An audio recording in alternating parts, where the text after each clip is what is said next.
Chapter 234. In an instant, the cellar was shrouded in a deadly murderous aura. From the moment he stepped into the cellar, the strange doctor's plan had begun. He had used the candle to make young Master Wu Hen lose his composure. He had used the secret book to make him impatient. He had used the threat to make him waver in vigilance. Finally, he had used a meticulously made candle smeared with poison to make him inhale the poisonous gas produced after the candle burned. When the poison flared up, the strange doctor would use the strength of 1,000 caddies to violently attack him. His scheme up to this point was already the best countermeasure he could think of as a doctor, but although he practiced martial arts, he was still a doctor. And although young Master Wu Hen studied medicine, he was still a martial artist.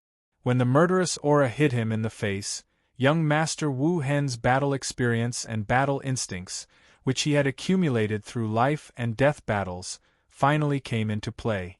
On the line between life and death, he suddenly bit the tip of his tongue and used the pain to gather his greatest strength. He smashed the candle in his hand towards the strange doctor. Then, he pulled out the long sword at his waist with his left hand and suddenly blocked. The sword technique focused on agility and agility. Moreover, it was left-handed. At this time, young Master Wu Hen unexpectedly didn't retreat or evade. Instead, he chose to meet the strange doctor head-on. This was really unexpected. If the strange doctor was a martial arts expert and not a doctor, he would certainly feel that something was wrong. He would suspect that the other party was playing some kind of trick. Then, he would temporarily retreat and calmly observe the situation. But he was only a doctor after all. Therefore, his goal was clear and inflexible. That was to kill young Master Wu Hen. Therefore, when the candle smashed towards him, he didn't dodge or evade. Instead, he forcibly endured the force of the stone-like bombardment. The steel staff in his hand pressed forward, roaring towards young Master Wu Hen's chest. Young Master Wu Hen's sword slashed backwards. The sword, which flickered with cold light and was densely covered with dark lines, collided with Ping Yidao's steel staff in the air. Brilliant sparks burst out, illuminating the small space and illuminating the gloomy faces of the two men. With a loud bang, the candle was extinguished. In the darkness, the two figures suddenly separated. One of them cried out and vomited a large mouthful of blood. After young Master Wu Hen stood firm, he didn't rush to attack. He immediately switched his sword to his right hand. With a slash of the sword's edge, the sharp blade cut through the air, emitting a chi-chi sound. This familiar feeling made him feel at ease. The human heart was hard to fathom. In times of crisis, only one's own martial arts was worthy of trust. Only the sword arts that one had painstakingly studied were the most trustworthy companions. He immediately took out a pill from his waist, and quickly stuffed it into his mouth. A cool feeling spread from his abdomen, and a faint cool air spread throughout his body, clearing the powerlessness in his body and the dizziness in his head. While he regulated his breathing and dissolved the medicinal effect, he laughed a few times, stalling for time. "Martial uncle. Good move, but I'm still better. You really didn't expect this, did you?" In the darkness, Ping Yidao's heavy breathing and the sound of chewing medicine could be heard. After a while, the strange doctor's weak and angry voice rang out, "That bag of medicine is poisonous." "It's not poisonous, it's not poisonous." Young Master Wu Hen laughed. "It's just that the oiled paper that wrapped those dozens of bags of medicine is poisonous. Martial uncle, you're still too inexperienced. You were so anxious to confirm the medicinal effect that you didn't even check the oiled paper? I originally wanted to get the secret manual and invite Martial uncle to join the society. Then, I bluntly told you about this matter and offered the antidote with both hands as an apology to Martial uncle. I didn't expect this, I really didn't expect this." Ping Yidao didn't speak, only gasping for breath. "Don't stall for time, Martial uncle. Whether it was the antidote pill that I just swallowed or the poison that I used to entertain Martial uncle, They were all exchanged with a considerable amount of merit points. Previously, in Mingzhou City, when I was humiliated by that brat, I wasn't willing to use them. Today, I'll use them on Martial Uncle. How about you taste the medicinal effect? Young Master Wu Hen laughed heartily. He slowly circled around the cellar, constantly using words to provoke and disturb Ping Yidao's state of mind, looking for the best opportunity to attack.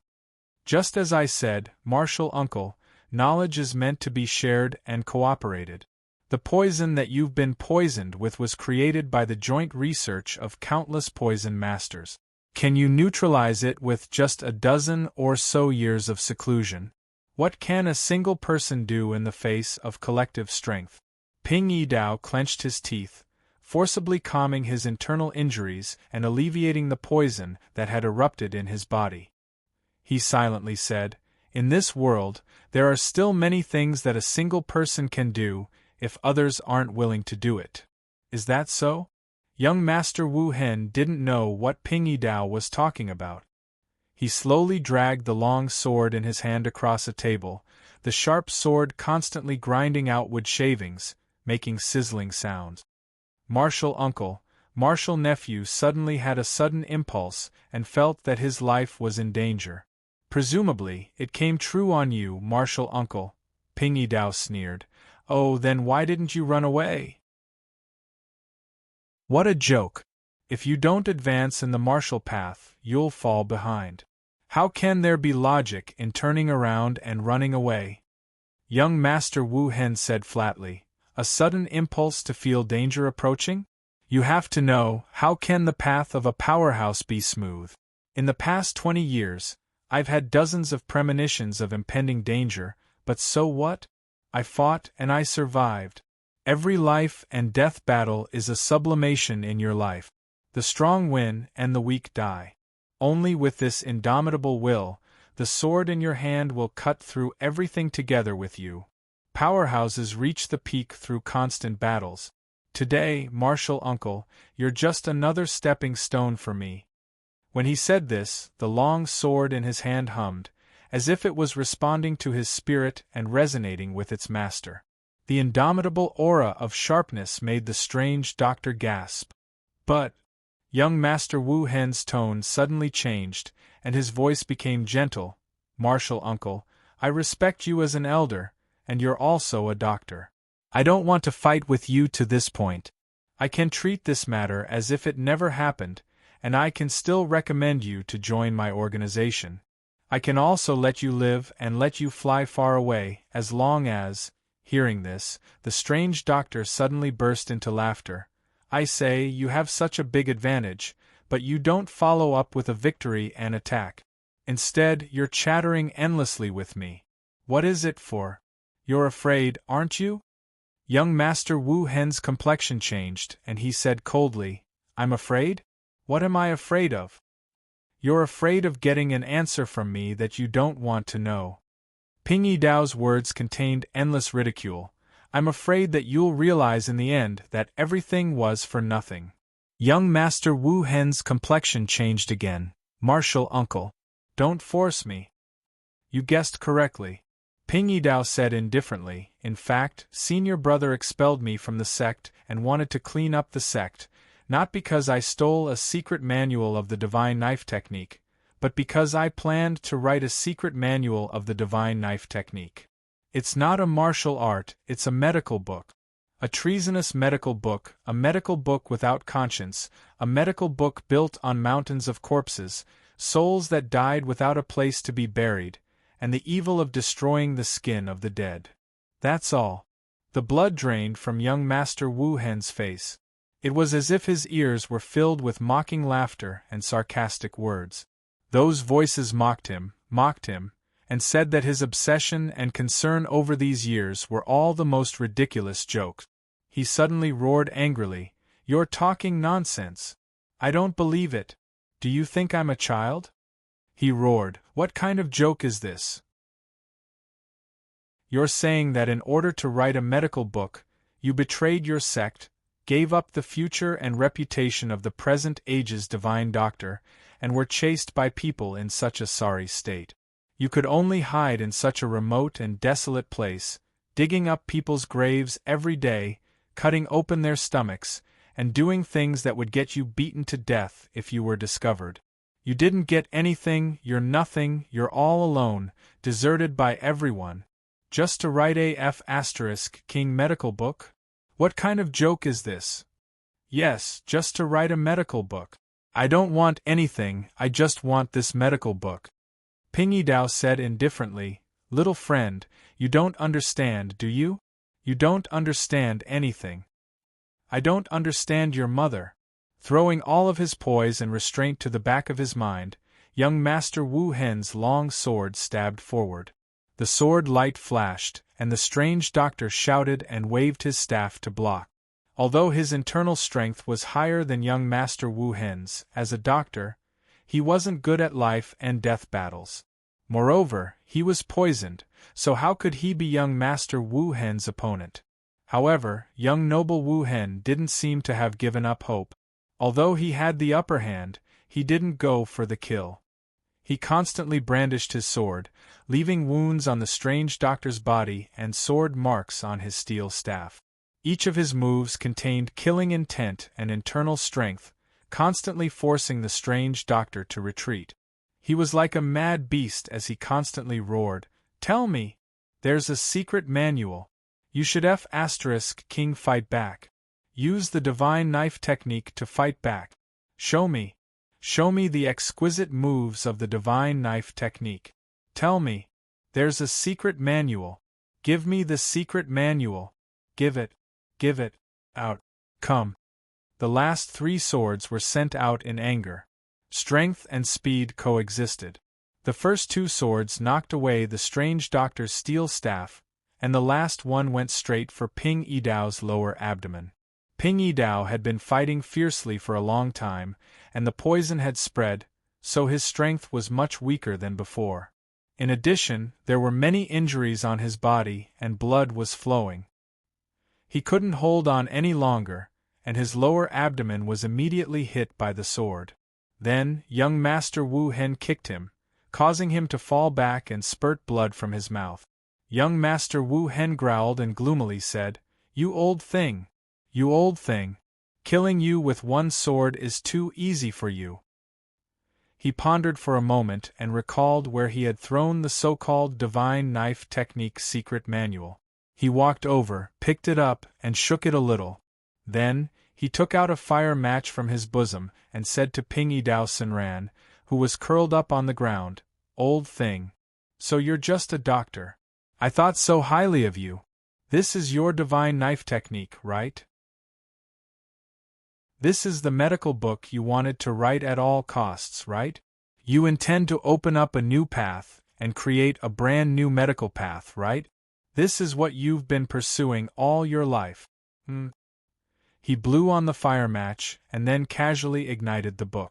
The flame greedily licked the pages of the book, and in an instant it burned brightly. It burned every page, every line, every word, every stroke, and every stroke of the strange doctor's life's work, all of his efforts, sacrifices, achievements, and consolations. The strange doctor's heart seemed to have been ruthlessly stabbed by a sword, causing him to feel a pain that penetrated into his marrow. He was seriously injured, but he didn't know where the strength came from, and he struggled to get up. Stop!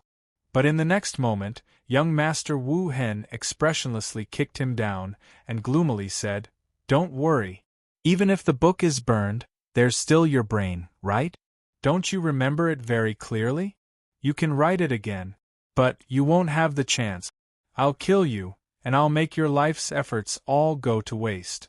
I won't let outsiders know your story, and I'll let you die in grievance, looking on helplessly as all of this happens.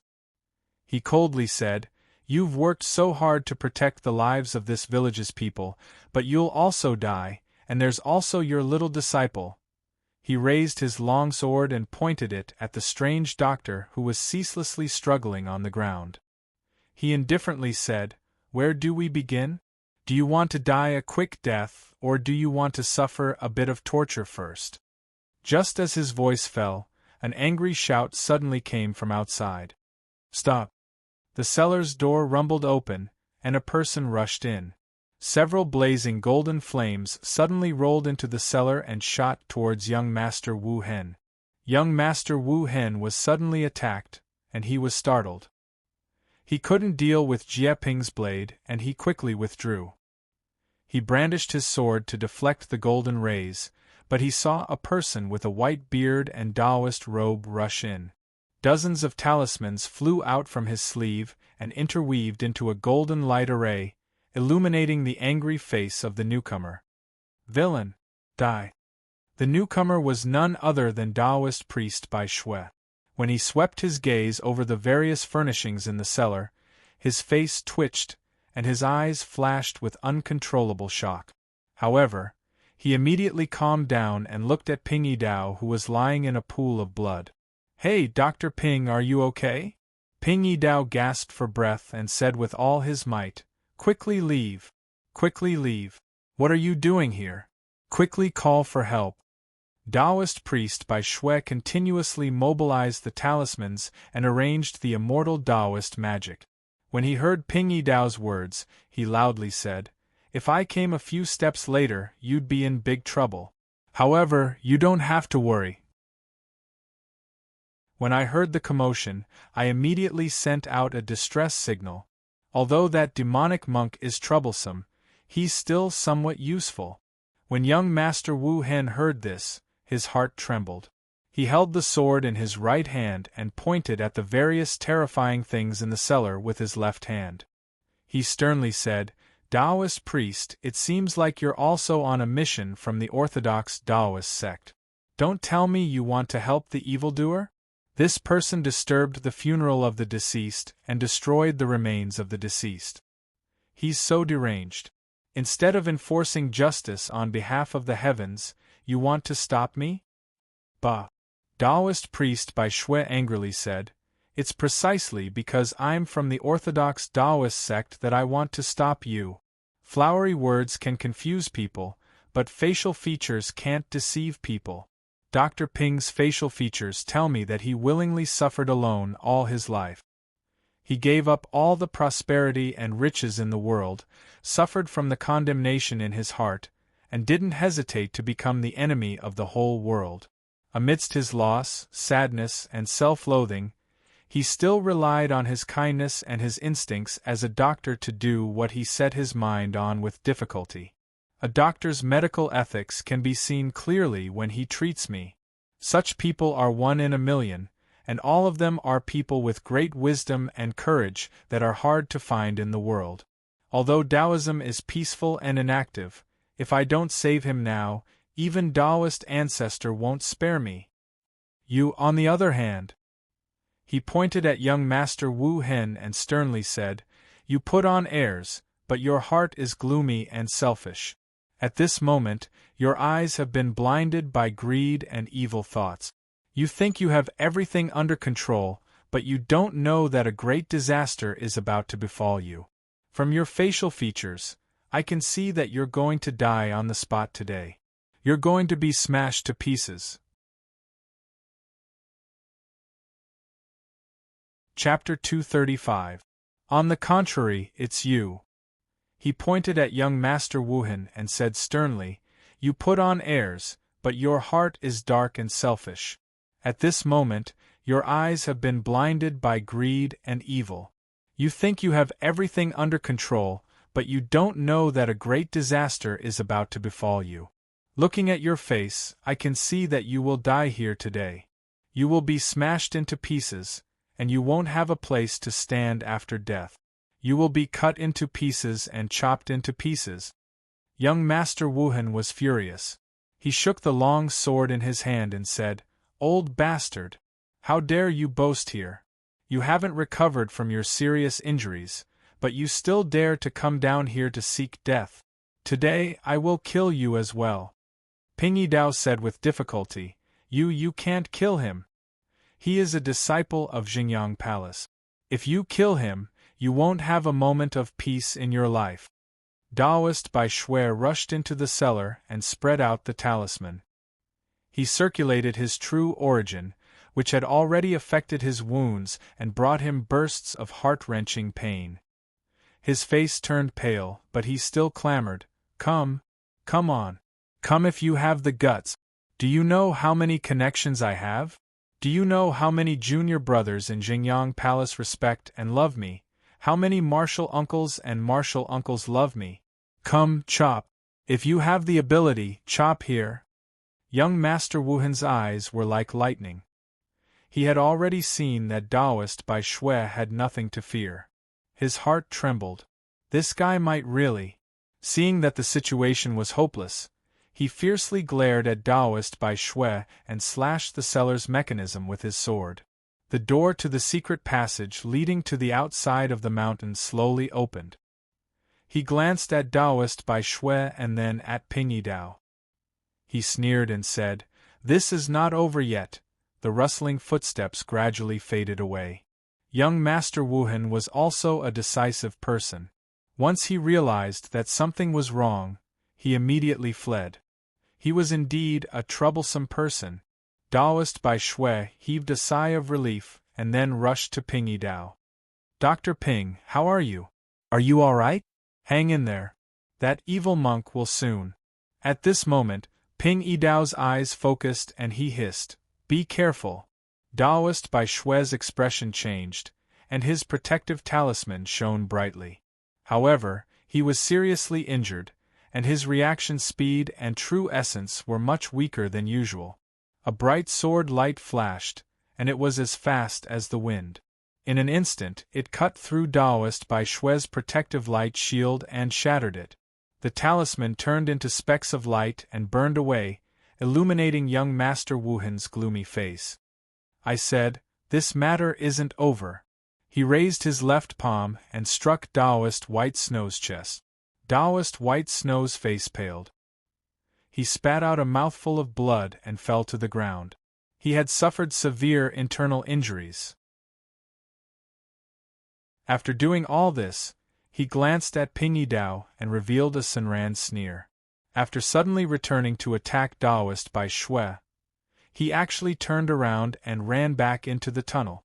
Taoist White Snow spat out another mouthful of blood and said weakly, "Damn it, why did he run away again? Is he crazy? Did he come back just to attack me?" Ping Yidao covered the wound on his lower abdomen and leaned against the wall. He smiled bitterly and said, "I think I know what he wants to do." Alas, idiot, idiot. He gave up his last chance to live. After a while, a figure quietly flashed into the cellar. It was Sun Lang. He was shocked when he saw the scene in the cellar. He moved and came to Ping Yidao's side. The strange doctor pointed at the entrance of the tunnel. "Hurry! Hurry up and chase after him." "Chase after your *SS, Sun Lang said coldly. He waved his right hand and sealed all the acupoints around the wound to stop the bleeding. Then, he raised his hand and pressed on the strange doctor's shoulder. After a while, his eyes became colder. He was silent for a while and said slowly, "You old fool." Ping Yidao forced a smile. "I'm sorry. I've embarrassed the marshal." The marshal said calmly, "Yes. If it was in the past, I would have punished you to do 300 push-ups on the drill ground. I'll put it on your tab first." The strange doctor coughed a few times and took a few deep breaths. He said softly, "Marshal, I'm afraid I can't do it anymore. You have to listen to the military order." Sun Lang said lightly, "Until the last moment, a doctor can't give up on life, whether it's the patient's or your own. This is your professional ethics. Now don't talk." He stretched out his hand without hesitation. A mysterious and vast power surged out of his body and gathered in his palm. But in the next moment, Ping Yidao grabbed Sun Lang's right arm and said with difficulty, "You can't. You can't. Marshal, it was not easy for you to." "Shut up." Sun Lang said coldly, "It's none of your business." "But it's my life," Ping Yidao said agitatedly. Then, his gaze became gentle. He looked at Sun Lang and said softly, "Marshal, listen to me for the last time. I'm tired. I want to rest for a while. I can't walk anymore." Sun Lang looked at him. His expression changed. After a moment of silence, he said, "What about your career? What about your efforts? Don't you want them all?" Ping Yi Dao smiled bitterly. The expression in his eyes changed drastically. He seemed to have made an important decision. "So, Marshal, this old man has a last wish. I want to ask you." Before Sun Lang could say anything, footsteps came from outside. A golden light shone down. Master Sanzang hurried in. Looking at the miserable situation in the cellar, he couldn't help but chant, Amitabha. At the same time, a petite figure flashed out from behind him. When she saw the strange doctor lying on the ground, she cried out, "Master!" Sima Ping rushed over. She wanted to hug her master, but she found that his body was covered in blood. His face was green. After a few glances, she knew that her master was seriously injured. He had lost a lot of blood and was poisoned. Tears streamed down her face. She was afraid that she would affect her master's wounds, so she didn't even dare to touch him. She could only cry sadly and helplessly. Her heart felt like it was being cut by a small knife. Her heart was in pain. All the questions, all the grudges, and all the unfamiliarity disappeared at this moment. Only sadness and fear filled her heart, causing her to be at a loss. Sun Lang said without turning his head, "None, Taoist Bai Shui has suffered internal injuries. We can't delay any longer. Use your inner energy to protect his heart meridian. Help him to clear and expel the foreign vital energy." At this moment, his words seemed to have a great authority. Although his tone was calm, it was irresistible. Master Sanzang hurriedly agreed. Then, he helped Taoist Bai Shui up and pressed on his back. He slowly passed a vast and peaceful Buddhist inner energy over. Taoist Bai Shui's increasingly rapid breathing finally calmed down. Then, Sun Lang turned his head and looked at Sima Ping, who was crying but didn't dare to touch Ping Yi Dao. He said calmly, "Don't cry. Take 2 steps back and kneel." Sima Ping didn't understand what he meant. However, when Ping Yi Dao heard this, a trace of relief flashed through his eyes. He looked at the girl. His face was filled with love and guilt. He finally made the decision, kneel. At this moment, the girl's mind was in a mess. She could only listen in a daze and kneel on the ground. Sun Lang didn't look at her. He said to Ping Yi Dao, "If this is your last wish, then don't worry. She will inherit your legacy and pass down your career and your will. A new way of medicine will eventually appear, and countless people will be saved because of it.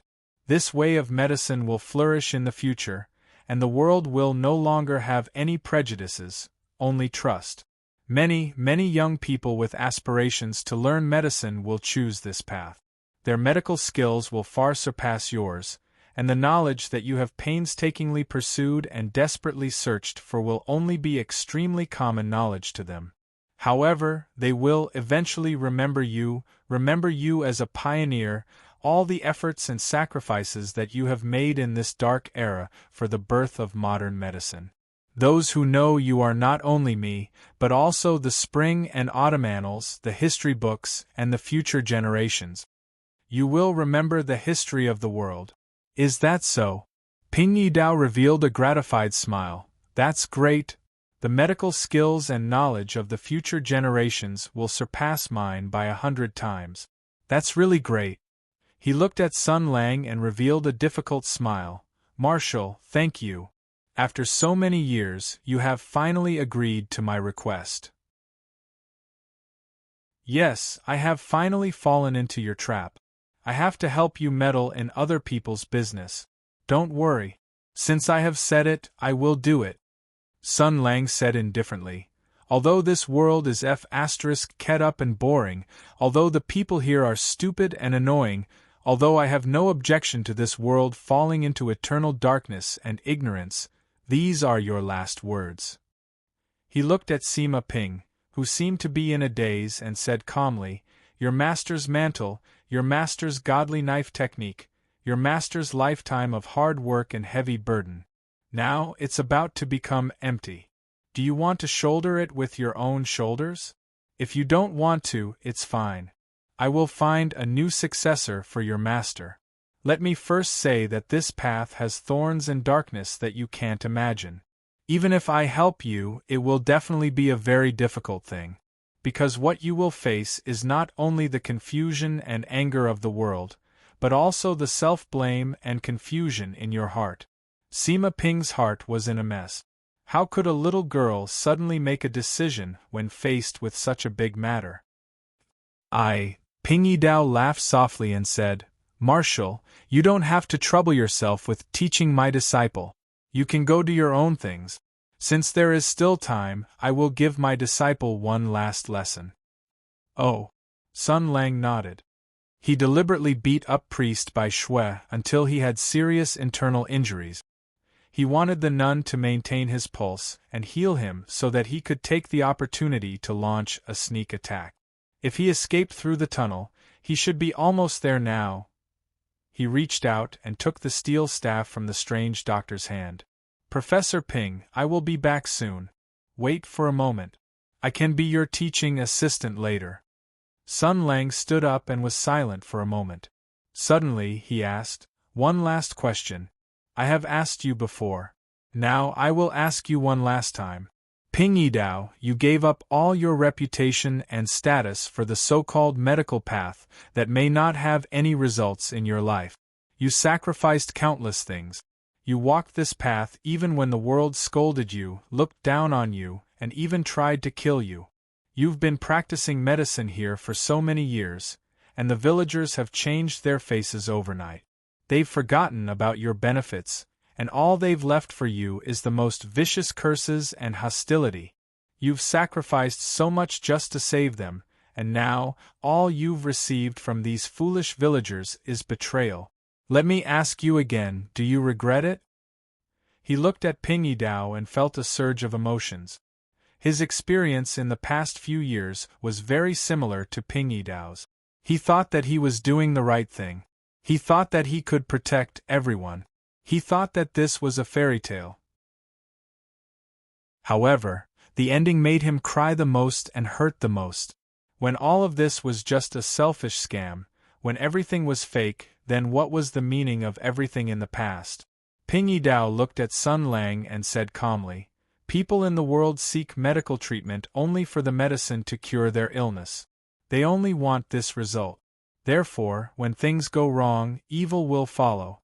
How can I not know that there is evil in people's hearts? How can I not know that the villagers were instigated and misled last night?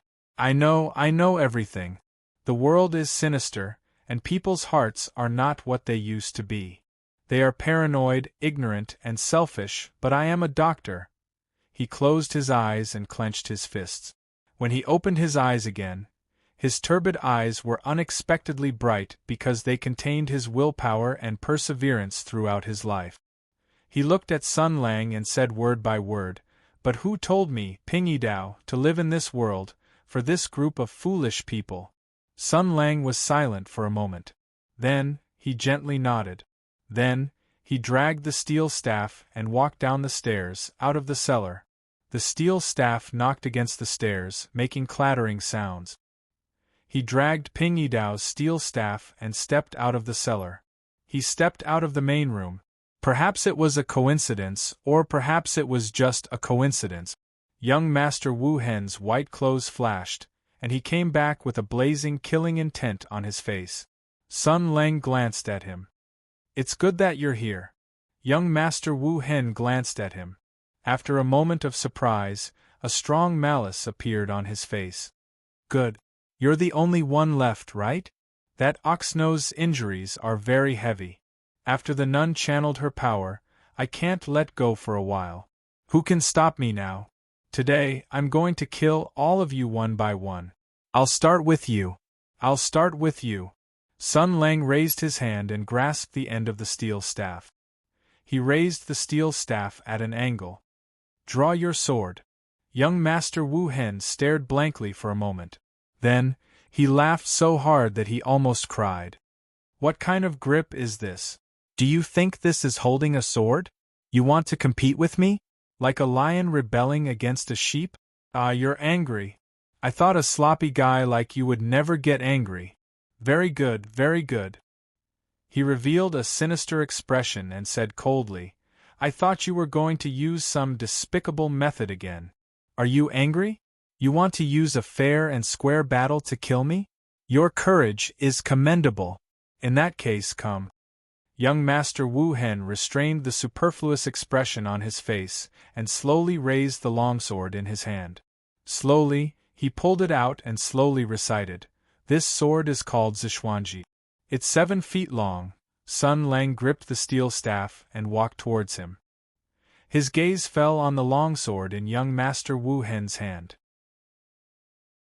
As he walked, he slowly said, The trifling scrap metal in your hand is 7 feet and 3 inches long, half a finger wide, and weighs 7 caddies and 13 taels.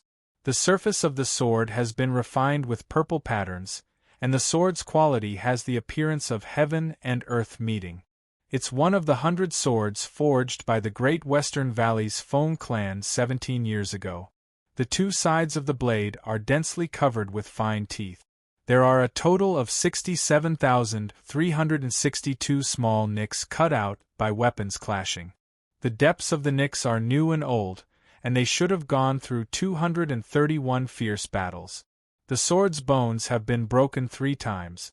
Looking at the new light of the sword's edge and the traces of tempering, you should have found black iron and flowing gold meteorites and asked Yang Li, Qingmeng Huyan, and Dragon City's Ouyang, 3 clans to reforge them one after another. First, you misused the ore, then you misused the mediocre craftsman. You've reforged 3 times, and each sword is worse than the last. Weapons are an extension of a martial artist's flesh and blood. Looking at 1,000 swords to recognize a weapon, and looking at 1 sword to recognize a person. Your sword has already told me all about your path of the sword, style, weaknesses, accomplishments, and laughable point. But as your reliance and your most reliable partner has it told you, the sword saint is here. The long and heavy steel staff transformed into a sword. The sword light was like the hanging stars of the 9 heavens, flashing across the sky. Sword energy traversed 30,000 miles, and the sword's edge chilled the 9 provinces.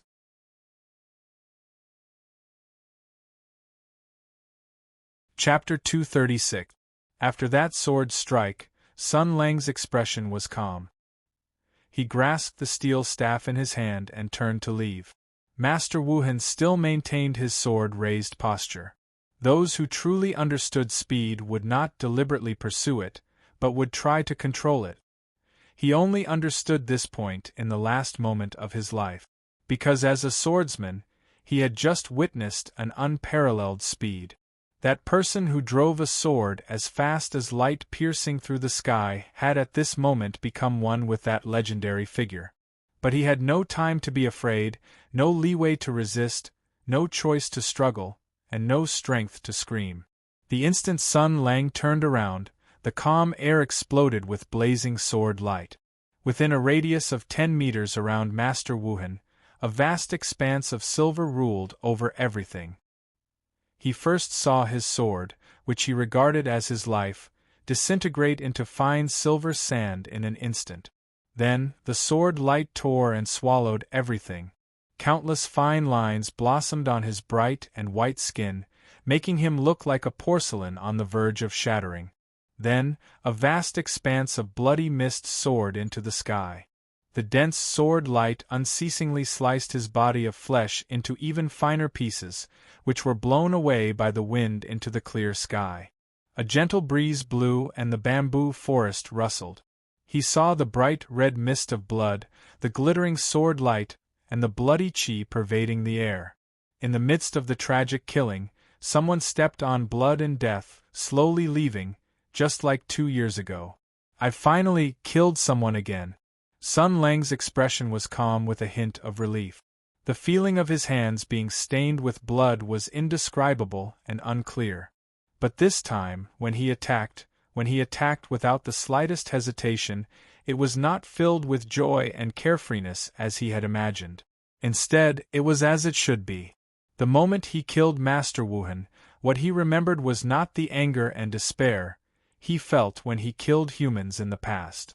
Instead, he thought of Ping Yidao's life, thought of their friendship, thought of old memories, thought of the sufferings the strange doctor had suffered in this life, thought of Ping Yidao's resolute and decisive lack of regret, and thought of the purest anger and sorrow he felt because of Ping Yidao's impending death. This sword strike was as it should be, as open and aboveboard, as he had a clear conscience. He dragged the steel staff back to the cellar. The steel staff clanked against the stairs. Thud, thud, thud, thud, thud. Master Sanzang was the first to breathe a sigh of relief. Even with her high level of martial arts, she was still oblivious to everything that was happening outside.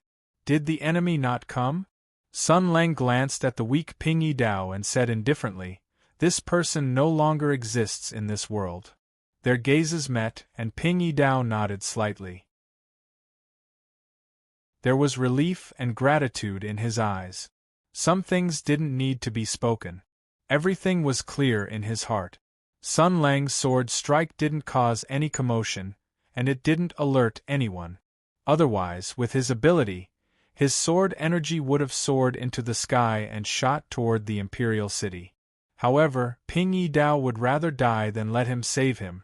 Aside from the fact that he was mentally and physically exhausted and wanted to rest, another reason was that he didn't want to expose the fact that Sun Lang was still alive. After all, the Empire had the Imperial astronomer to monitor the movements of the Imperial army. If Sun Lang used the full power of the sacred sword, it would have attracted the attention of the other 7 luminaries' sword saints. This was something that couldn't be hidden. Sun Lang placed the steel staff back to its original position. He squatted beside Ping Yidao and said softly, "At the last moment of your life, you saved many, many lives. You did well." Ping Yidao nodded slightly. He tried his best to conserve his strength and didn't want to waste too much energy. He glanced at Sun Lang, and then his gaze returned to his disciple. "Ping Er, I really don't want you to bear such a fate, Master." Sima Ping tightly clutched the corner of Ping Yidao's clothes. She was sobbing and sobbing. "Master, can you not die? Although I don't know what you're doing, and I don't know what the divine knife technique is, and I don't know why you want to dissect the remains of the dead. I also don't know why you want to start a new medical path. But none of this is important. I will learn to understand, and I will try my best to understand. I will be like you. Although I am scared, although I feel crazy, I will still try to dissect them. So, can you not die? I haven't learned your divine knife technique yet." Ping Yidao smiled with difficulty. "Silly child, don't cry, don't cry. I will teach you the divine knife technique now, okay?" Sima Ping knew that her master's life was like a candle in the wind. At this moment, it was the last lesson of his life. She didn't care about being sad or crying. She wiped away the tears on her face and took a few deep breaths. Her gaze became firm again. She had already made up her mind.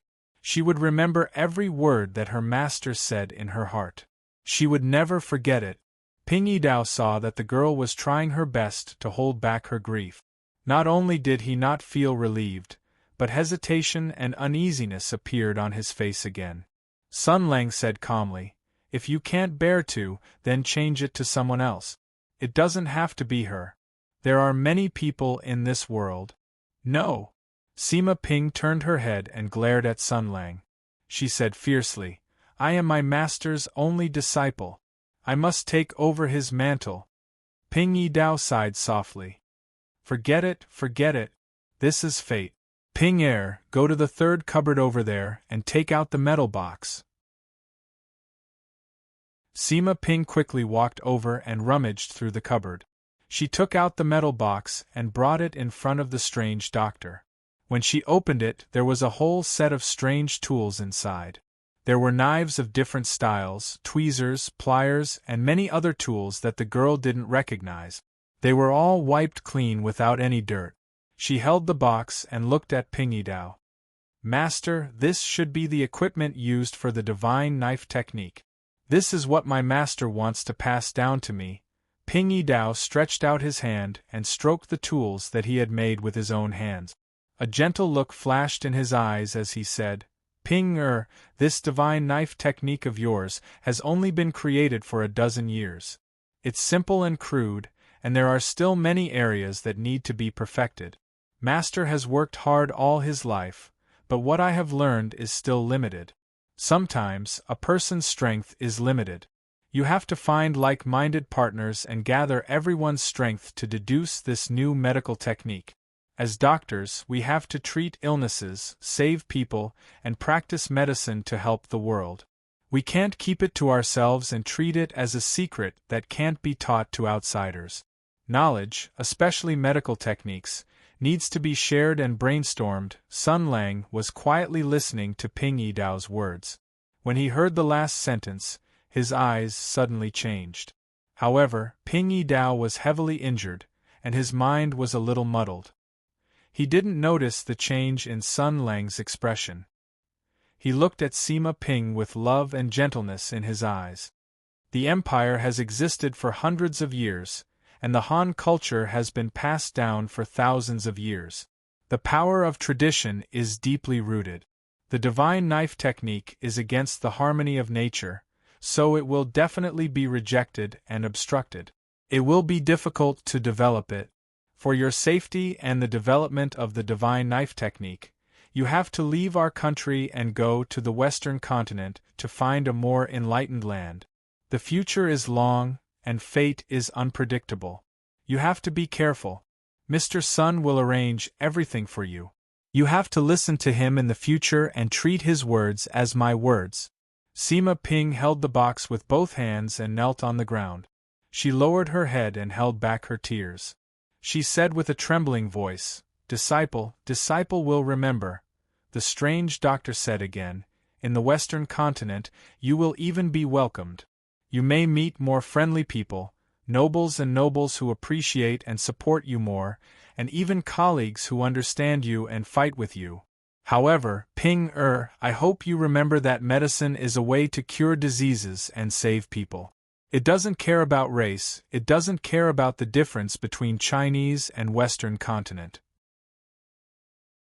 The new medicine that you have deduced and studied in the Western continent and the foreigners should have a share of it. Their people also need to be treated, but our homeland, our people, our compatriots you can't forget. I know that after what happened in the past 2 days, you have seen the fickleness of the world. You know how dangerous people can be. But as a doctor, don't give up hope and don't lose your heart. I am the most stupid person in history. I don't ask you to live for the people of the world, but I hope you will remember your duty as a doctor. He looked at his disciple's eyes and said softly, In your life, if you have any achievements, remember to pass your knowledge back to the place where I am sleeping. Sima Ping held the box in her hands tightly and nodded. Big tears kept falling down her face. I just gave you the antidote, and I told you about the poisoning situation of the villagers. Do you remember it? After I left, you did the last duty of a doctor for me. The girl closed her eyes and kept nodding. That's good. Ping Yi Dao's eyes flashed with determination. He used his hands to support his body and slide down until he was lying on the ground. He slowly reached out and unbuttoned his shirt, outer shirt, inner shirt, and finally his stomach. A few sword wounds had already formed scabs, but there was still blood around them. The deepest wound had penetrated his body. Ping Yi Dao tried his best to slow down his breathing and said calmly, Now, take out the tools from the box. I will teach you the basics of the divine knife technique. There are 2 fatal wounds on my body. The first is the sword wound on my abdomen. It went through my abdomen and injured 3 of my organs. Also, I am poisoned and my blood has reached my heart. Learning this technique is easy at first, but difficult at last. Ping take care of the wound on my abdomen first. Disciple, I am your first patient. My life is in your hands. He raised his head slightly and looked at Sima Ping, who was in a daze. He said word by word, Come, Dr. Sima. Today you are a real doctor. Heal me, heal me. Don't let me die. The box in Sima Ping's hand fell to the ground with a dull thud. Her eyes changed from a daze to shock, from shock to fear, and from fear to despair. She looked at her master's wounds and looked into his eyes. A doctor was particular about looking, listening, questioning, and feeling the pulse. However, she only needed to look at him for all the medical knowledge and experience she had learned from her master in the past to tell her that her most respected and beloved master was dying and that even a deity would not be able to save him. She shook her head and said with a sobbing tone, "No, I can't cure you.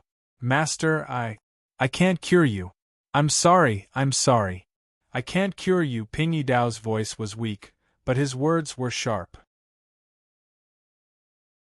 He had already made up his mind, so he hardened his heart and didn't allow himself or his disciple to back down. "You are the only doctor here, and you are the only doctor who has a chance of curing me. When you practice medicine all over the world, will you just say that you can't cure a patient who is beyond cure and can't survive? Will you just turn around and leave like that? The patient is suffering from pain and despair. He doesn't want to die and wants to live. When his life is in danger, his family, wealth, and power are all useless. His last hope in life is in the hands of a doctor. A patient's last hope is in your hands. Are you going to ignore it and turn around to leave?" Sima Ping cried out loudly, "But I can't cure him. What can I do? My medical skills are limited.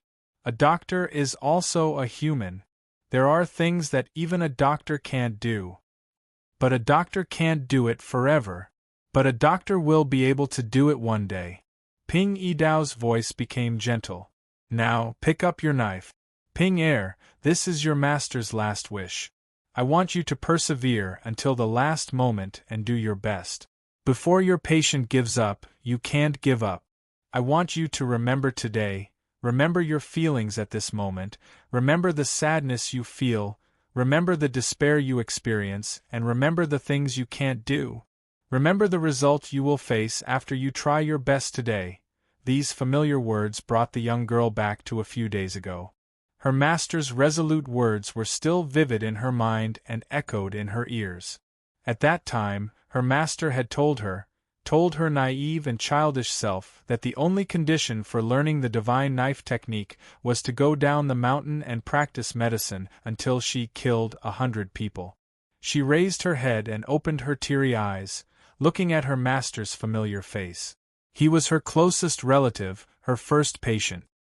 His life was about to come to an end, but she couldn't do anything. She knew what the result would be. The sadness of losing a loved one and the helplessness of not being able to save a patient. She would experience these two feelings at the same time, tasting the most desperate helplessness. Then, she slowly picked up the knife that her master had pointed at. A relieved smile appeared on Ping Yidao's face. He said softly, "Come. Let's start with the technique, then the distribution of the organs. Hero-san, this old man is dying. I'm afraid I can't stand the pain." Sun Lang pointed at Ping Yidao. Ping Yidao's body shook, and the pain in his body quickly disappeared. At this moment, he had lost all his senses, but he could look at his disciple with a detached attitude as she took her first step in the path of medicine. The ranger stood up expressionlessly and looked at Ping Yidao one last time. Then, he turned around, grabbed Daoist by Shui, and walked out with him. Master Sanzang looked at Ping Yidao. She seemed to have understood something. At this moment, she bowed solemnly and left, leaving the last moments for the master and disciple. The ranger treated Daoist by Shui's internal injuries. Then, the three of them waited outside. After a long, long time, a loud cry finally came from the cellar. Sun Lang looked at the clear sky and sighed softly. The old subordinates of Tianyuan had one less person. Chapter 237. Ping Yidao's funeral was very simple. His grave was set up in the family graveyard of Marquis Jinggan Fu. Young Lady Zhao was personally in charge of the funeral, giving this former member of Marquis Jingon Fu her final respect. The ceremony was simple but solemn.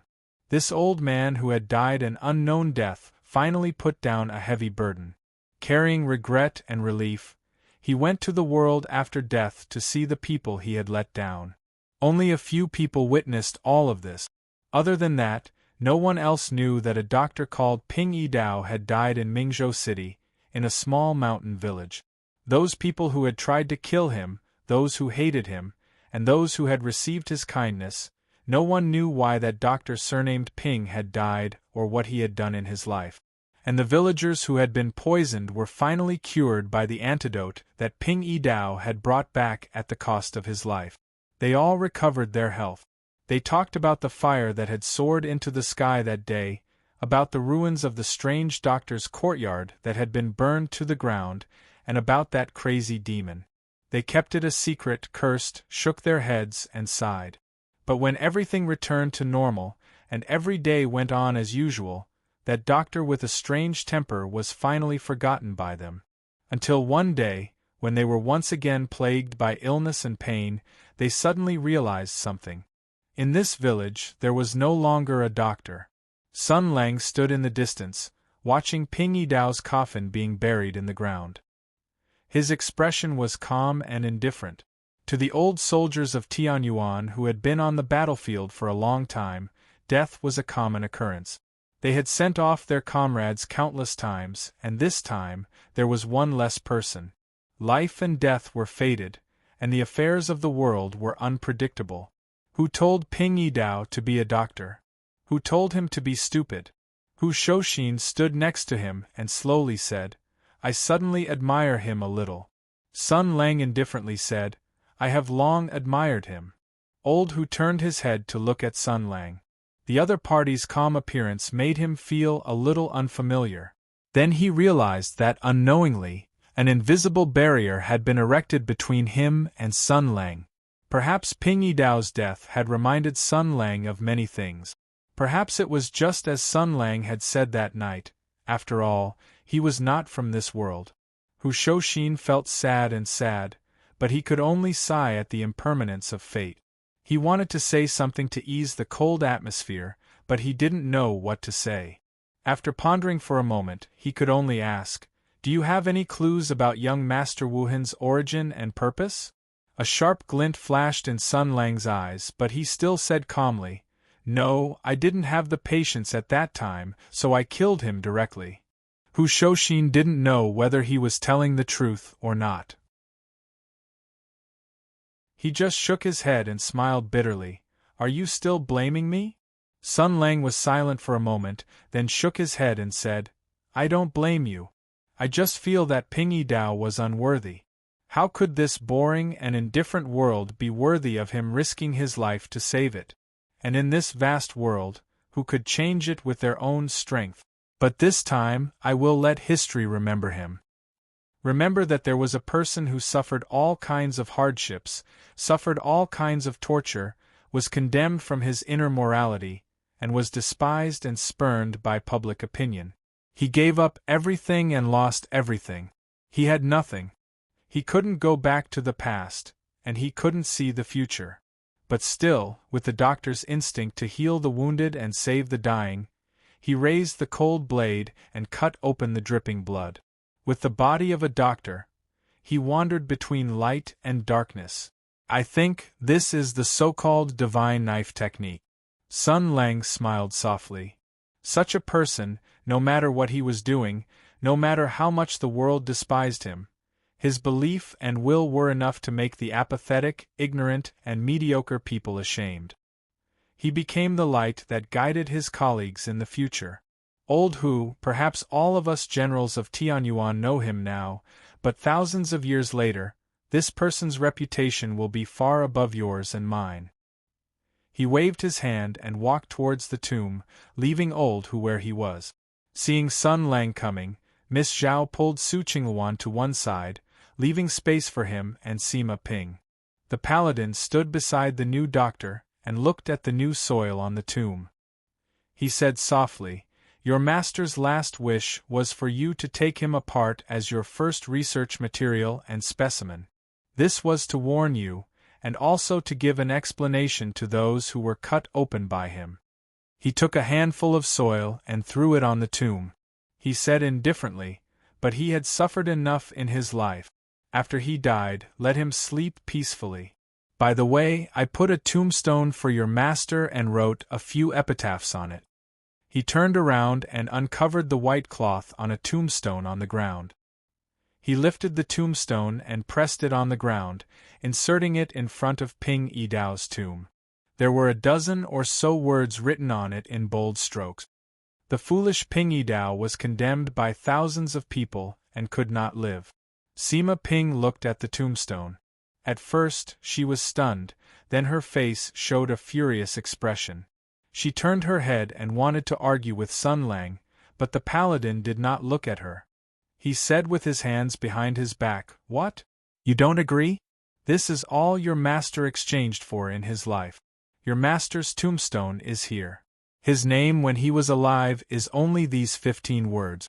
If you have any achievements in this life, remember to come back and change a tombstone for your master." He glanced at Sima Ping and said coldly, "Otherwise, I will also set up a tombstone for you next to your master's tomb." Sima Ping bit her lips so hard that it almost bled. She said word by word, "I will." Sun Lang took out a book from his sleeve and handed it to Sima Ping. "Although your master's experience in the divine knife technique was burned by Prince Wu Hen, he still kept a copy. 2 days ago, I looked for it on the mountain and really found it. This is your master's life's work. It recorded all his discoveries in this life, from the 4 major tissues of the human body to the 9 major systems. It also recorded the positions and functions of various organs, as well as some things about microbiology. You don't understand, right? I don't understand this kind of professional jargon. Anyway, this is what your master wrote. You should study it well and remember to apply what you have learned." Sima Ping took the thin book. The handwriting was very new, but the familiar handwriting was undoubtedly her master's. She looked at it a few times, and her eyes turned red. She flipped through it and found a diagram of the human body structure. The detailed distribution of the internal organs, the terrifying appearance of the bones, and the various kinds of inverted muscles were so realistic that it made people feel scared. If she saw this diagram at any other time, she would have thought it was an evil demonic book. But now, her eyes were hazy with tears. Because next to this diagram, there was a small line of words.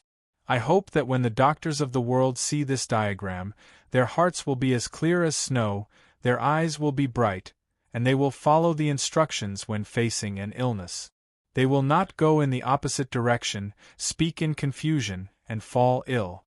She could no longer hold back the tears in her eyes. She hugged the medical book that seemed to weigh 1,000 caddies and whispered, "Master." Sun Lang stood quietly beside her, waiting for her to finish crying. After a while, the girl wiped her tears and looked up at Sun Lang. She said in a serious tone, "I will leave tomorrow." Sun Lang said indifferently, "Leave? Where are you going?" Sima Ping said loudly, "I will follow my master's last words and go to the west to carry forward the divine knife technique." "You!" When Sun Lang heard this, he sneered. He looked at the girl and said coldly, "You don't even know how to walk and you still want to go to the heavens? Your master's medical skills were exquisite, and he deeply felt the powerlessness of traditional medicine. That's why he wanted to open up a new path for modern medicine. He was originally a grandmaster of traditional medicine, and that's why he had the confidence and ability to deduce the so-called new medicine. You are just a little girl who has only studied medicine for a few years. Who do you think you are to be qualified to carry forward the divine knife technique?" Sima Ping was angry at first, but then her heart froze. She knew that Sun Lang's words were true, but she still refused to admit defeat. She said loudly, "Then I will learn all the medical books that my master left behind before I go to the west." Sun Lang said coldly, Your master taught you for a few years, and you have become such a crooked person. You still want to learn by yourself? Aren't you afraid that you will become a cripple? If teaching materials and notes can make a person a talent, why do we need a teacher? Sima Ping said angrily. This won't do, that won't do, what do you want? The ranger said faintly. You need a new teacher. You need to polish and improve your medical skills, martial arts, and even your temperament. Before your master died, he entrusted your matters to me, so you have to listen to my arrangements. I have found a new teacher for you. You still have a few good days left, so prepare yourself. The girl was stunned for a moment before she shouted, I don't need it. I only have one master in my life. Sun Lang raised his hand without batting an eyelid. Then add a few more words to your master's epitaph. Stop, Sima Ping said loudly. She looked at Sun Lang angrily. After a moment she chose to back down and said in a low voice, I can listen to your arrangements, but I only have one master in my life. No matter who that person is, I will only call him Mr. Then you will be miserable. Sun Lang shrugged. Unfortunately, your new teacher has a bad temper. He has a lot of problems and is abnormally irritable. Moreover, he is very good at fighting. His poisonous tongue is very good, and his ability to quarrel is first class. He can make your menstrual cycle unbalanced. You have to learn how to respect your teacher. Sima Ping blinked her eyes, her face cold. Where did you find such a scary guy? Although he has all kinds of shortcomings, there is no doubt that this is the most suitable teacher to teach you. Sun Lang said faintly. This godly Dr. Lu's medical skills are high, not below your master's. In terms of fame, he is even better than your master. Moreover, his martial arts are strong, his thinking is open, and his vision is broad. He can accept the evil things like the godly knife technique. You can learn a lot. Sima Ping raised her eyebrows and asked doubtfully, This Mr. Lu, is he really so powerful?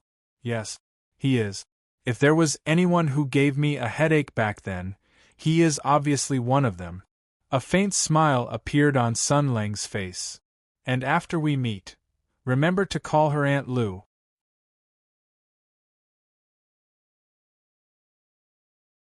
Chapter 238. The short and simple funeral ended very quickly. Zhao Feihuang's eyes were slightly red. She hugged Sima Ping and comforted her gently. She gave Sun Lang a reassuring look. The paladin understood and nodded slightly. After Ping Yidao's death, Zhao Feihuang became the closest person to Sima Ping. This young girl who had just lost her master obviously needed comfort and hugs to dispel the sadness and helplessness in her heart. Just right, I'll give her 2 or 3 days to rest. I'll also make preparations. Sun Lang bowed at Ping Yidao's grave and turned to leave. Hu Shouxin had been waiting for him and left with him. The two of them left the Zhao family's cemetery and went down the mountain. Zhao Yunlong was leaning against a tree by the roadside and waiting. When she saw Sun Lang coming down, she smiled slightly. The three of them had gone through hundreds of battles during the Tianyuan War. They were peerless generals who had killed countless enemies. At this moment they were walking side by side on this lonely road. The atmosphere was slightly heavy. Zhao Yunlong looked back at the mountain and asked, Do you know the dead doctor? Sun Lang nodded indifferently. Yes, an old friend. It's a pity that he's gone. Hu Shouxin wanted to say something but stopped. He sighed slightly. Zhao Yunlong felt strange, but seeing that Sun Lang didn't want to talk about it, she didn't ask any more. Sun Lang pondered for a while and took the initiative to say, Before he died, he asked me to take care of his disciple, Sima Ping. That little girl is young, childish, weak, and useless. She only has a hot-blooded heart that will turn cold at any time. She needs a new master to teach her. Otherwise, she won't be successful. Great General Zhao frowned and thought of someone. Could it be Master Lu? Sun Lang nodded leisurely. Yes. Sima Ping will face difficulties and obstacles far beyond your imagination in the future. Therefore, in addition to excellent medical skills, she also needs strong martial arts, a strong mind, and a temper that no one can bully. Only a disciple taught by Auntie Lu will not be bullied by others. As he spoke, he began to laugh. He seemed to have recalled some interesting things from the past. His somewhat gloomy face also became sunny. Sun Lang turned to look at Zhao Yunlong. "Do me a favor. Find out where she is." Zhao Yunlong smiled. "What a coincidence. I know where she went. She should have returned to her hometown." Sun Lang was stunned for a moment and then nodded. "That's great. So she went home. Lu, right? I'll leave in 2 days and send Sima Ping to her." Old Zhao raised his eyebrows. "You're going in person? Aren't you afraid of fighting with her? She isn't as good as I am." Sun Lang sighed. "If I don't go, will you go? First of all, she has a bad temper. She might not give you face. Second, I have been asked to do it. If I don't tell her clearly, she probably won't teach her seriously.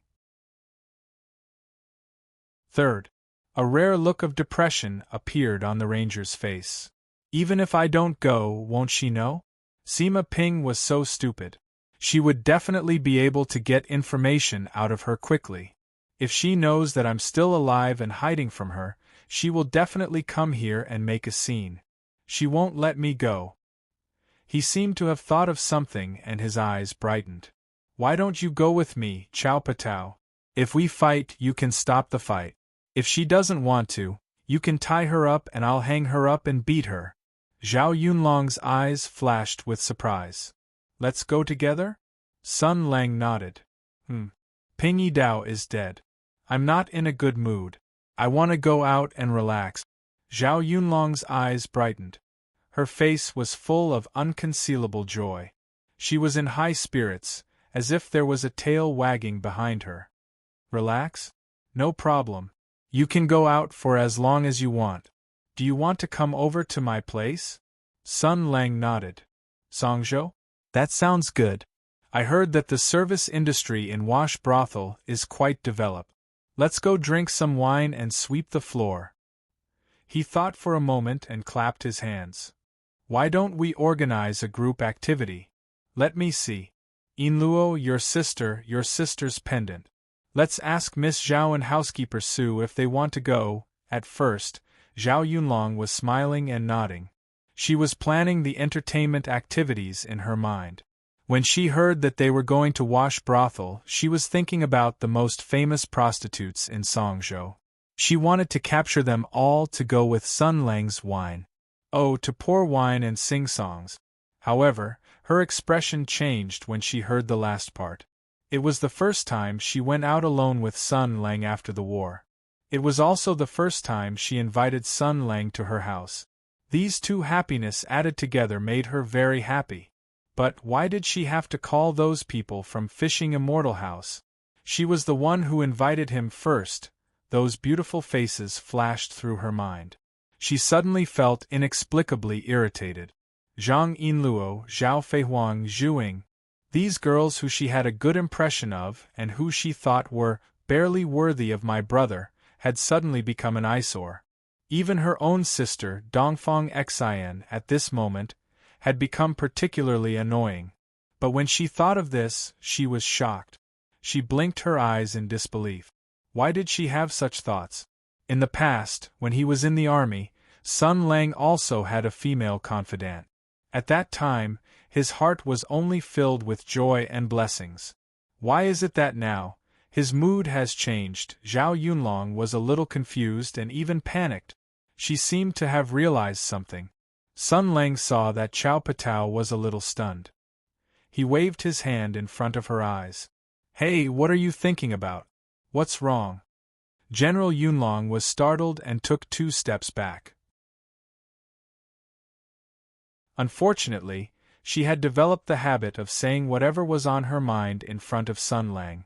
When she heard Sun Lang's question, she subconsciously muttered, "I just suddenly feel that I don't want to be your brother anymore." The paladin was startled. "Huh? Are you going to betray me?"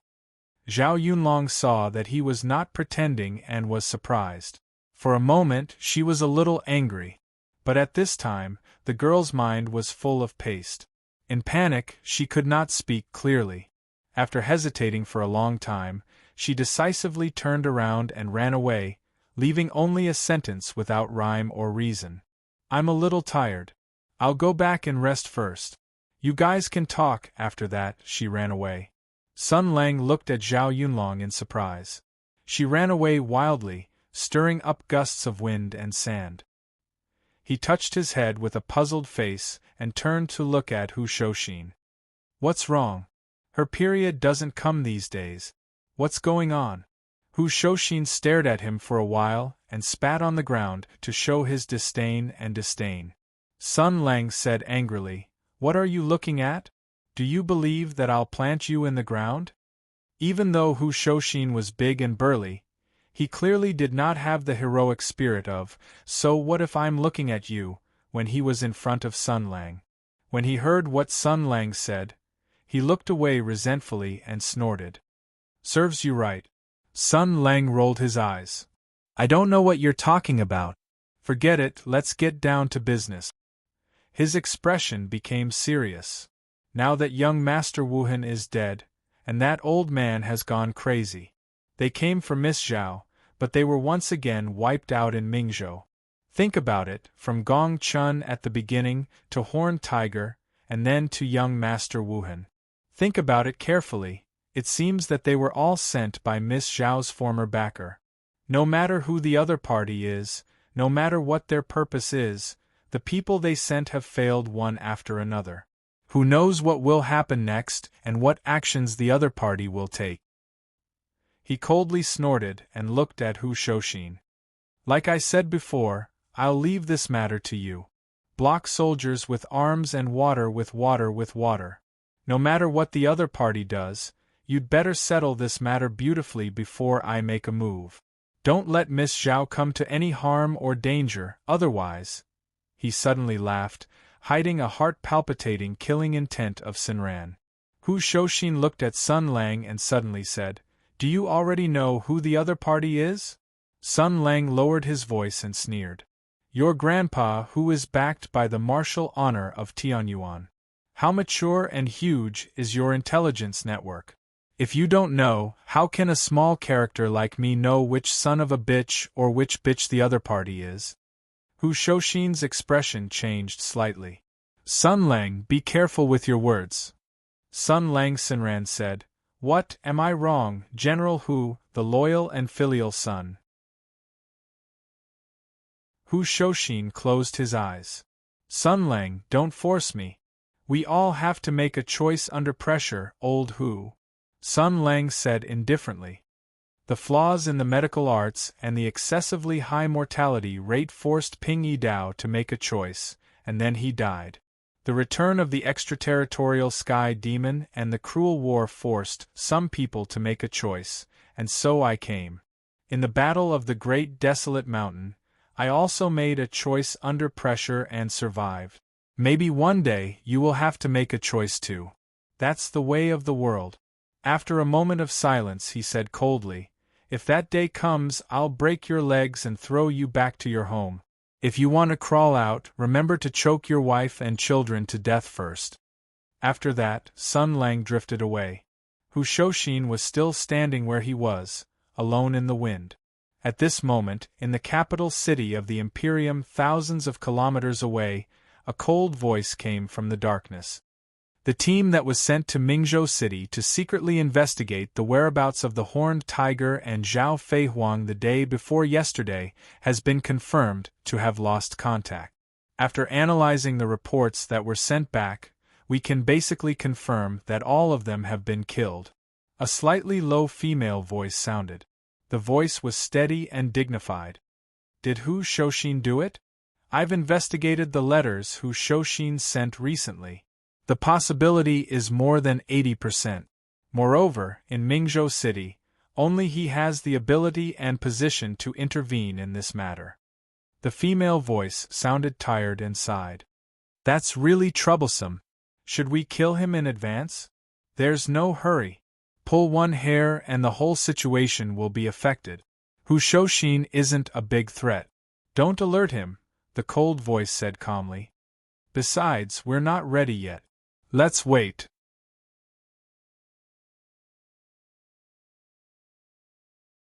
Chapter 239. Hero's Son. I know that you're doing this for my own good, but I, Bai Shui, am Mr. Ping Yidao's patient. He cured my injuries, relieved my pain, and saved my life. No matter how unfilial this poor Taoist is, I will never look for another doctor. I will never accept any treatment from another doctor. Yes, in my life, I will only recognize Dr. Ping as my only doctor. My intentions are clear, and I won't change my mind. Please don't force me. Otherwise, I won't hesitate to die in order to protect the reputation of Dr. Ping.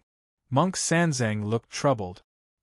He put his palms together and bowed his head. He said helplessly, Almsgiver's son, Senior Bai Shui said so. Moreover, when he spoke, his voice was trembling, and his eyes were filled with tears. It was obvious that he had deep feelings for Dr. Ping. Since he said such things, I couldn't stop him, but Senior Marshal Brother's injury. His voice was trembling and his eyes were filled with tears. I think he was scared by you. Sun Lang touched his chin. Is this guy really so mushy? He doesn't sound like a patient who needs a new doctor after the death of his attending doctor. He sounds more like a chaste widow who is forced to remarry after her husband died. Monk Sanzang sighed. Almsgiver's son, Priest Bai Shui seems to be very obedient. Can you please persuade him? Obviously, Priest Bai Shui was not willing to go to Deju Temple to recuperate, so he was putting on an act and making a last effort. However, Sun Lang was preparing to go on a long journey. How could he have the time to get involved in this troublesome matter? Moreover, Priest Bai Shui seemed to have made up his mind. Even if Sun Lang went to persuade him, it would not work. After all, he regarded Deju Temple as a dangerous place. Even if Sun Lang's words were effective, how could he let Priest Bai Shui sacrifice himself? However, obviously, there was another person in Mingzhou City. His words might be more effective than Sun Lang's. The ranger pondered for a moment and decided to betray the Taoist priest. He waved at Master Sanzang and said mysteriously, Ju and I, go on the streets and ask around about the embroidery hall. Look for Zhang Jianyuan, the big head of the embroidery hall. This person is a close friend of Taoist White Snow, a friend who has gone through life and death together. His words are 10,000 times more important than mine. You just need to tell him about it. Shanzai, Shanzai. Thank you, benefactor. Monk Sanzang was simple and honest. Monk Sanzang did not suspect anything. She was stunned and bowed gratefully. Then, she remembered something and clasped her hands together. I wonder where that benefactor Sima is now? Sun Lang frowned. What's the matter? Amit Ba. To tell you the truth, although I can't understand or let go of Benefactor Ping's act of dismembering the dead, I admire his sacrifice to save the villagers. Take it as an apology and respect. I want to do something for his disciple. Master Sanzang said frankly. I heard that almsgiver Sima is about to go on a long journey. This poor nun is not talented, but I do have some strength. I am willing to give her a ride. Where would he send her? To the Western Paradise? Sun Lang thought about this nun's Dharma name and then thought about his family's surname. One was called Sanzang, the other was surnamed Sun. The ranger's eyes twitched. I have a feeling that if you come along, this simple escort mission will become an SSS-ranked epic large-scale mission with 81 mission segments. Forget it, I can do it myself. Hearing this, Sanzang of the Tang family was a little disappointed. With benefactor's skills, there is indeed no need for this poor nun to take matters into her own hands. Sun Lang suddenly remembered something. That's right, speaking of which, there is indeed something that I need your help with. Didn't you want to do some small work for Ping Yidao? Back then, Ping Yidao wanted to research new medicine and was hunted down by the conservative faction. It was Marquis Jingganfu's Miss Zhao who saved him. Now that Ping Yidao's identity has been exposed, if the news is leaked out, that group of conservative faction will definitely make things difficult for Miss Zhao. This is definitely something that the dead Ping Yidao would not want to see. Monk Sanzang suddenly understood and nodded. Then is there anything this poor nun can do? It's simple. Sun Lang smiled innocently. I'm going to escort Sima Ping.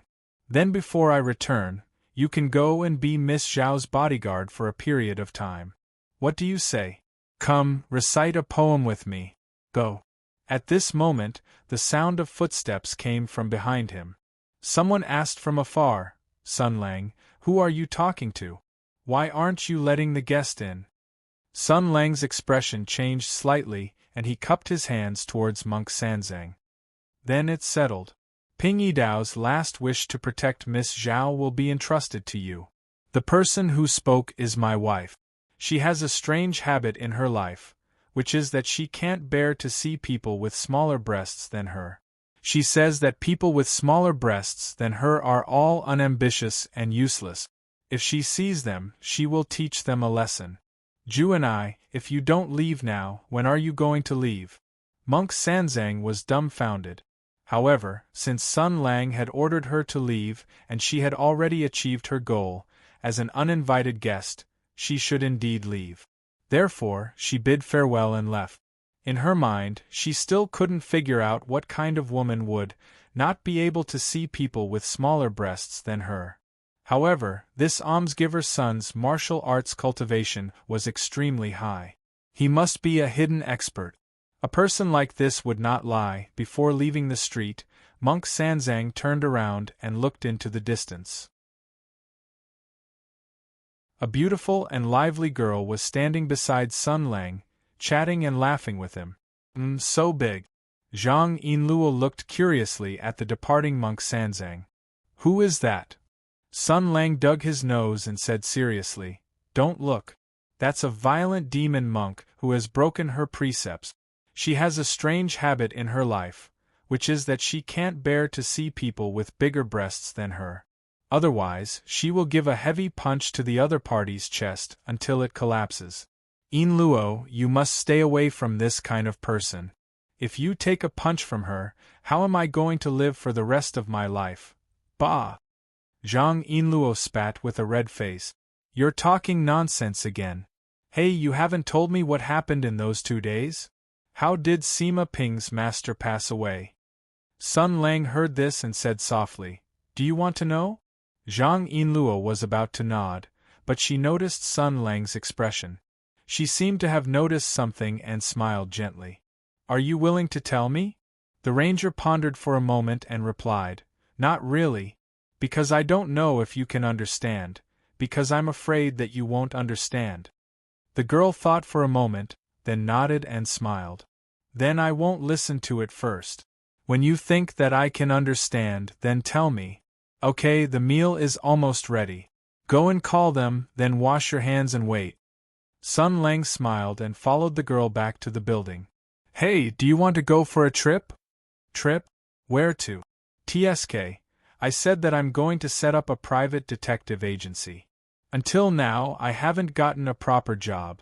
Instead, I want to go out to play. Where to? I'll pack my clothes and luggage. Following that, at the dinner table, Sun Lang announced the upcoming trip, the legendary 3-day trip to Lu Town.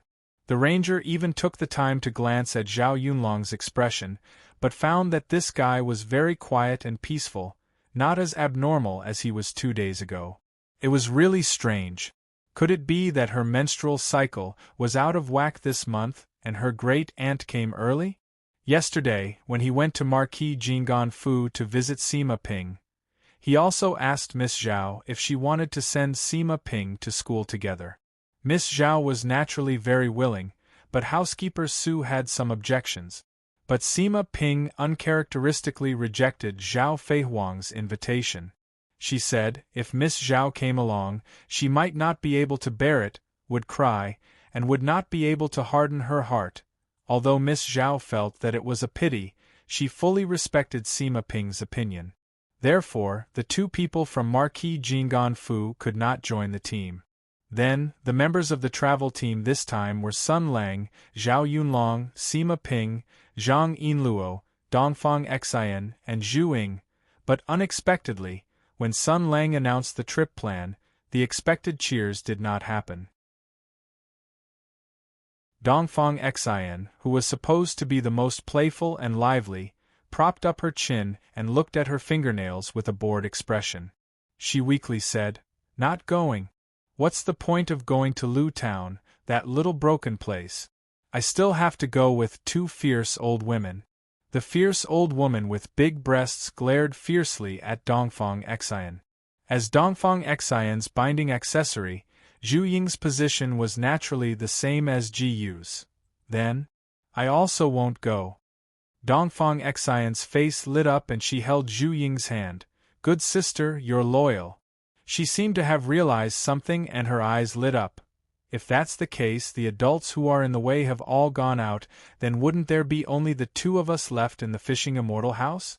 Then we can go eat stinky tofu every day, research new weapons, eat whatever we want every day, play whatever we want, we can not come back at night, and when we're bored we can go out on the streets to fish for perverts." Just like most of the naughty children in the world, after hearing that their parents were going out for a period of time, their oppressed hearts would run wildly like wild dogs. In addition, Dongfang Xian had been deeply influenced by Sun Lang during this period of time, and had grown greatly. She had countless wonderful ideas that needed to be verified. Now that she had a heaven-sent opportunity, how could she not be overjoyed? But, is that so? Zhang Yinluo revealed a gentle smile. "What else do you want to do?" Dongfang Xian waved her hand disdainfully. "It's none of your business. I went out to play with your Sun Lang. You're not even here. What can you do about my business?" Seeing Dongfang Xian's arrogant appearance, Zhang Yinluo blinked and suddenly turned to Sun Lang and smiled. "I won't go this time. You go early and come back early. I'm worried about leaving these two children alone at home." "Hey hey hey hey!" Accompanied by Dongfang Xian's incredulous screams and remedial flattery, the fishing immortal house was filled with a cheerful atmosphere. Everyone looked at the girl jumping up and down and laughed.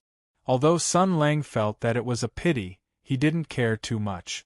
After all, this was just a short mission to send people off, and he would be back soon. It didn't matter whether Zhang Yinluo went or not. But what he didn't know was that there were people who attached great importance to this mission. For example, Dongfang Xian, while stomping her feet, quickly glanced at her silent sister, and her eyes instantly became sharp. It wasn't without reason that she pretended to be crazy and acted like a clown. At least this time, other than Sima Ping, only Zhao Yunlong and Sun Lang would be traveling together. "Humph, I can only help you here."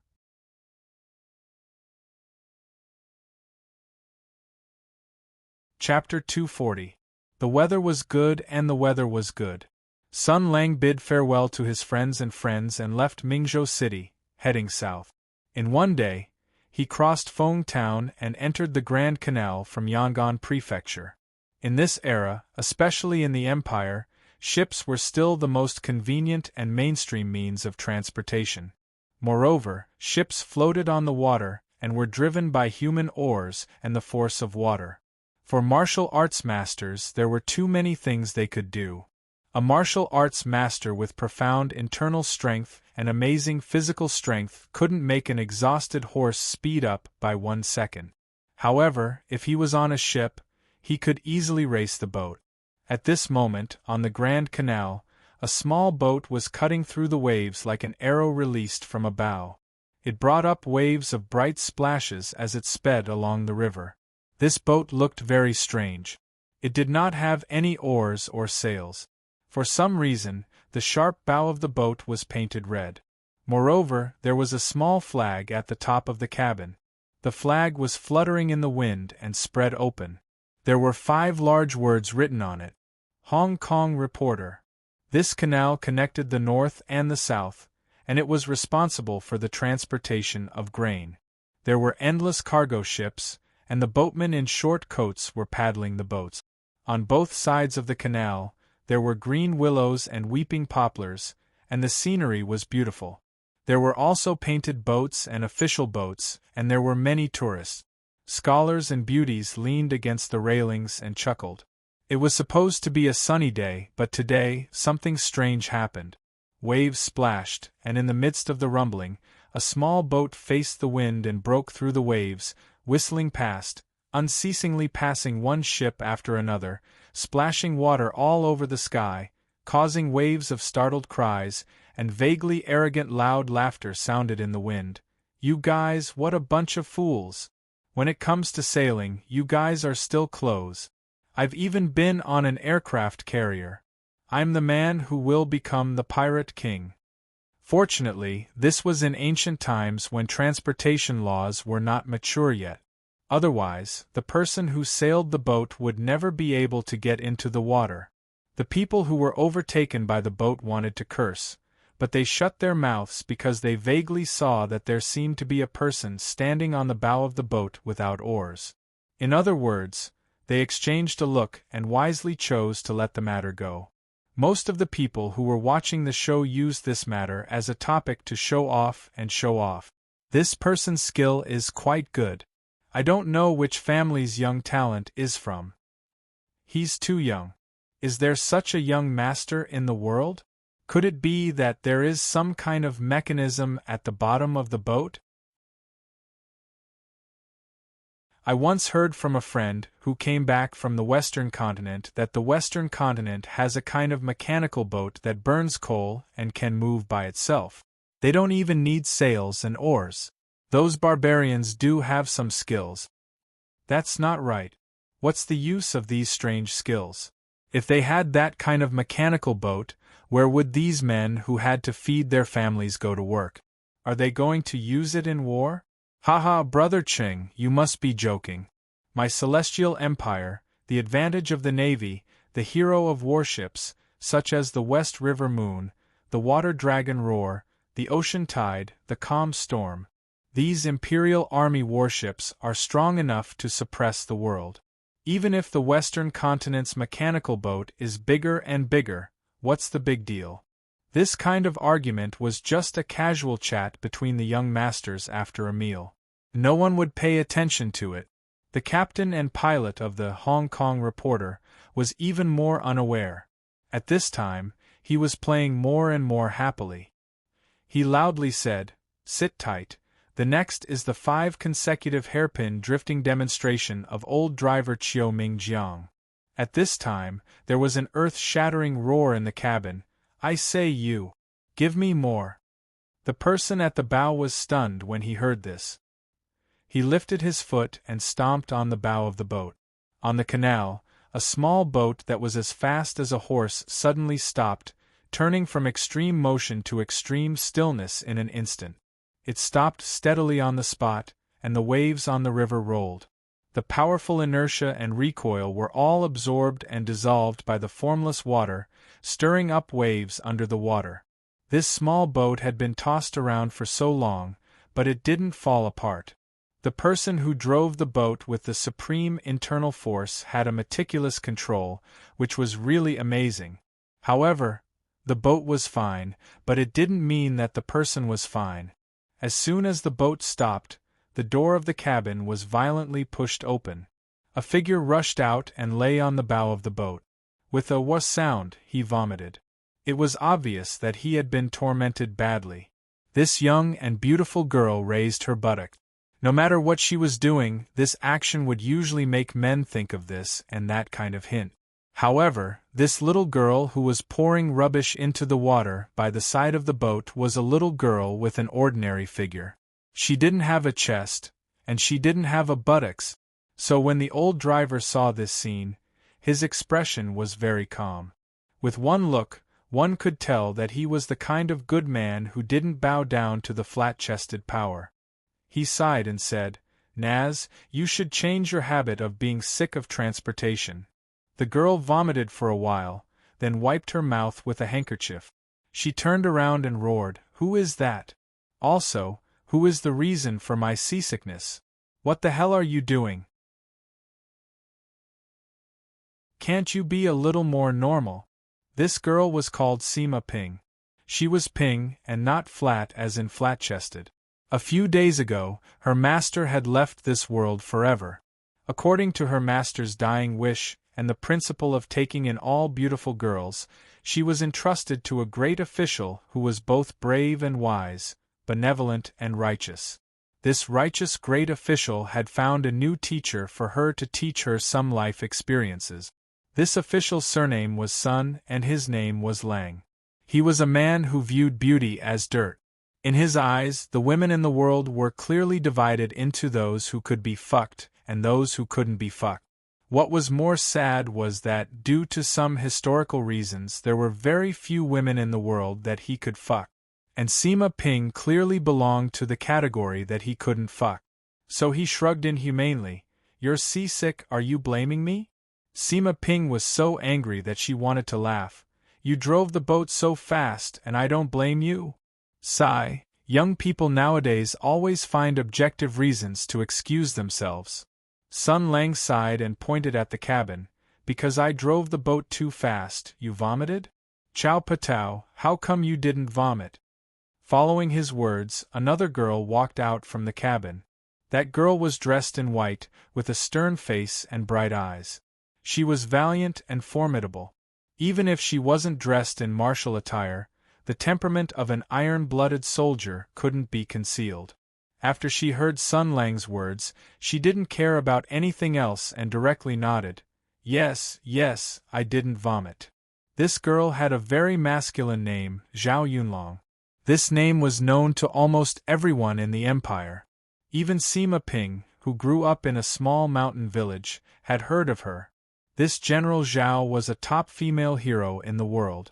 As a girl, she had made countless contributions in the Great War of Tianyuan. She was even conferred the title of Marquis. Not only was she an undefeated legend in the army, she was also a role model for all the girls in the world. More importantly, he was a fierce general with astonishing martial prowess. Sima Ping almost couldn't catch her breath. She really wanted to say, "This guy's martial arts are so high. How can he be seasick? How can he compare to me?" However, she knew that with Sun Lang's personality, he would definitely follow up with, "Why is your martial arts so bad? Isn't it your own fault?" And so on. She would drag this matter into a whirlpool of endless pestering and satisfy his desire to bicker and tease her. As a result, the girl directly snorted and said nothing. At this moment, she was already greatly regretting her refusal to accompany Zhao Feihuang's sister because she wanted to avoid the sadness and reluctance of parting. However, now it seemed that this was an extremely wrong decision. Once this Sun guy left Mingzhou, he was like a mad dog that had been let out of its cage. His desire to make big news grew with each passing day, and he would play around with anything that interested him. The rampage on the Grand Canal this time was only one of the countless crazy things he had done in the past 2 days. He was in high spirits, but Sima Ping was tormented to the point that she was physically and mentally exhausted. The pain in her heart was indescribable. She couldn't beat him in a fight, and she couldn't win in an argument. She was simply f***ed up.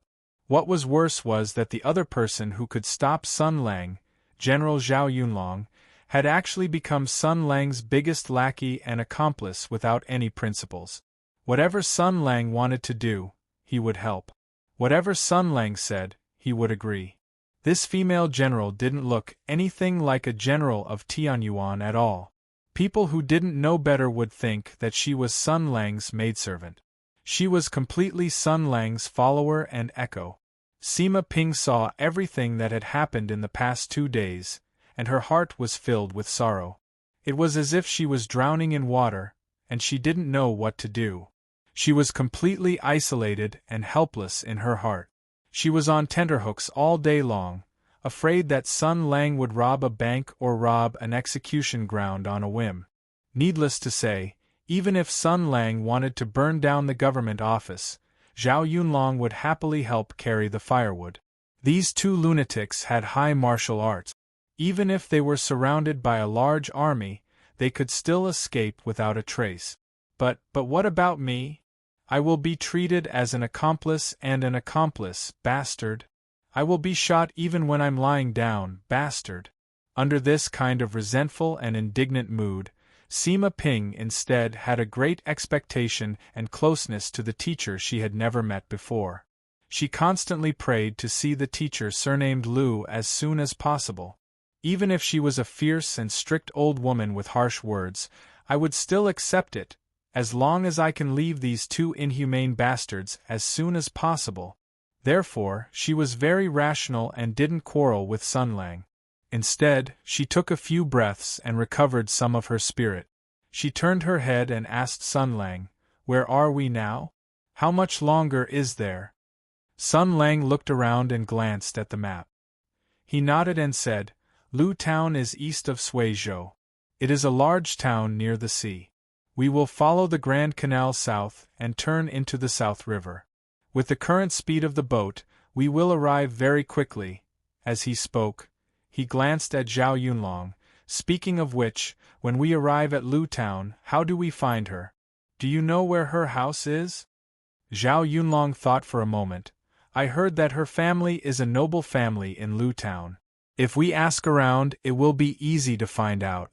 I remember that the garden she lives in is called 100 Herb Garden. If we really can't find out, we can directly find her and ask."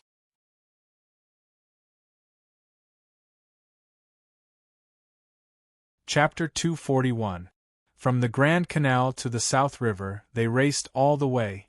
After leaving behind countless legends of the fastest speed, the town of Lu was already in sight. Sui Province was south of the great river. It was a beautiful place of fish, rice, and water in the empire. The rivers crisscrossed, and countless prefectures and counties were located on them. The rivers extended in all directions, so it was easier to take a boat than to walk. As they approached the town of Lu, there were more and more boats coming and going. The boat without sails and oars was particularly eye-catching. In addition, Sima Ping was very noisy, so Sun Lang casually found a place to dock. The three of them came to the shore and looked at the continuous rows of houses on both sides. The scenery of the water village was gentle and reserved, different from the heroic atmosphere of the northern border of Mingzhou. Sun Lang looked around and his eyes lit up. He pointed at the big flag with the word "Ju" fluttering in the wind not far away and said with a smile, "Let's go to the tavern to ask for information and have a seat." Zhao Yunlong carried the Horizon Spear, which was ranked 42nd in the Tianyuan Weapon Atlas, wrapped in a white cloth. He carried her and Sun Lang's luggage, and followed the paladin.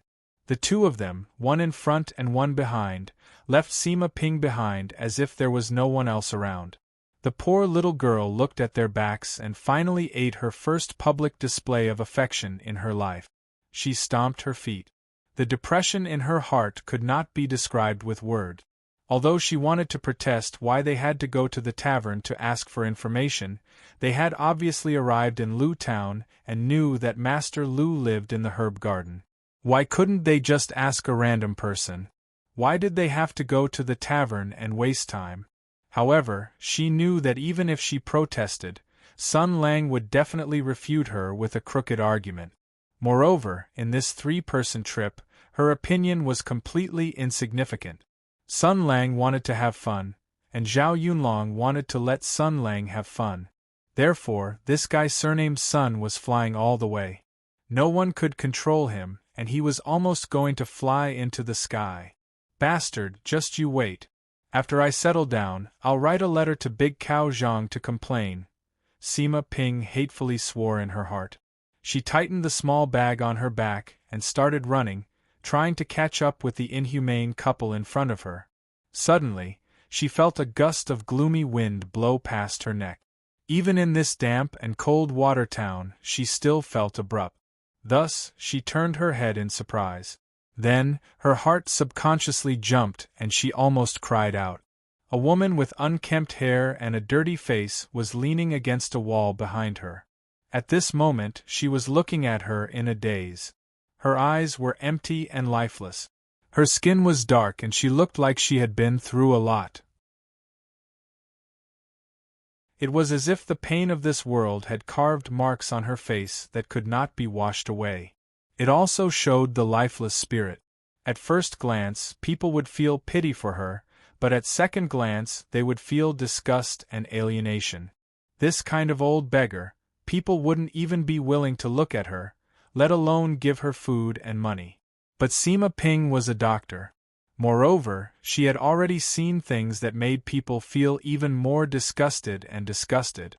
Out of the pity and professional instinct of a doctor, she looked at this woman a few more times.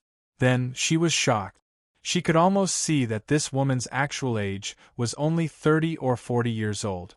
But on her face, it was as if the vicissitudes of life had been carved on it. Unexpectedly, she took a few steps forward and took out a small piece of silver from her waist. She stuffed it into the woman's hand and then asked softly, "Are you okay? Do you feel uncomfortable? You?" Before she finished speaking, she saw the old woman raise her eyes. Those lifeless eyes that were like those of a walking corpse came to life. But what bloomed from her pupils was not the light of a living creature. Instead, it was a bottomless darkness that seemed like an abyss that could swallow everything. The woman then spoke. Her voice was like her appearance. It was extremely like a strange owl in the night, hoarse and terrifying. "Little girl," she asked with a hoarse voice, "are you doing such a good thing and paying attention to an old woman like me for the good fortune after death? After people die, do they really have to go to hell? Is there really retribution?" Sima Ping's heart was shocked. She quietly took 2 steps back and secretly inserted 2 silver needles into her mouth. But when she heard the old woman's question, she was first stunned and then her heart ached. She believed in karma. Many people in the world also believed in it. It was because they believed that good and evil would be repaid that the fragile and fickle human nature could be strengthened. Everyone believed that there would be retribution in the underworld, so they would do good deeds and suppress their evil thoughts. But she suddenly thought of her master. If there really was a hell in this world, and there really were 10 Yama kings that rewarded good and punished evil, then when her master went there, what would happen? When she thought of this, her heart ached even more. She gently shook her head. "I don't know. I hope it exists, but I also hope it doesn't." The woman looked at Sima Ping. As if she could see the sadness and uneasiness in the girl's heart, she sighed softly. Poor little girl. She should be 12 or 13 years old this year. If my Ah Mao was still alive, she would be around this age. Sigh, my Ah Mao, I'm so stupid, really. 12 or 13 years old, my ass, I'm already. Ah, forget it.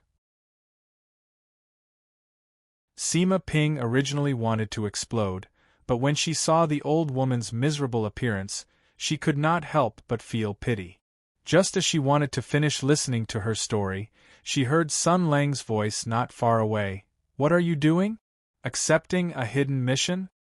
The girl turned around and saw Sun Lang looking in her direction. She smiled embarrassedly. "There's an auntie here." But when Sima Ping turned around again, she found that the old woman had already disappeared. Looking around, there was no one. The faintly discernible, gloomy and cold aura that surrounded her had also quietly disappeared. The sun shone on her body and traces of warmth once again spread throughout her body. She raised her head to look at the sun and suddenly felt as if it was a lifetime ago. She did not know if what had just happened was real or an illusion. She told this matter to Sun Lang. Sun Lang rubbed his chin and said with a serious face, "Could it be that the old woman saw that you were a rare martial arts genius and wanted to pass on the mission of saving the world to you? So she took out a book of Desire Heart Sutra and said that it was fated with you and sold it to you for 10 coins? Sima Ping snorted. Jade Heart Sutra is such a profound martial art. How could that old woman have it? Why would she be willing to give it to me? She's always talking nonsense. She turned her head and looked around again. There was no one around. The old woman from before was still nowhere to be seen. The living person who had just appeared here had disappeared in the blink of an eye. It was really strange. And she even asked me about the afterlife and the underworld. Sima Ping thought about it and was suddenly shocked. Could it be that this old woman was not a living person but a ghost? I was talking to her just now. Could it be that she was pestering me? The girl was ultimately afraid of these frightening things. Thinking about it, she shivered and her heart was immediately filled with fear. The girl trembled and said, It can't be a ghost, right? Sun Lang snorted. As a doctor, you've been dealing with dead people all day long. You're actually afraid of ghosts? Let me tell you, those who deal with dead people all day long and are still afraid of ghosts are all scum. Sima Ping said with a subtle expression, I feel that there's a hidden meaning in your words. It seems like you're targeting someone extraordinary. The ranger curled his lips and said with disdain, You're thinking too much. All right, let's go. What's there to be afraid of? Don't be a coward. Even if there's really a ghost, so what? I've never seen what a ghost looks like in my life. I don't know if female ghosts can resist the power of sex. A Chinese ghost story or something like that? He laughed lewdly for a moment and waved his hand. Let's go. We'll go to the Xianheng Hotel in front to eat something and ask about the herb garden and the Liu family.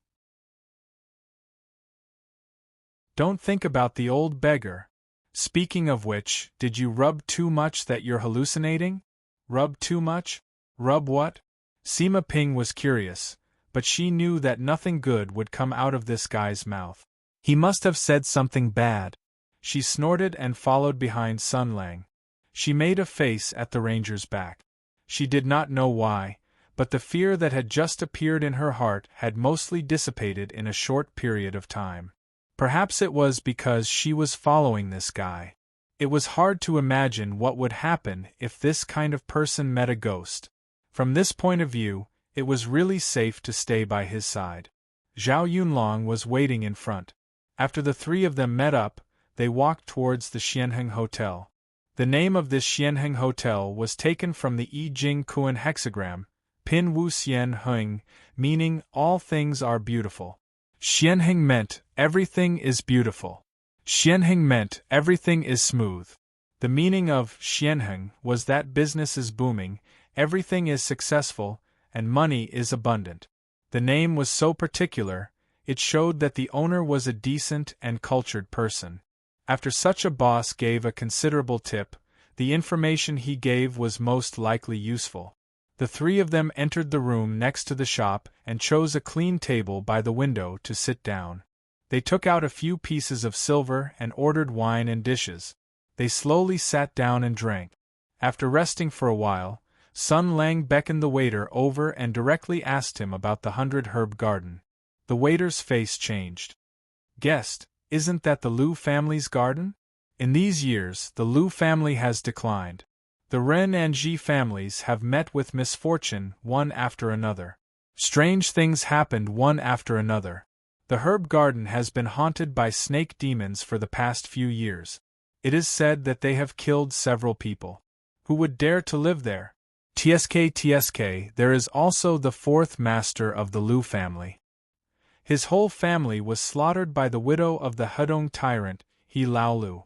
Damn, this is a lot of information. Sun Lang took out another piece of silver. Brother, tell me in detail about the Liu family's matter. What exactly is going on? This wealth moved people's hearts. When the waiter saw the silver, his eyes lit up. He cautiously glanced around, gritted his teeth, and put the silver into his pocket. He whispered, Guest, I will tell you. In the future, please don't drag me into this and make me suffer. This Liu family. But before he finished speaking, a loud shout came from outside. Second Master Kong is here.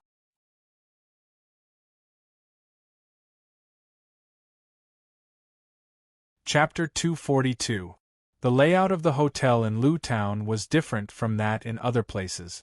There was a large counter in the lobby, similar to the bar counter in the later years. Some people were leaning against the counter, holding a bowl of wine and eating a dish that went with the wine. They gathered in twos and threes, talking and laughing loudly. Most of these people were dressed shabbily. They were either idlers on the street or pawns who had finished their work. When they had free time, they would come here to buy a bowl of wine, warm it up, and take a rest. On the other hand, Sun Lang's group of people, who were wearing long gowns, went to the more elegant and dignified reception hall next to the hotel. They ordered wine and dishes and slowly sat down to drink. There was an essential difference between them and the poor people outside. In fact, this was indeed the case.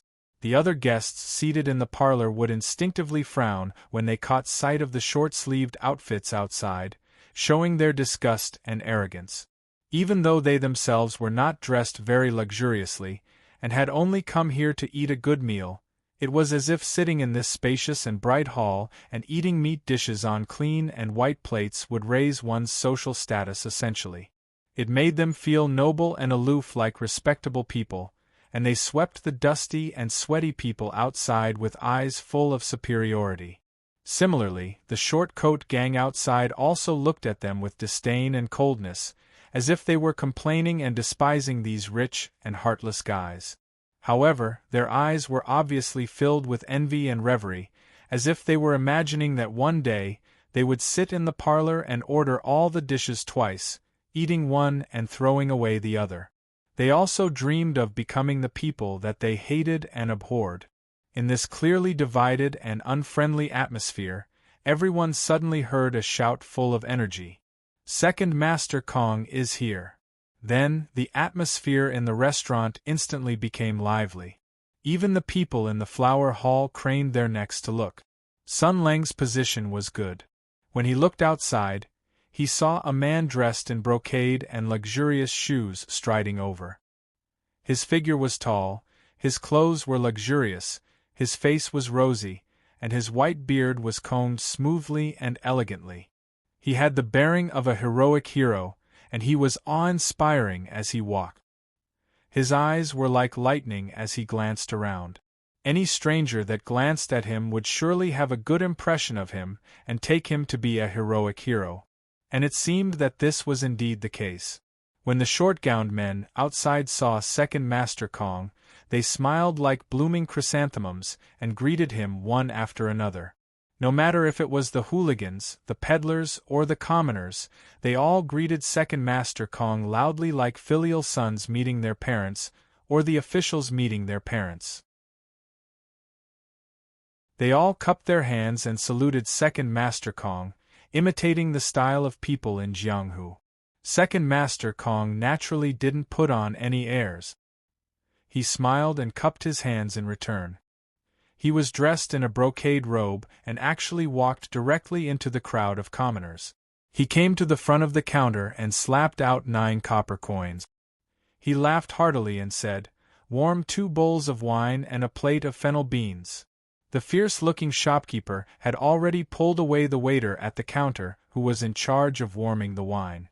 He personally poured 2 large bowls of wine, and then filled a plate of fennel beans. Rather than calling it a plate of fennel beans, it would be better to call it a mountain of fennel beans. With a face full of smiles, he handed it to Second Master Kong with both hands. Only then did he solemnly put away the 9 large coins with a smile on his face. The people around the counter laughed and shouted, "Shopkeeper, how dare you take Second Master's money? Aren't you afraid that Second Master will destroy your restaurant?" The shopkeeper opened his eyes wide and said, "How can you accuse me? How can Second Master be that kind of person? Second Master and I are old acquaintances. He can be considered a regular customer for more than 10 years. Back when Second Master had not yet made a name for himself, I was sure that he was not a fish in a pond. He had one good thing back then. Take the money for the wine as an example. He has never defaulted on the payment. His character is much better than all of you filthy geniuses." Second Master Kong picked up a fennel bean and put it into his mouth, chewing it carefully. This 1 copper coin per plate of snacks was something that the commoners at the bottom of the food chain ate with wine. The taste was not very good, and it did not match his luxurious clothes at all. However, he ate it with relish. As he ate, he listened to the shopkeeper's words and nodded at him with a smile. The shopkeeper seemed to have received great encouragement and chattered even more. What, are you not convinced? Whether it is doing business or being a person, integrity is the foundation. Back then, second master never defaulted on the payment for wine. It was because of his integrity that he was able to achieve what he has today. My restaurant also takes integrity as its foundation. We never mix water in the wine we sell. That is why everyone is here to support us. When everyone heard this, they all laughed and scolded him. They all pointed out the many scandals of the shopkeeper who had been exposed for mixing water in the wine. The restaurant was filled with an even more cheerful atmosphere. It was truly joyous. However, the atmosphere in the parlor was not so cheerful. The long-sleeved party members exchanged glances and lowered their voices. Someone secretly winked and said in a low voice, "Look, that is Kong Zhongwu." Another person said in a low voice, "A hero uses martial arts to break the rules and force commoners to kneel. Scum." The person who had just spoken shouted in a low voice, "Haven't you heard that trouble comes from the mouth? Be careful." In short, these people sitting in the parlor were looking at second master Kong, who was dressed in luxurious clothes and mixed in with the commoners, with a mixture of disgust and fear. Their expressions were filled with disdain and disgust. However, the atmosphere over there was still lively. A busybody asked, "Second master, where have you been getting rich recently?" The second master named Kong Zhongwu finished a bowl of wine and wiped his mouth. He laughed heartily and said, "It's nothing more than coercion and bribery. I've robbed some things and done some shameful things. Sorry for the ridicule." When those people heard this, their faces actually showed an indignant expression, as if they had been slandered as bandits. Their faces flushed red and they said loudly, "Second master, that's not right. Robbing the rich to give to the poor and enforcing justice on behalf of the heavens. How can it be called robbery? How can the matters of the Jianghu heroes be called coercion and bribery?" When Kong Zhongwu heard this, he only shook his head and smiled. He did not comment, but the speed at which his left hand knocked on the counter suddenly increased. At this time, the commotion over at the restaurant attracted a few children who were playing on the street. They ran over to take a look and saw the shining plate of fennel beans piled up into a mountain. The gluttonous worms in their stomachs were tempted. However, when they saw Kong Zhongwu in the center, who was like a moon surrounded by stars, the children stopped in their tracks. They looked at each other and ran away holding hands. Second Master Kong's gaze also swept over the few children outside, but his expression did not change at all. He did not take it to heart at all. "Oh, Moses Roy!" Sun Lang looked for a while and then retracted his gaze. He then looked at the waiter standing at the side with a little surprise. Ever since Kong Zhongwu appeared, the waiter had been staring blankly at the finely dressed hero who laughed heroically. His eyes flashed with sadness and disappointment, then confusion. It was as if he had lost a good friend, as if his good friend had become a stranger. Fate was fickle and the human heart was fickle. It was not something a small waiter like him could see through. When he grew a few years older, he would understand.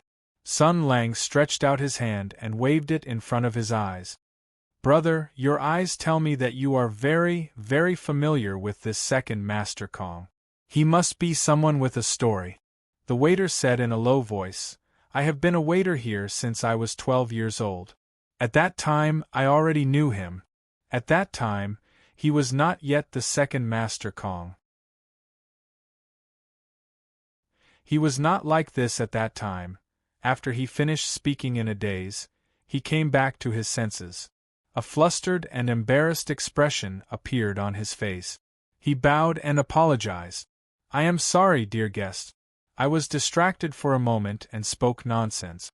Please forgive me." Sun Lang waved his hand to make him feel at ease. He had heard what the waiter had just said and connected it to what he had just heard and seen.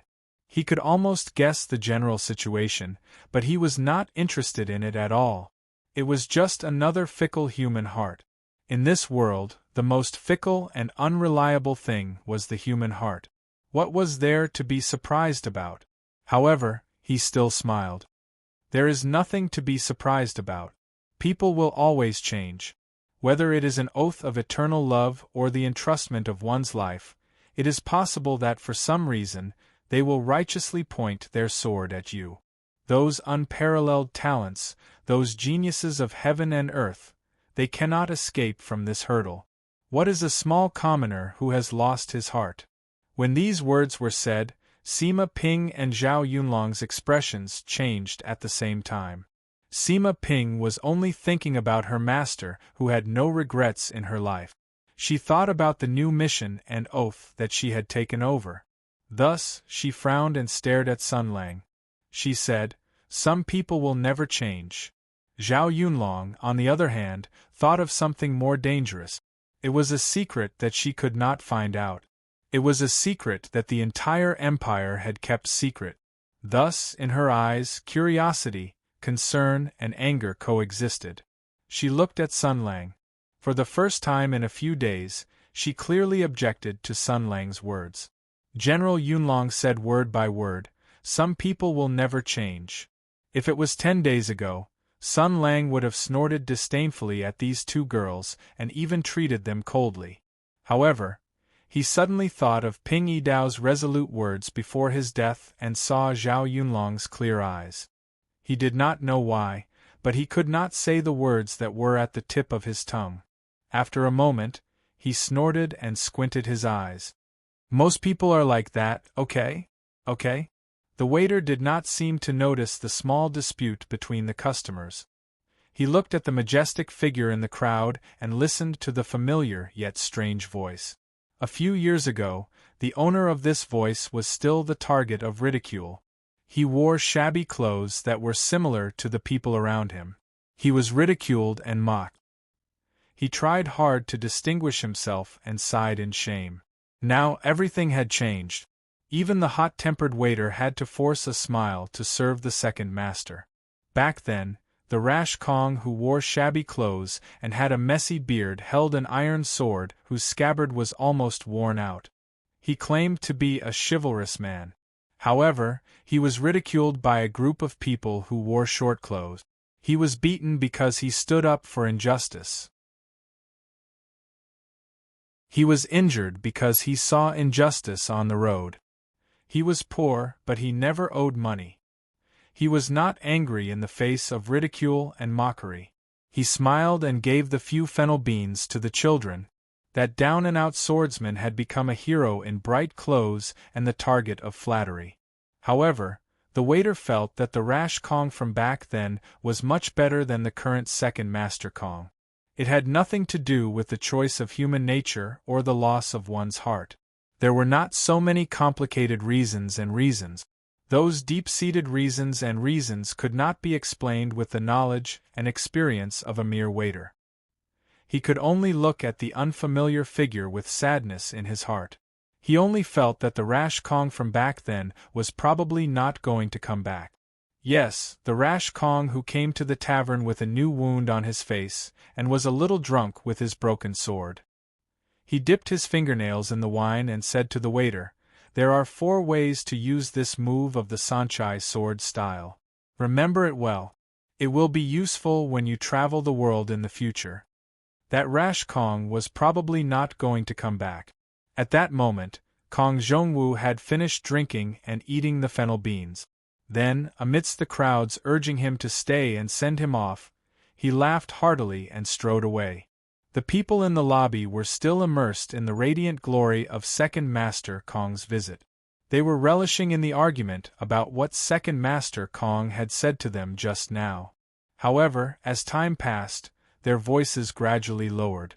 Their expressions and the atmosphere became strange. Everyone seemed to have something they did not dare to say. The waiter let out a long sigh of relief, as if he was helplessly relieved. But today, Second Master Kong's visit once again evoked memories and doubts that he had to get out. Facing these 3 guests, the silver in his bosom reminded him that he seemed to have forgotten something. Thus, after apologizing again, he seemed to have made up his mind.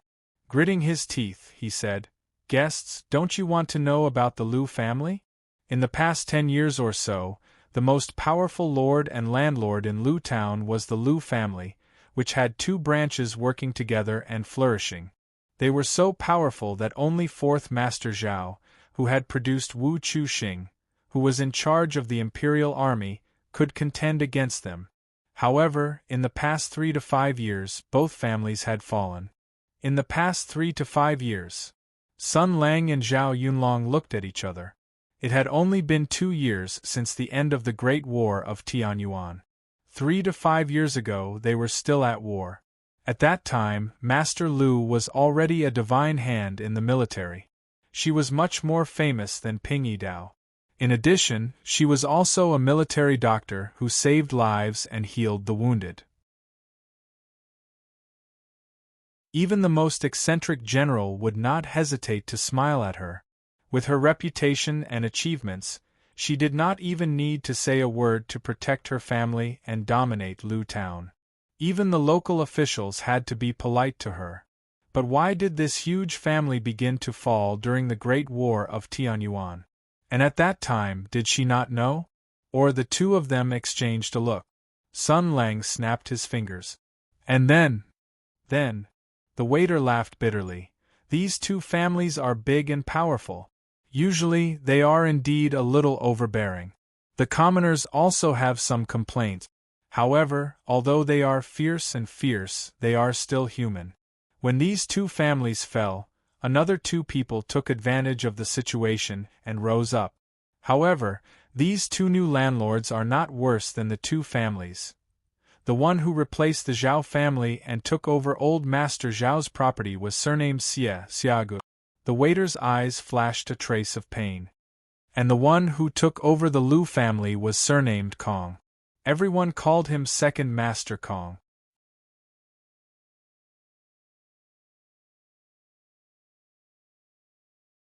Chapter 243. 3 to 5 years ago, although the Great War of Heaven's origin had not ended yet, the outcome was almost certain. The war had been going on for decades.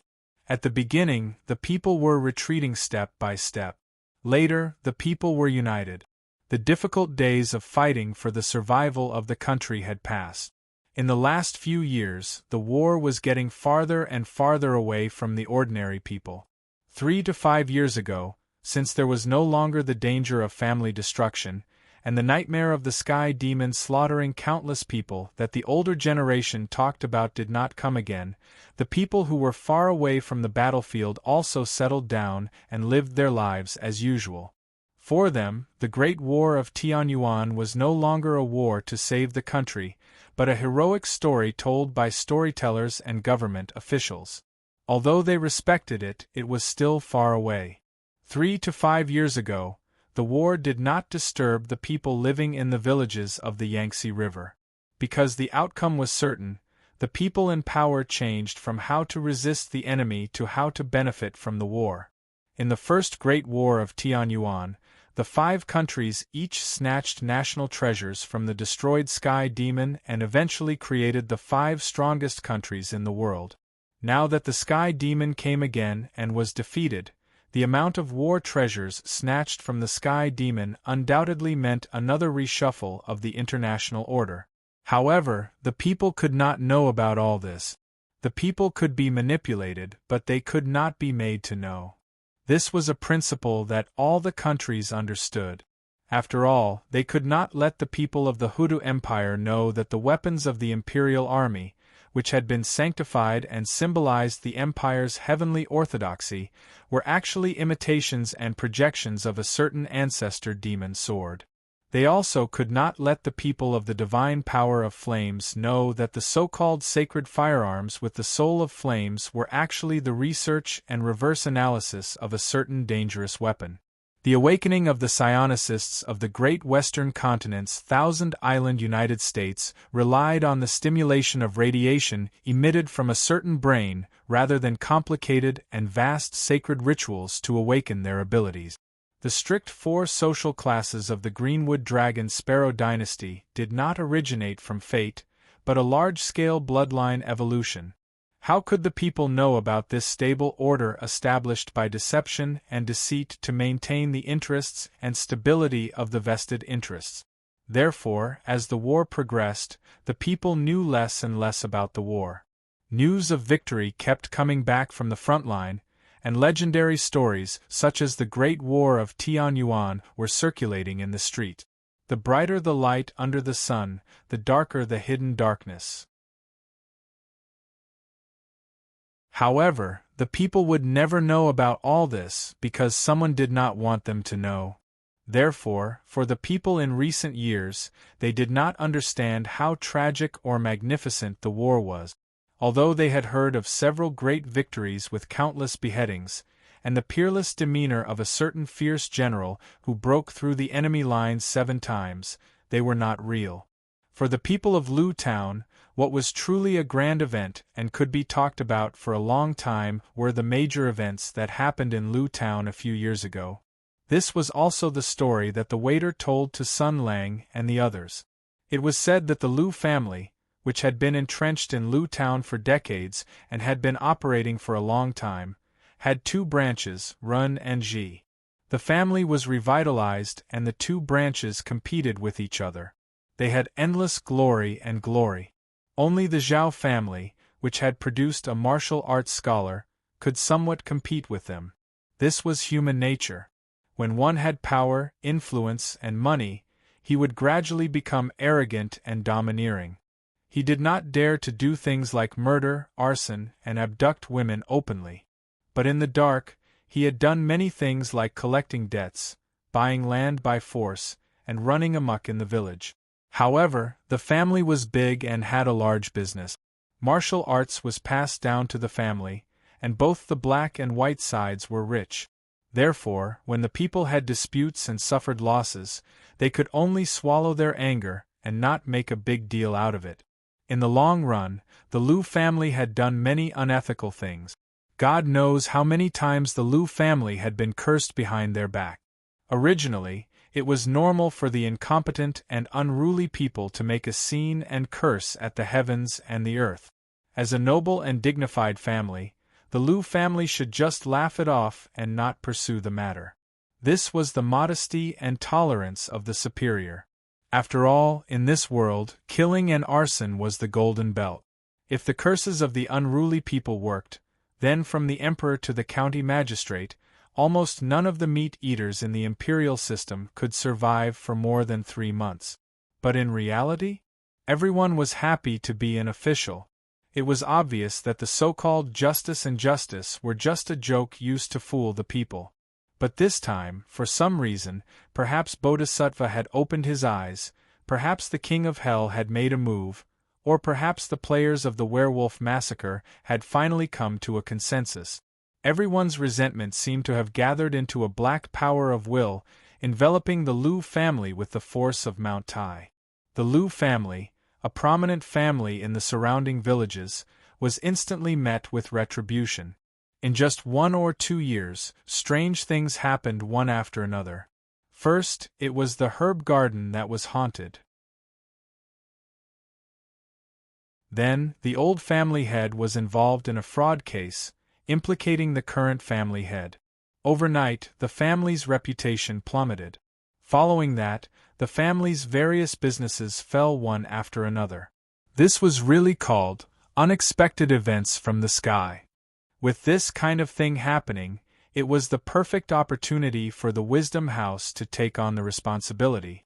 However, before that 4th Master Lu, with a heavy expression on his face, could announce that he would draw a clear line with the human branch, which had brought disgrace to their family name, and then take care of the women and children left behind by the human branch, as well as take care of the human branch's business, the crisis of the Wisdom House came head-on. This time, it was much more explosive than the experience of the Wisdom House. Moreover, it was as fast as a gust of wind. On a moonless and windy night, the 4th Master of the Lu family was completely slaughtered without any warning. The murderer's methods were extremely cruel and had a huge impact on society. There was almost no sound. By the time outsiders found out, they saw the bodies of the Ji Fong family lying on the ground. Moreover, their bodies had been hollowed out, their 5 viscera and 6 bowels were all gone. It was as if they had been eaten by a wolf. It was said that the murderer was the widow of the tyrant of River East, Hilaulu, who had already been executed by the law. This woman seemed to have worked at the Lu mansion before. In this regard, after careful investigation and interviews, the constables of the 6 Fan School came to a conclusion: it was pure bullshit. The woman called sister-in-law was just an ordinary woman with some beauty. A few years ago, she was snatched by the tyrant of Blade Hilaulu and became his wife. Even if she started to practice kung fu at that time, she could only practice for 2 or 3 years.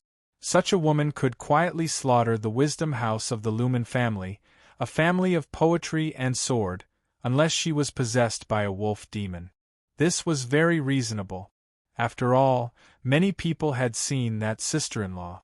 She was just an ordinary woman. Nobody would believe that she would kill people. She had no motive or ability to do so. Moreover, the Lu family had been very good to her in the past. Soon, everyone shifted their suspicious gazes away, because an even more suspicious person had surfaced. The Lu family had declined, but such a large family business would not disappear into thin air. After losing the protection of the owner, the silk houses, hotels, and oil mills were like a piece of fragrant fat meat that anyone could take a bite out of. But no matter whether it was the officials or businessmen, whether it was the scholars or the gentry, whether it was the black or the white, or even the stewards of the Lu family who did not have the surname Lu, no one was bitten. Because there was a martial artist who was once in dire straits and was casually mocked by hooligans. After disappearing for a period of time, he suddenly appeared out of nowhere. Not only did he have amazing martial arts skills, he also had shrewd methods and profound shrewdness. He took over the many businesses that the Lu family could not protect. His unrestrained and swift methods made him look like a stunning figure who had experienced the ups and downs of the business world all his life. After a period of dazzling and dizzying events, the former Second Master Kong, who was now Second Master Kong, had become a big shot in town and the biggest winner after Ruman's shocking change. Because the timing of his appearance was too ingenious, his harvest was so great, and his methods were so adept that people could not help but wonder if there was some subtle karmic connection between the Lu family's decline and Second Master Kong's rise. Still, no one dared to continue guessing.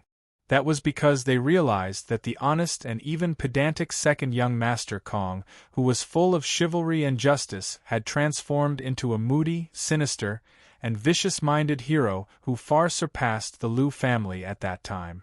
In less than a year, he had arranged everything and replaced the Lu family's social status in Luzhen and even Qianhang Prefecture. Thus, the second young Master Kong whom everyone made fun of had smoothly become the second young Master Kong whom everyone revered. While the people of Lu Town were still immersed in the classic scene of "Don't Bully the Poor Young," another world-shattering event happened almost at the same time. Someone had copied Second Master Kong's success and stood on the remains of another noble family in Lu Town, the Zhao family. What was especially unacceptable was the new noble's declaration and his original identity. If Second Master Kong can do it, why can't I? This person was called Xie Ague. He was originally just a scab, the lowest class of ruffians who had fallen into poverty. He was thin and small, and had no strength at all. He was the kind who could even press a teenager to the ground and beat him. Damn it, no one knew where he had suddenly learned kung fu from. Similarly, he had seized the foundation of the Zhao family's old master at lightning speed and rose to power as a nouveau riche. This was the big news that people in Lu Town had been talking about for a long time in the past few years. It was just that Kong Zhongwu was a fallen warrior, and Xie Ague was a scoundrel. How did the two of them suddenly become the great masters of mighty tyrant Lu Town in such a short period of time? How did they defeat the Lu and Zhao families, who had been in business for generations and had a solid foundation, and how did they smoothly and ruthlessly annex the properties of the two families? There were all kinds of reasons that could not be explained clearly by the waiter. After all, he was just a small shop assistant. The rich circle is really messy. After listening to the waiter, Sun Lang sighed contentedly. There's even order in the chaos. That's really King wonderful. After listening for a long time, he expressed his satisfaction and rewarded the waiter with another piece of silver. He asked, "Unfortunately, I'm not very interested in the end of the Liu family. I'm just here to find someone. Let me ask you, in the Liu family's Renfang, there's a person called—" "Forget it, she doesn't like people to know this name. Just tell me directly, after the Liu family fell, where did the survivors move to?" The waiter was stunned for a moment and said awkwardly, "This, I don't know. The Wisdom House seems to have been destroyed. As for the Renfang, 2 generations of mainstays have passed away. The rest of the family members have disappeared. I heard that the Liu family's young master took them to seek refuge with relatives, or they changed their names. After all, their family was a little fierce before, so they couldn't live in Liu Town anymore." As he said this, his face showed an uneasy and gloomy expression. He said hesitantly, Maybe the ending was even worse." Although the waiter did not say the whole story, but what kind of person was Sun Lang? With the heart of a lowly person, he was able to measure the abdomen of everyone in the world. With just a glance, he was able to see the hidden meaning of the waiter's words. Since that second Master Kong seemed to be the mastermind behind the Liu family's downfall, with his ruthless personality, since he had already done such a thing, how could he leave behind future troubles for himself? Perhaps the remaining people in the Renfang had already silently disappeared from this world. In this regard, Sun Lang just smiled. There must be one person who is still alive. We're here to find this person. I heard that she has already returned to Liu Town. Well, looking at your expression, you haven't heard. But it's okay, with such a big thing happening to her family with her character, she will definitely not let it go. And I think this matter, compared to the rowing competition, has made me a little interested." He smiled slightly. "Waiter, the Liu family's old house is in the herb garden, right? Where are we going? Is it the second Master Kong's house now?" The waiter was shocked and waved his hand repeatedly. "Even if it's him, he wouldn't have the guts to live in the herb garden. That place is haunted. There were those who didn't believe in the supernatural who went in to take a look. No matter if it's a skilled and daring martial artist or an immortal Taoist, they all disappeared from the world. In the end, the Yamen came out personally to seal the herb garden. This herb garden has become a veritable haunted house." He wanted to describe the various strange stories and strange phenomena in the garden in detail, hoping to make this guest aware of the difficulties and retreat.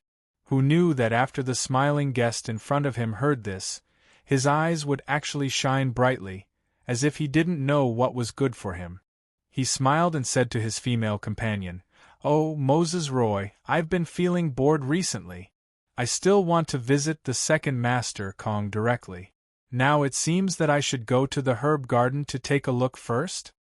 Zhao Yunlong was Sun Lang's most capable henchman in the past. During the New Year, the two of them even secretly went to the Sky Demon's camp to throw fireworks and firecrackers. A mere herb garden was nothing. General Yunlong smiled. She didn't have any opinion on what Sun Lang wanted to do. "Are we leaving now?" Sima Ping knew that her opinion was insignificant, but she still tried to fight for her little bit of rights as an independent person. Can I not go?" Sun Lang smiled very sincerely. "What do you think?"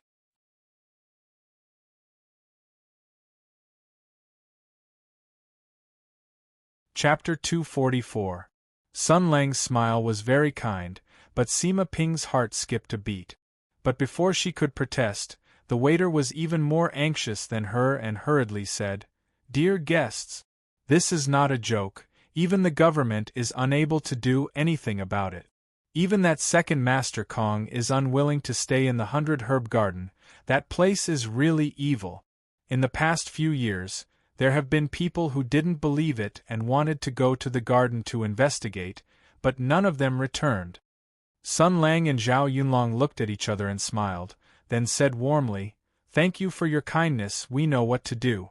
Waiter, we won't disturb you, go and do your work." The waiter looked like he still wanted to say something, but Sun Lang smiled and shouted, "Shopkeeper." The waiter's expression froze, then he stomped his feet and walked away helplessly. Just as the waiter left, Sima Ping shouted in a low voice, "Hey, you two can play however you want, don't drag me into it." That waiter sounded like he was telling the truth. That place must be evil. Sun Lang said bitterly, "You silly girl, how are we going to play? We are going to find your future master. Her family is in decline, her family is separated, and it can be said that she is carrying a family grudge. As her future disciple, although you are too weak to serve her, how can you stay out of it? Moreover," as he said this, he patted the table earnestly, "with us two big accounts to bring you to the dungeon, what are you afraid of? You can just lie at the entrance of the dungeon as a doorman. When the time comes, you can complete the mission, gain a good impression of your master, and also gain some experience. Isn't that great?" Sima Ping looked at him with a cold gaze. "Are you that kind? You are a person who doesn't get up early if there are no benefits. Why would you think for me? Tell me the truth. This is a matter of everyone taking what they need. NPCs ask players to run errands, and they still have to give some money and trash items like beggars." Sun Lang said proudly, "We brought you to the dungeon, so you have to pay something. We are kind and don't need you to pay, otherwise you can't afford to hire us." Sima Ping's gaze became colder and colder. "Then what do I have to pay? It's like this."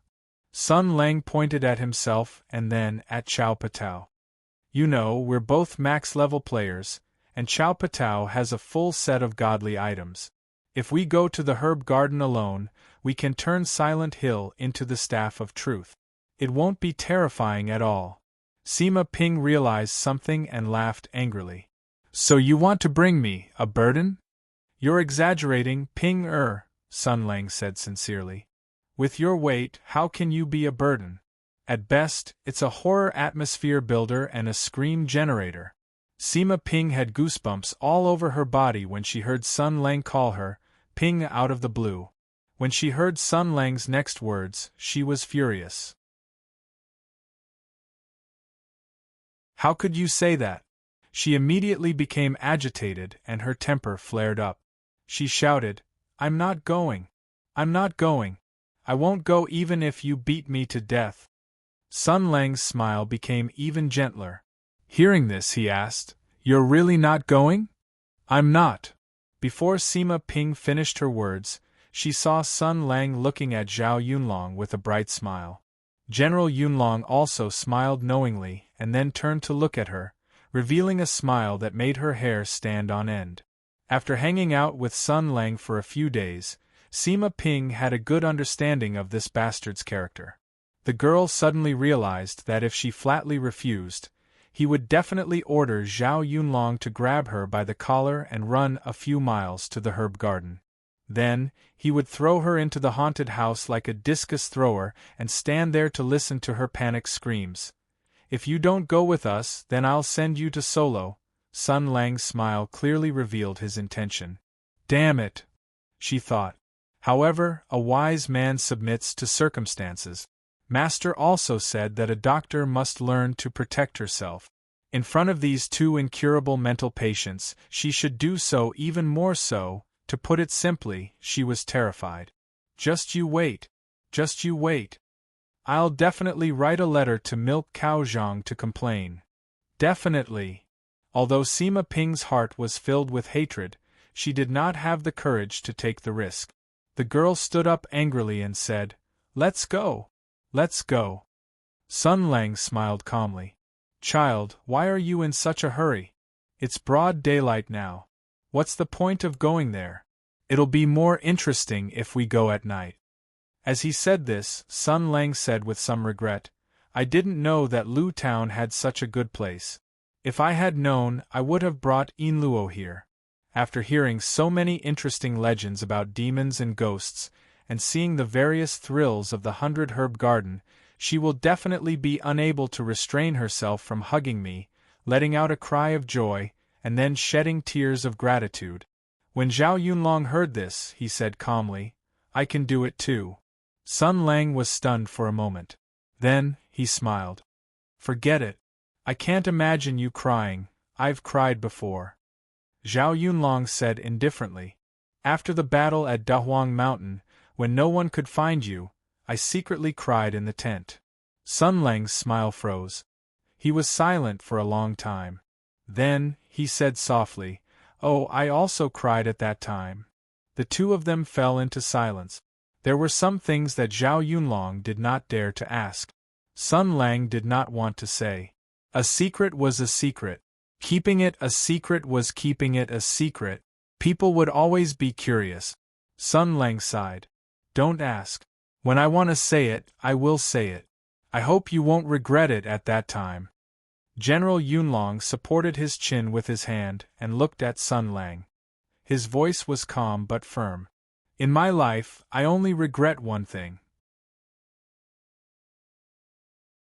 When you were transferred to Dahuang Mountain, I did not go with you. The ranger shook his head. This is something that I should be happy about.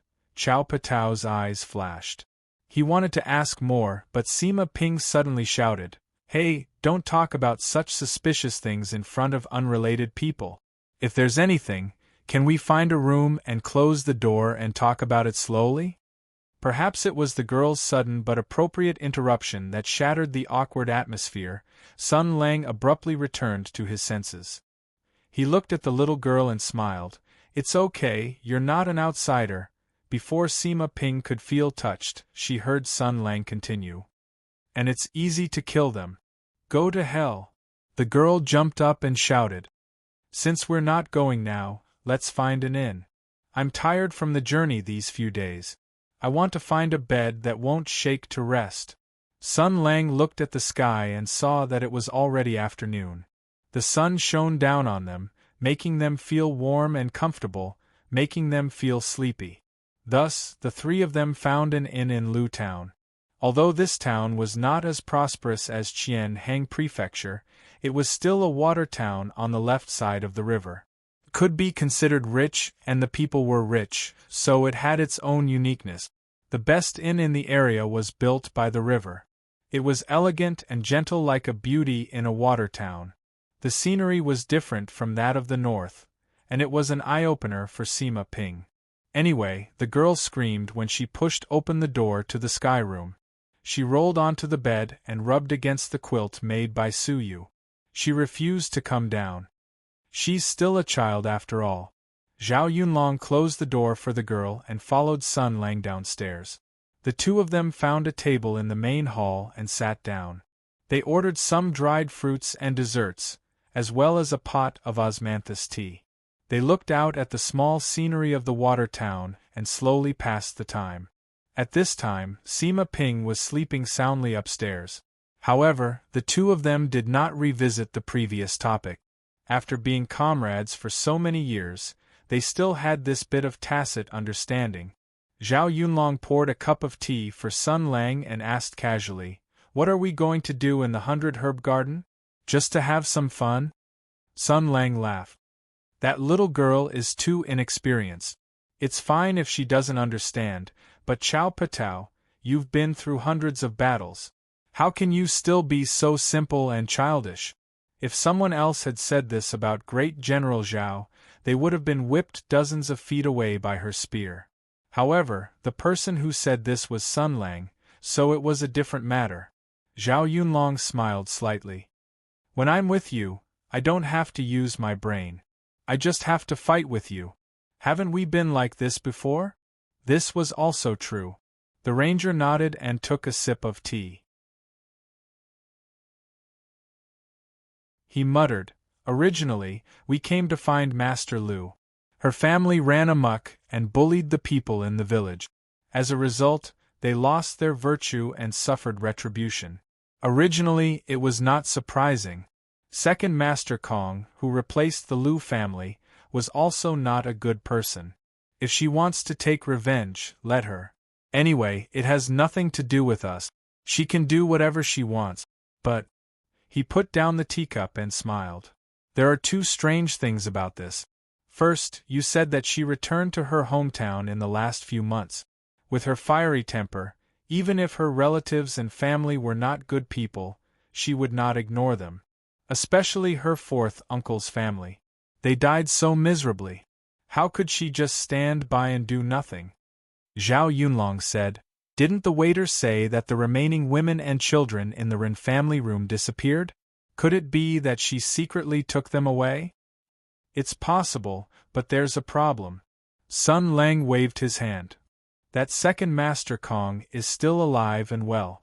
If this Kong Zhongwu was really a great hero, then it would be fine. But now, it seems that he is just an evil wolf who is intoxicated with success. He is just the same as the original Lu family. This Kong guy is not a good person, and he can't be separated from the decline of the Lu family. With her temper, how could she let him go so easily?" Chao Patao nodded and said, "But this Kong Zhongwu is still alive and well. He's revered and flattered by those who used to look down on him. Could it be, no, that Kong guy's martial arts are not bad, but compared to her, he's still lacking. The reason why Master Lu did not take care of second Master Kong is most likely that he found the most exciting part of this drama in Lu Town." Sun Lang's smile was somewhat unfathomable. Second Master Kong and Xia Ague, these two people who have stirred up the winds and clouds of change in Lu Town in recent years, were just down-and-out debauches that everyone could look down on. They seemed to have risen overnight and gained amazing martial arts skills. They became ambitious and ruthless people who were as wise as the sea. How is this possible? Indeed, this is the biggest point of suspicion. Zhao Yunlong's expression also became serious. Kong Zhongwu, Xia Ague, and even that something sister-in-law. It's fine if it's just one example, but for such people to appear one after another, it means that someone is manipulating all of this. Martial arts is the perseverance of sailing against the current, the bowing of the water dripping down a stone. It's fine if it's just an individual case of fortuitous encounters, but as the saying goes, when things are abnormal, there must be something wrong. When such cases of instant success appear on a large scale, it means that there's a problem with the martial arts cultivation system of the past 1,000 years. The consequences are very serious. She glanced at Sun Lang and hesitated for a moment before saying softly, "After all, your situation is unique in the world." Sun Lang's smile became meaningful. "And this is the most interesting part."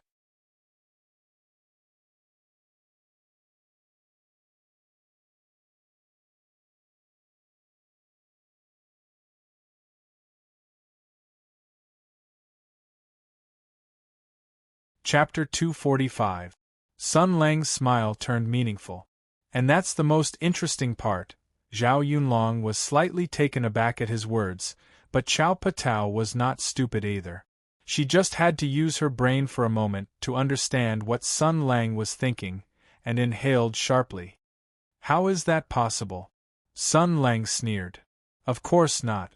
They were so lucky back then that they barely succeeded once, and now they want to succeed a second time? In your King dreams."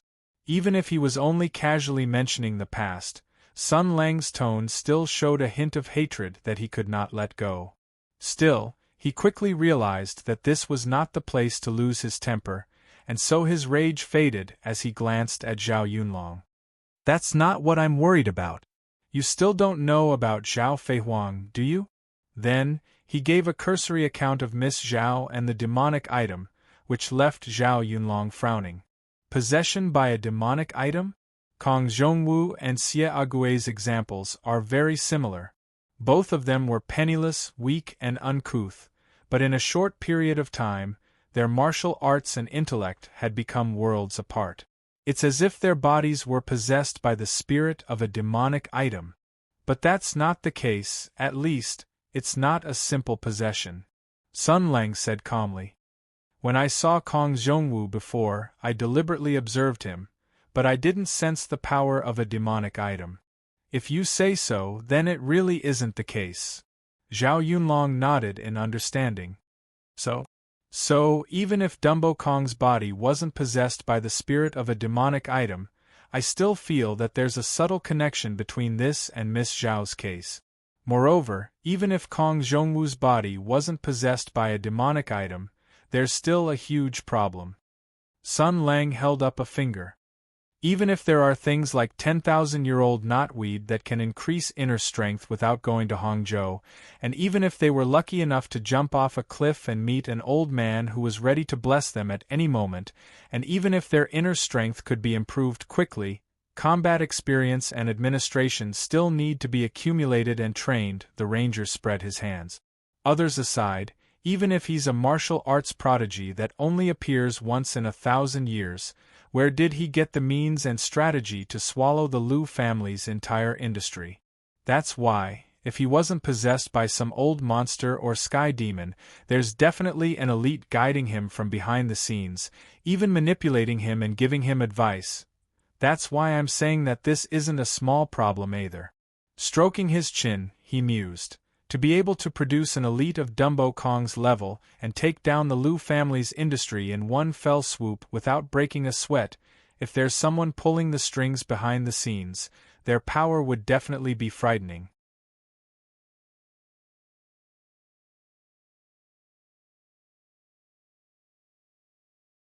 But here's the problem. Such a powerful person or organization would definitely know that the Liu family has a famous doctor like Master Liu, and yet they still made a move. That means that they aren't afraid, or… Zhao Yunlong had a weird look on his face when he heard that, but in the end, he shook his head and smiled. In the end, it's still about Dr. Liu. Does that mean it's still because of her? Sun Lang said impassively. Idiot, idiot. You don't get it, do you? What are we here for? We're here to send our children to study. Auntie Lou's temper is so bad and her personality so weird. There's nothing we can do if she doesn't want to accept us. We can't just hang and beat her until she agrees, can we? Since she's so thin-skinned, we'll give her a little favor first and help her solve this problem so that it won't be so easy for her to refuse when the time comes. Zhao Yunlong pursed his lips. I'll help you no matter what you do. Why bother explaining so much? Sun Lang glared at him. Are you asking for a beating? Zhao Yunlong craned his head over. Yes, I haven't been beaten for a long time. Go ahead. Sun Lang's face was unreadable. Faced with Chao Patao's head suddenly craning toward him, he really wanted to give her a lightning viper drill. A drill bit, so that she could enjoy the feeling of being shot down 3,000 feet. Still, he really couldn't bring himself to do it, and so kept a straight face and said seriously, Go back. Under Sun Lang's tyrannical abuse over the years, Chao Patao reflexively cowered and obediently sat back down. Anyway, that's how it is. Sun Lang nodded in satisfaction. Originally, we directly stop Dumbo Kong at a street corner, put a gunny sack over his head, hang him up and beat him for a night. Even if he's made of iron, we'd still have to tell him everything. But considering that someone might be manipulating him from behind, we can't act rashly and alert the enemy. So, we'll take a trip to Herb Garden.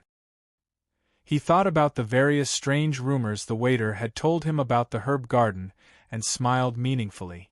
The Liu family used to live well, but after the incident it became a haunted house. Over the years, many lives were lost, and the Yamen sealed it. Even the famous second master, Kong, didn't dare to live here. Word of mouth spread among the people of Liu Town, with both the underworld and the government serving as witnesses, and ready-made examples of people losing their lives. Thus, the Herb Garden became a forbidden place that no one dares to set foot in. So, if you say that there's nothing shameful about it, I won't believe it even if you beat me to death.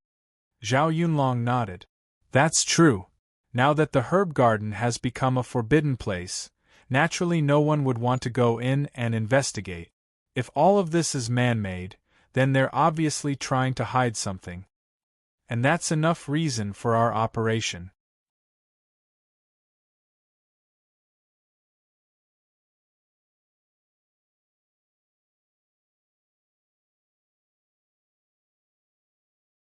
After eating, the girl revealed a tragic expression. She wiped her mouth, stood up, and stared fiercely at Sun Lang. Let's go. After the three of them went out, they first turned into a dark alley. With the light of the hotel's lanterns, Sun Lang opened the bag in his hands and took out 3 pieces of clothing. When he shook them out, it turned out to be 3 black cloaks. Sun Lang handed the 2 cloaks to Zhao Yunlong and Sima Ping. The little girl took the cloak and said in a mocking tone, "What do you want this for? Why don't the 2 of you just kick the door in? Do you want to leap onto roofs and vault over walls?" However, she only saw Sun Lang and Zhao Yunlong look at each other and smile. There was a tacit understanding between their brows. Then, with practiced movements, they put on the cloaks in their hand. In an instant, Sun Lang, who looked elegant on the surface but was actually a scumbag with a belly full of evil tricks, turned into a mysterious person who was the same on the outside and the inside. As for the handsome and majestic Zhao Yunlong, after putting on the cloak and hood, he also turned into a normal person without any presence to speak of. These 2 people's movements were so practiced. Who knew how many times they had done this in the past? Sun Lang's laughing voice came from the cloak. "Little girl, let me teach you another lesson. When we travel the world, the second most important thing is to keep a low profile. The first most important thing is to show off in an earth-shattering manner after keeping a low profile. These 2 are the greatest joys of traveling the world. Also, remember, there are only 3 of us. If there is one more person, remember to scream at the top of your lungs." Reality proved that people with extremely rich imaginations were not suitable to visit haunted houses or watch horror movies. This was because their outstanding imaginations would become the source of their greatest fear. With Sun Lang's description, Sima Ping immediately imagined such a scene. In the pitch-black night, they were traveling through the desolate and deathly silent 100-herb garden, looking for suspicious clues. Suddenly, she felt an indescribable chill in her heart. She suddenly realized that, without knowing when, a third person wearing a cloak had appeared beside her. In shock, she loudly screamed, "Sun Lang!" One of the people turned his head.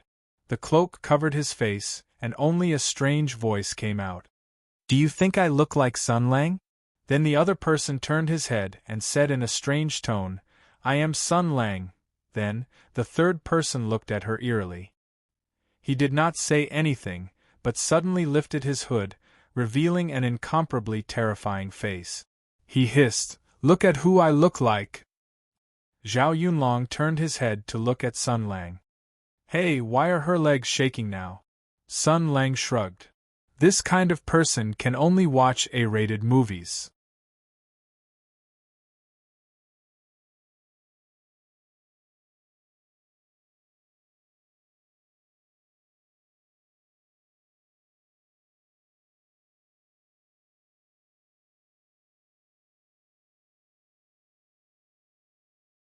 Sima Ping screamed, "Can you stop talking nonsense? Let's go now." "Can we go now?" Sun Lang nodded his head in satisfaction. "But the 100-herb garden is divided into large and small gardens, and there are several gates. Which way should I go in? Hey, divine Dr. Sima, do you prefer front or back, top or bottom?" Sima Ping did not hear the hidden meaning in his words and asked cautiously, "What do you mean? What's the difference?" "Yes, of course," Sun Lang said mysteriously. "Now focus your attention and look in front of you. Tell me which direction gives you the most dangerous feeling." Sima Ping did not understand what he meant, but she still followed Sun Lang's words and looked at the big house not far away.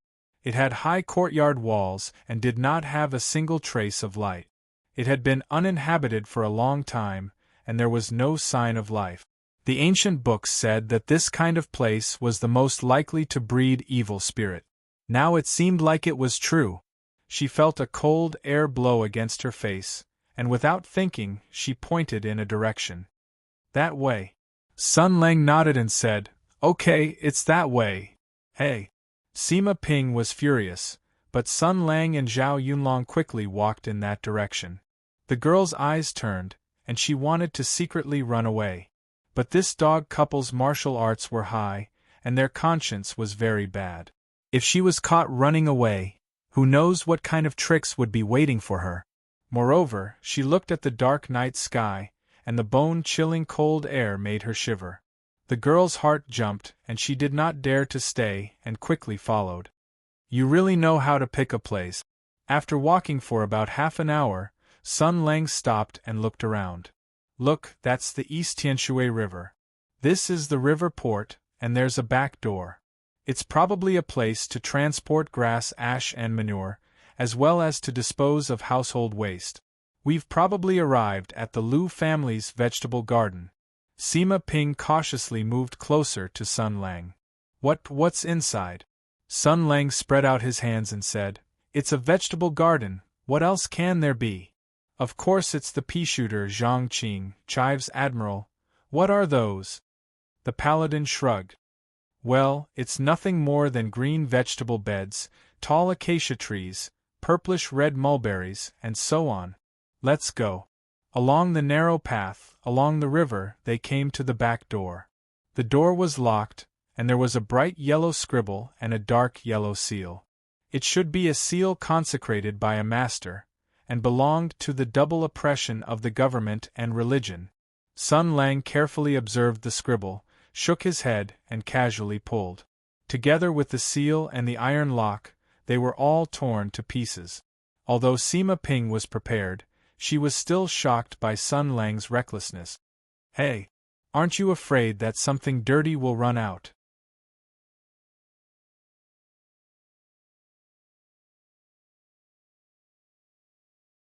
Sun Lang sneered and said, "If this kind of nonsense drawn by a wine and meat monk is useful, then Taoist White Snow would be Lord Tai." He stretched out his hand and pushed. The door seemed to have not moved for a few years, and it made a creaking sound. In the quiet night it was abrupt and strange. The three of them stepped into the back garden, and could not help but be slightly stunned.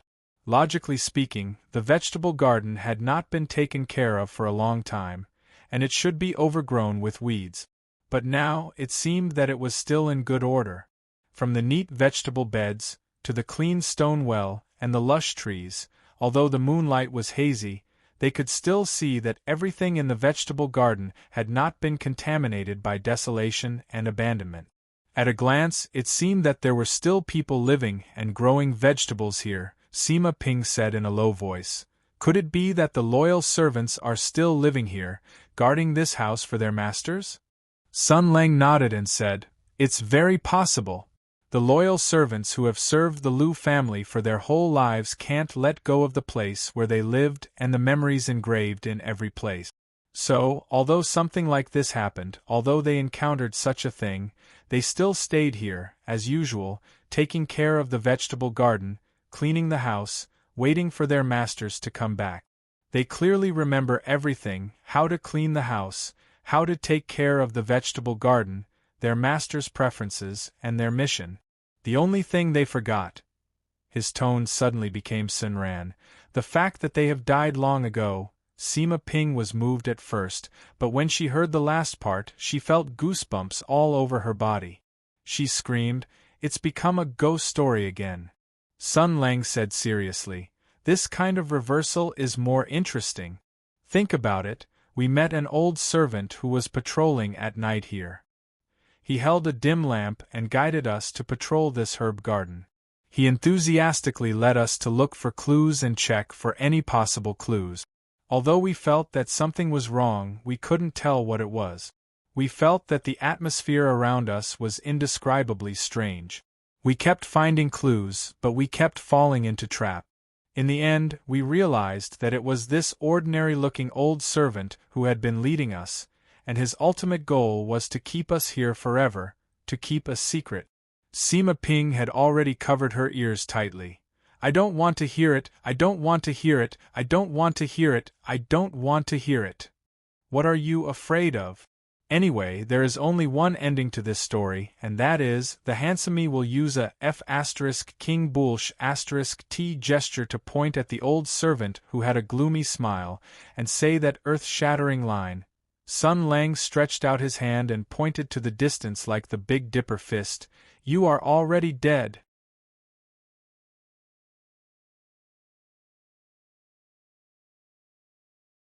As soon as he finished speaking, a simple and elegant face suddenly appeared on the wall in the direction that Sun Lang pointed at.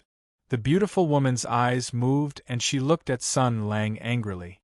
Then, she revealed a charming smile that made people's hearts surge. F***CK. F***CK. The ranger was shocked at first, but then he walked over with a smile. Where did this little girl come from? The moon was dark and the wind was strong. In the gloomy old house, the beautiful woman's face suddenly appeared on the wall. She seemed to be very alluring, but she was extremely strange. A mediocre person who was fascinated by beauty walked toward the beautiful woman's smiling face. Something terrible was about to happen. This inhuman beauty was about to encounter the most terrible crisis in her life. But in the next moment, a golden light shot out from the house behind and shot toward them. The beautiful woman's expression suddenly changed, and she let out a scream that did not sound like a human's voice. She flipped down the wall and a black aura rushed into the sky, entangling with the golden light. Waves of strange roars could be heard as the two monsters fought. The sound gradually faded away. Sun Lang opened his eyes wide and chased after them happily. F***CK F***CK F***CK.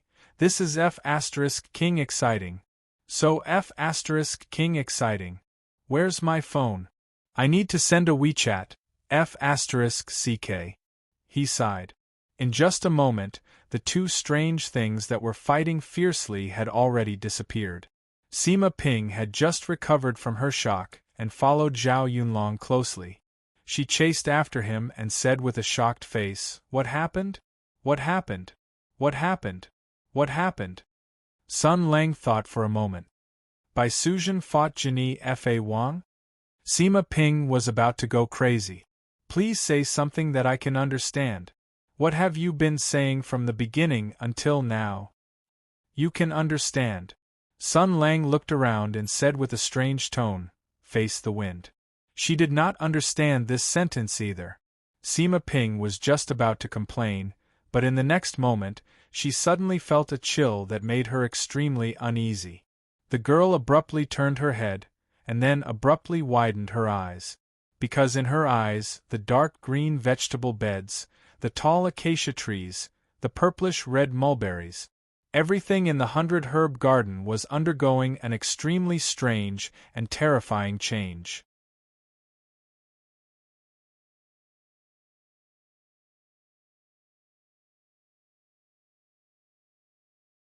Chapter 247. The chilly wind billowed, and the demonic purple light suddenly blazed. In the blink of an eye, the desolate garden underwent a drastic change. A series of sharp cries rang out from the vegetable beds. The green leaves had already turned purple. These plants had actually come to life and struggled free from the soil.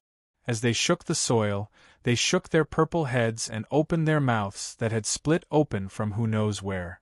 They stepped on the limbs that had transformed from their roots, and rushed towards the three of them. Sima Ping was so frightened that she screamed when she saw a monster in the middle of the night. She subconsciously wanted to hug Sun Lang's arm, but the quick-witted ranger was already prepared. He dodged to the left, causing the girl to miss and stumble. Zhao Yunlong snorted coldly. The spear in her hand was still wrapped in a long cloth, but the sharp murderous intent was already stirring. She took a step forward and shook the spear. That godlike heroic posture gave Sima Ping an infinite sense of security. The girl first glared fiercely at Sun Lang, then clenched her small fists and prepared to cheer for General Zhao. But in the next moment, someone cried out pitifully, "Wah! What a monster! Run! Ah!"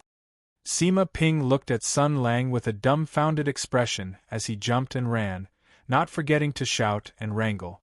This person's acting was exaggerated, and his skills were so poor that even a 3-year-old child would not be fooled, but before she could complain, a gust of wind blew past. The originally majestic General Zhao dragged his spear and ran. Following Sun Lang, he also shouted and wrangled. This person's acting was not much better than Sun Lang's. Wait, Sima Ping looked at the scene where the two highest-level characters were running in the wind. She suddenly realized that the group of monsters that they had just pulled were now. She suddenly turned around and let out a tragic scream.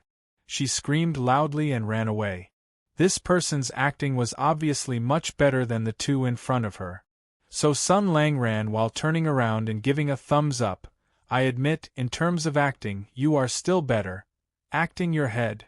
Sima Ping felt as if her soul was about to fly out of her body.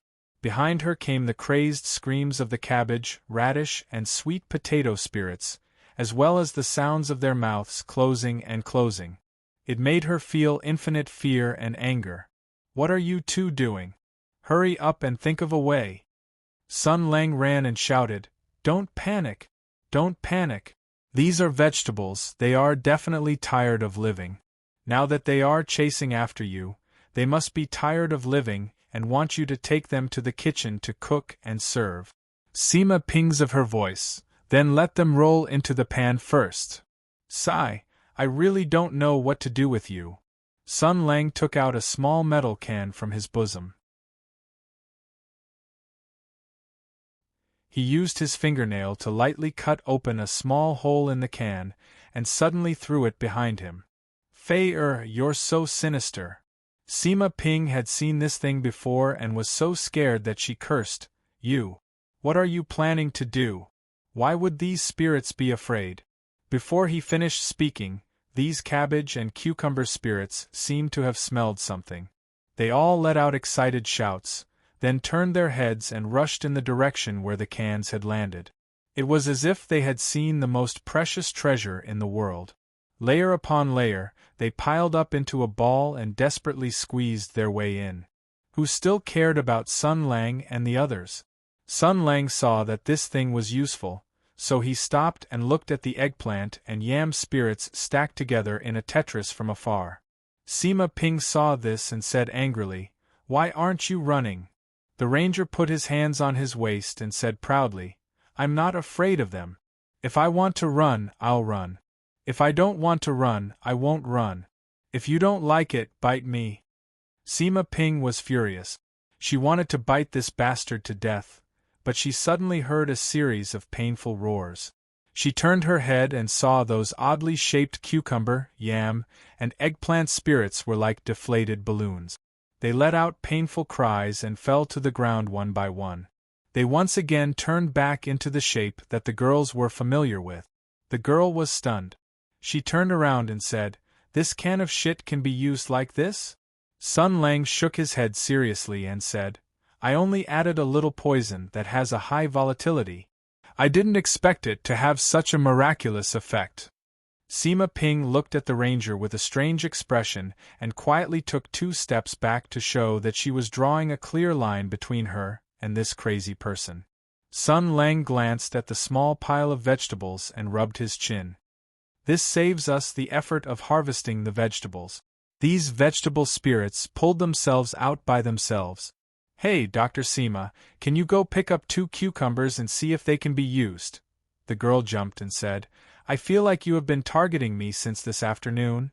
How can you eat this kind of cucumber?" "I didn't ask you to eat it." "Ah, yes, it's also a mouth." Sun Lang sat on the stone well railing and crossed his legs. "Why do you think these vegetables have become spirits? Who decided on them?" Sima Ping said angrily, "How would I know?" She rolled her eyes and wanted this guy to end this farce quickly. But when she turned around and saw Sun Lang, her expression froze. Hey, come down quickly." Sun Lang looked at the stone well with a puzzled face. What's wrong?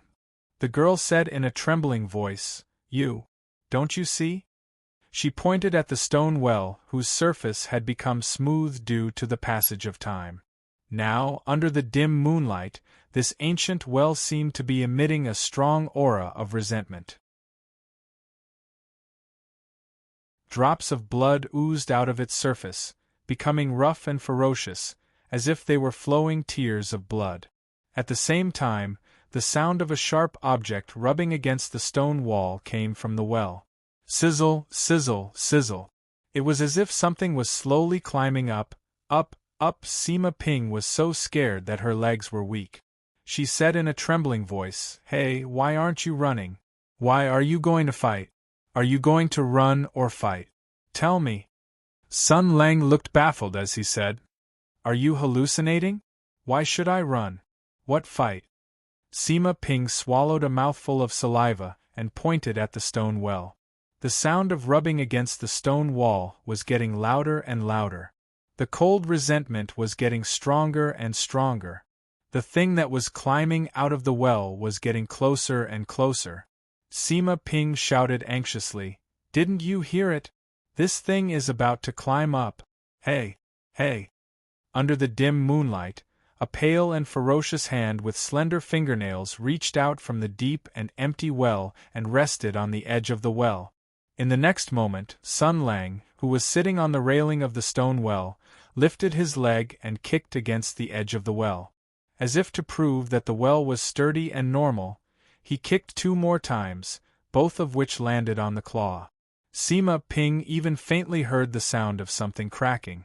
She froze in place, watching Sun Lang continuously kick against the edge of the well. Then he turned around and smiled at her. "Look, it's completely fine. Are you hallucinating from the fright? Are you hallucinating?" As he said this, the hand seemed to be unable to bear the unbearable pain and let go. Sima Ping faintly heard the sound of a heavy object falling from the well and then a loud splash. She then looked at Sun Lang, who was smiling innocently. Her tone became indifferent. "Hey, is it very fun?" Sun Lang blinked. "I really don't know what you are talking about." As he said this, he jumped down from the well and came to the side of the well. His hands formed the shape of a loudspeaker and he shouted into the well, "Hey, is anyone there?" When Sima Ping heard this, "Is anyone there?" it formed a huge sound wave that rumbled back and forth in the narrow wall of the well. It was accompanied by the sound of something crying out in pain. Obviously, this guy who looked as if nothing had happened had used a sound attack like the lion's roar. Her eyes became even colder. "You really are playing around." Sun Lang laughed heartily. He casually took out a can of mysterious substance and tossed it in the air a few times. Suddenly, he was careless and the can slipped out of his hand and fell into the well. I'm so careless." There was a loud sound of teeth biting on an iron object, followed by the muffled sound of a heavy object falling from the well. She could imagine a terrifying monster jumping out of the well in exasperation. It opened its mouth and let out an angry roar. However, Sun Lang just happened to carelessly throw something down at this moment. She shuddered and looked at the well. Her eyes actually revealed some pity. Although demons and ghosts that harmed people should be treated and destroyed, but this was too inhumane. Sun Lang rolled up his sleeves and looked into the well. Sigh, evil. This can accidentally fell into the well. This well is contaminated. To prevent people from drinking the dirty water, let's seal this well. Chow Patao, give me a hand. Let's find a few big stones. When Zhao Yunlong heard this, she first responded, but she did not move the stones. She held the gun tightly and looked around. She whispered, "Almost there?" Sun Lang also retreated a few steps and pretended to look for a stone. He nodded and said, "It's about time. The other side's underestimation of us has almost disappeared. Their vigilance has already risen to the highest level. They have already realized how difficult it is to deal with these uninvited guests. In order to prevent any accidents from happening, they will use the highest level of etiquette to receive us as guests. Sima Ping was confused, but it did not stop her from hearing the light of relief. Then, shall we start fighting? No. Sun Lang chuckled and said, we won't fight. From now on, we will act according to my mood. We will continue to run, until the master comes out to treat us personally. The girl was about to say something when she suddenly heard the rustling sound of the wind blowing the trees. But the next moment she realized something was wrong. Where was the wind? She abruptly raised her head and saw that the lush branches of the shirtang tree above everyone's heads suddenly came to life, twisting and turning into numerous agile tentacles that swept towards the three of them. Sun Lang shouted, "Demon! Demon!" The three of them did not say a word and started running. Just as they dodged the flexible tentacles, Sima Ping suddenly saw Sun Lang scrambling to the side in a sorry state. At the same time, she felt something tighten around her waist. Zhao Yunlong had picked her up by the waist and dodged to the right. Then, there was a rapid sound of something breaking through the air. She took a closer look and saw a string of mulberries flying towards them like a barrage of cannons. When they hit the ground, they looked like puddles of fresh blood, dripping onto the ground and making sizzling sounds. Sun Lang dodged and scolded, "Hey, when I ate them in the past, I thought your mulberries were troublesome. Your hands, mouth, tongue, and teeth were all purple. One look and I knew it was not a normal fruit." Sure enough.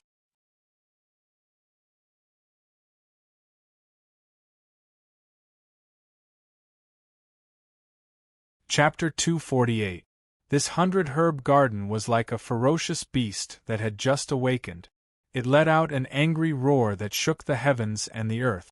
The three of them dodged the attacks of the mulberry archers. Everything around them became more and more treacherous. Between the gloomy trees, there were shrill cries that sounded like the cries of cicadas. It was unknown what kind of thing was hiding there. Then, fat wasps the size of human heads shot out from the cauliflower field, shooting sharp spikes at the three of them. In the grass, strange birds with pitch-black wings and the size of sparrows soared into the sky. They circled above the three of them like bombers, ready to pounce. Everything was like the craziest nightmare, terrifying and real. Sima Ping's screams mixed in, creating a terrifying atmosphere. Sun Lang's acting was still clumsy as he screamed. Zhao Yunlong dragged the battered and exhausted Sima Ping as the three of them dodged left and right. Every time, they would just barely dodge the attack. Their bodies moved and they became more and more battered. Other than Zhao Yunlong grumbling in a low voice, "These stings are so slow, I'm dying of anxiety," when he pushed aside the wasp's stings by a hair's breadth, everything was more perfect. Sun Lang fired his firearm, and the fire Qilin let out a loud roar. Sparks flew everywhere, and those wasps that seemed to have unlimited ammunition and were constantly shooting their stingers were all targeted by the sharpshooter's skill. They all said that they had received 50 points and received a lunchbox. Their huge bodies exploded in the air, and disgusting liquid splashed everywhere. Those skylark-like strange birds were also frightened and scattered. After Sun Lang reloaded his gun, he shouted, "Take advantage of this moment and run. My ammunition is limited." The three of them panicked and fled in all directions in the backyard. Not long after, they fled near a tall mud wall. Suddenly, they saw a translucent ghost leaning against the wall and singing softly. There was a low sound of a zither coming from the bottom of the wall. They didn't know who was playing the zither, but then the bricks on the ground exploded, and a centipede jumped up and bit at the three of them. Bang! Bang! Bang! Bang! Bang! 6 shots were fired consecutively. The centipede's venom was splattered everywhere, and its limbs were broken. The centipede fell to the ground and was still twisting and turning. However, when the ranger was reloading, the mud wall was broken. A long, round body with yellow stripes on its back rushed out with a loud bang. Its sharp forelimbs were aimed at Sun Lang's waist.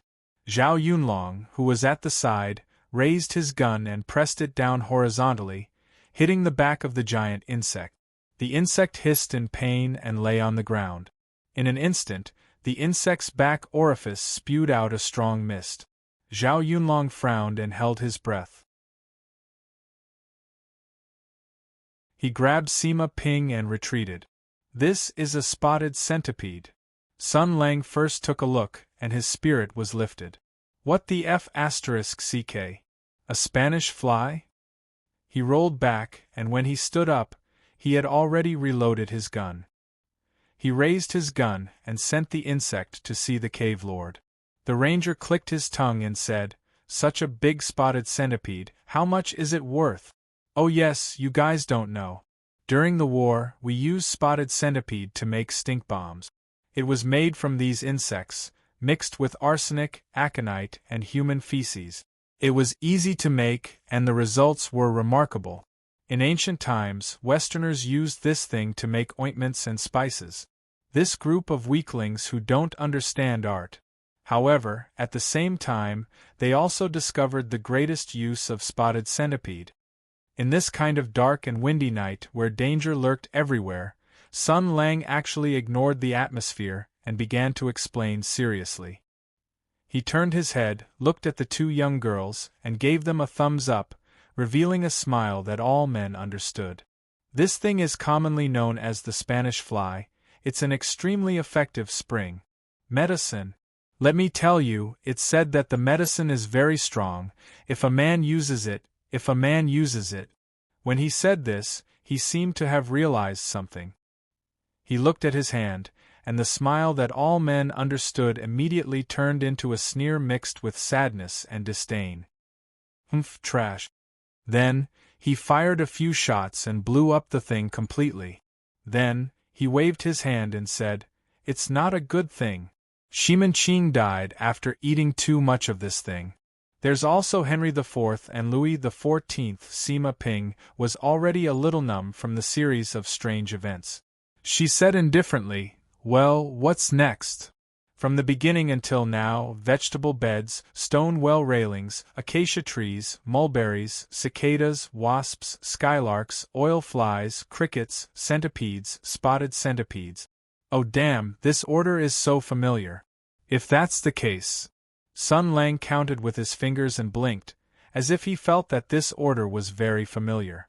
Next is Chinese knotweed and mullein? How can it be so coincidental? As soon as he finished speaking, the soil on the ground was lifted up, and slender vines broke out of the ground one after another. The mud wall was damaged and collapsed. The three of them looked back and saw that the vines were entangled. The bloated roots and the huge lotus house were squeezed together, entangling into an ugly human shape. It let out a thin and evil laugh, and then entangled the three of them. Sima Ping was pulled back by Zhao Yunlong, but she was obviously shocked by Sun Lang's prediction. She thought that this guy was playing tricks again. She looked at Sun Lang and shouted, "How did you know?" Sun Lang seemed to be in some kind of shock, but he did not dodge.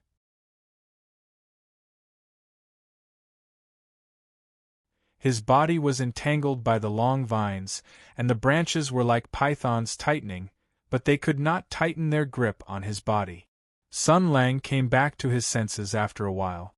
Looking at the humanoid monster that kept entangling the vines, he said lightly, "The language teacher taught me well." Then, he casually pressed on one of the vines, and a series of rapid explosions could be heard. The monster let out a blood-curdling scream, and its slender body exploded inch by inch. The entangled figure twisted twice in the air, and then fell to the ground, never to move again. Zhao Yunlong noticed Sun Lang's abnormality. "What's wrong with you?" Sun Lang came back to his senses and shook his head. "I just thought of something." Sima Ping took 2 steps closer and vaguely saw the shock and sadness that flashed across Sun Lang's face. He had clearly thought of something. But in the next moment the ranger suddenly let out a panicked cry. F***ck, that scared me to death. How did this monster suddenly die? What's going on? Run.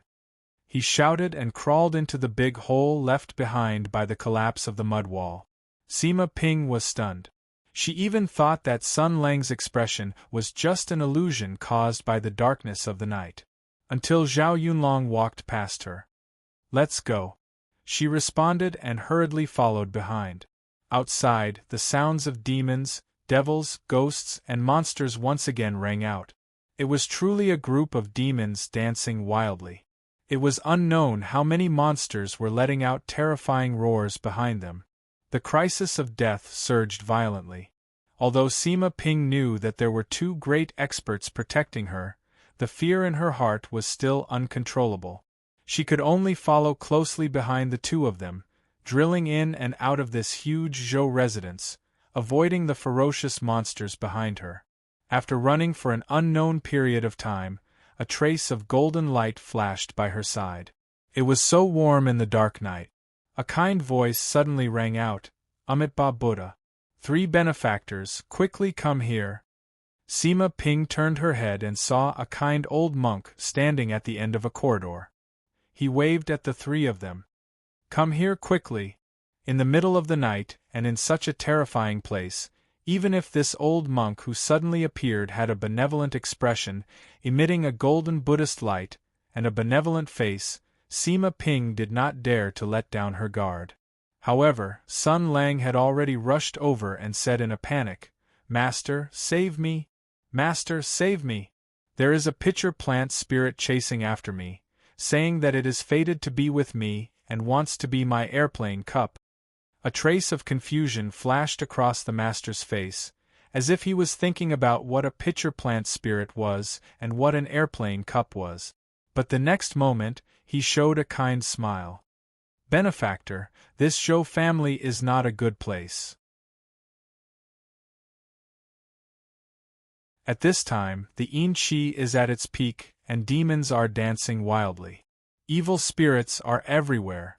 Why are you running around here? Please follow me to a safe place to hide. After dawn, you will naturally be safe. At that time, please leave quickly and don't stay. Sun Lang looked as if he had seen his savior. He followed beside the old monk and patted his chest lightly. "Aya, I'm scared to death, I'm scared to death." He took a few deep breaths and calmed down. He wiped his sweat and asked the old monk, "Master, why are you here?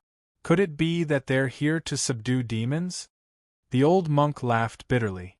As he walked, he put his palms together and said, I'm ashamed. Earlier, I did come here to subdue demons, but the powers of the demons here are too strong. I was useless and was not a match for them. I even died in the hands of the demons. After I died, I still couldn't escape and was trapped here, unable to leave." Sun Lang blinked and then took a few steps back. He said in shock, What did you say?" The monk also stopped and said respectfully, "I don't dare to lie to you. This body is no longer human. But please don't be afraid. I don't have the intention to harm you. It's dangerous here. It's not a place to talk. Let's talk as we walk. I stopped you for 2 reasons. Firstly, to save someone. Secondly, I have a favor to ask of you. You are the only living people who have entered this place alive. I died but couldn't escape because my bones were tainted. It's also because I have an obsession in my heart." Sun Lang was hesitant, but the old monk's attitude was sincere and his words were reasonable. So he reluctantly moved his feet and walked side by side with the old monk. The senior monk, who was in a corpse-running state, said as he walked, "The reason why I died and couldn't reincarnate is because I'm trapped here. Firstly, it's because my bones are here. Secondly, it's because the demonic aura here is too strong. If the demons here escape, the entire town will be destroyed. I stayed here and tried my best to suppress them, but I'm already unable to do so. So please, after you leave, go to my sect and ask them to send someone to purify this place and release my soul." Sun Lang nodded and immediately acted like a hot-blooded youth who was deeply moved. He accepted the task and patted his chest, saying, "No problem. But master, this place is very strange. Why is it so? Also, we saw the face of a stunning beauty on the wall." The master led them to a temple. Rich families had people who chanted Buddhism and cultivated. It wasn't surprising that they built this kind of religious building to increase the output of faith. He led the three of them in and looked around. Then he closed the door and said calmly, "That one is called a snake beauty. She likes to eat people. But don't worry, it's safe here." After the door was closed, Sun Lang's tone also calmed down. "Master, how do we defeat this snake beauty?" The old monk's expression didn't change. He put his palms together and said, "Amitba. I don't know either." Sun Lang looked back at the shrine with a strange expression. "Then how did you catch her and bring her here?"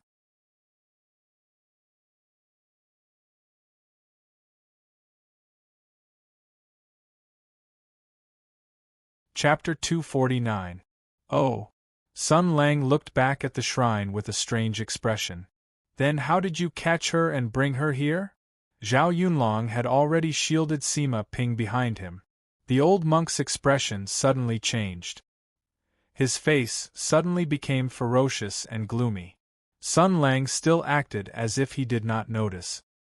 He clasped his hands behind his back and said indifferently, "Master, according to the script, you should have said that the snake beauty is not difficult to deal with. You only need a box of flying centipedes to suck her brain dry and kill her. Why didn't you say that? Is it because you are old and forgot? Or did you not learn this skill and did not get this item? Or—" The paladin turned his head and looked at the old monk. He said calmly, "You are the flying centipede?" The old monk's head drooped down. It was as if he did not have the back of his neck to support his head. Then, he threw himself forward and used his hands to support himself on the ground. He changed from a two-legged human to a four-legged beast and let out a ferocious roar. Then, the clothes on his back bulged and broke open. Flesh and blood exploded. Sima Ping screamed as blood splattered. This was because a ferocious, golden centipede with many twisted joints stood up from the old monk's back. Although the humanoid body was drenched in blood, its spine was nowhere to be seen. Looking into the wound at the back of its head, there was only an empty space. Sima Ping saw this and her hair stood on end. When she realized what had happened, she almost vomited. This centipede had taken over the old monk's body. It had swallowed the old monk's brain and replaced the old monk's spine. That was why it could control him like a normal person. A small half of the centipede's body popped out, but most of its body was still connected to the old monk. It replaced the old monk's spine and sent orders to the dead body through the connection with the neurons. The monk was on all fours. His face had turned pale. Although he had died long ago, he still let out a creepy sneer. The centipede's body was circling and dancing. Its dozens of legs were dancing. There were still thin nerve wires left on its limbs. It relied on these countless legs to entangle the nerve wires to send orders to the dead body. It had merged with the old monk and turned into a parasitic monster. This horrible thing had never been heard of or seen before. How did it exist in this world? Sima Ping was so frightened by the creepy scene that she could not say anything. Even Zhao Yunlong frowned slightly, his eyes flashing with astonishment. Even on the Heaven's Origin battlefield, such a shocking scene was rare. Sun Lang was still calm, but his eyes flashed with understanding and sighed. He said quietly, "Do you have consciousness? Can you understand what I'm saying?" The old monk and the centipede roared at the same time. The old monk exerted strength on his limbs and pounced at Sun Lang. The centipede's legs were circling, and its sharp mandibles dripped with dark green venom. It also bit at Sun Lang. This monster, a man and a beast, cooperated perfectly. Their attacks were methodical, especially the body of the centipede. Its limbs danced and its legs slashed. It appeared and disappeared unpredictably. It was not inferior to the martial arts of the world's warriors. However, this was of no use. Sun Lang faced the monster that was charging at him. He stretched out his right hand and clenched it. The air seemed to explode with a thunderclap. The invisible pressure suddenly increased. The monster roared in pain. Its pouncing body suddenly stopped, as if it was bound in the air by an invisible force. Sun Lang raised his hand again. The wind obeyed his command. Carrying the sharp sword Qi, it pierced through the air. With a series of crackling sounds, the centipede's legs left its body and fell to the ground powerlessly. Sun Lang said indifferently, "I'll ask you one more time. Can you understand what I'm saying? If you don't, you can only be an earthworm." The old monk who was lying on the ground raised his head strangely. His eyes were white and his face was gray. He roared in a terrifying tone, "Kill! Kill! Kill! Eat! Eat! Eat!" Sun Lang tilted his head. "Who made you? You really have no taste. Other than killing and eating, you also need to f***ck. That's perfect." The centipede seemed to have limited intelligence. Its 8 eyes stared at Sun Lang, making his hair stand on end. As for the old monk's mouth, it was not idle either. It kept saying words that were full of hostility and illogical. Sun Lang could not figure out if it was pretending to be stupid or if it was really stupid. With the mentality of trying, he wanted to force it to confess, but the next moment, his expression changed. Not good. The centipede's body twitched violently. After a while, it was obviously relaxed and limp. Just like after the gun was fired, it lost control of the old monk's body and also collapsed on the ground. It was only twitching slightly. Sun Lang walked a few steps closer and narrowed his eyes. "Humph, I was careless. It actually injected the venom from its own poison gland into its body. Impressive." Sima Ping was still in a state of shock. Hearing this, she trembled and said, "A centipede can be poisoned to death?" Sun Lang rolled his eyes. "Haven't you eaten the stomachs of cows and sheep?" The girl looked at the mutated insect that was already dead and hesitated for a moment. "This master. Let's bury him. If he dies, then he dies. It doesn't matter whether he is buried earlier or later. Now let's deal with the more important things first." Sun Lang frowned. "I miscalculated. I didn't expect that this guy would be able to commit suicide so decisively and have such a move. Also, I thought that it would be a big boss. I didn't expect it to be a small fry." But he swung his left hand back and the huge shrine moved horizontally. Sima Ping let out a low cry. Behind the shrine, there was a beautiful woman with a beautiful body. She was dressed in black. Her eyebrows were dark and her body was enchanting. Her waist was soft like a snake's. Her eyes were moving and seductive. The most important thing was that her eyes were vertical and golden, just like the eyes of a snake. Sun Lang waved his hand. "Hey, Orochimaru, you don't seem to be on the same side as this flying centipede. I have avenged you. Shouldn't you thank me?" The snake beauty's eyes rolled around, but her body couldn't move. She must have been poisoned by the centipede. She looked at Sun Lang and a deep fear flashed in her eyes. Animals were originally more sensitive than humans. Although she was hidden behind the shrine, she could easily sense the fear and helplessness of the flying centipede that couldn't resist Sun Lang. "Oh, right, you must have been bitten by the centipede. You have to thank me even more.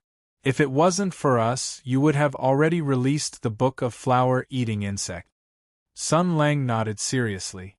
Then, he turned around and said to Sima Ping, "This fellow has been bitten by a centipede. Go outside and find a chicken.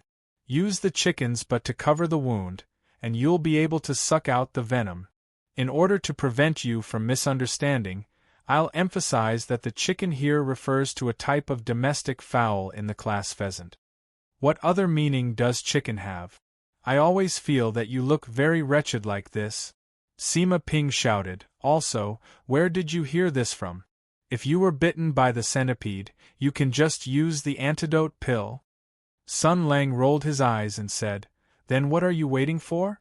Why don't you quickly detoxify her?" Sima Ping instinctively agreed, and took out the antidote from the small medicine bag she carried with her. But looking at the snake beauty lying on the ground, a trace of fear flashed in her eyes. I don't dare. What are you afraid of? There are two big shots protecting you.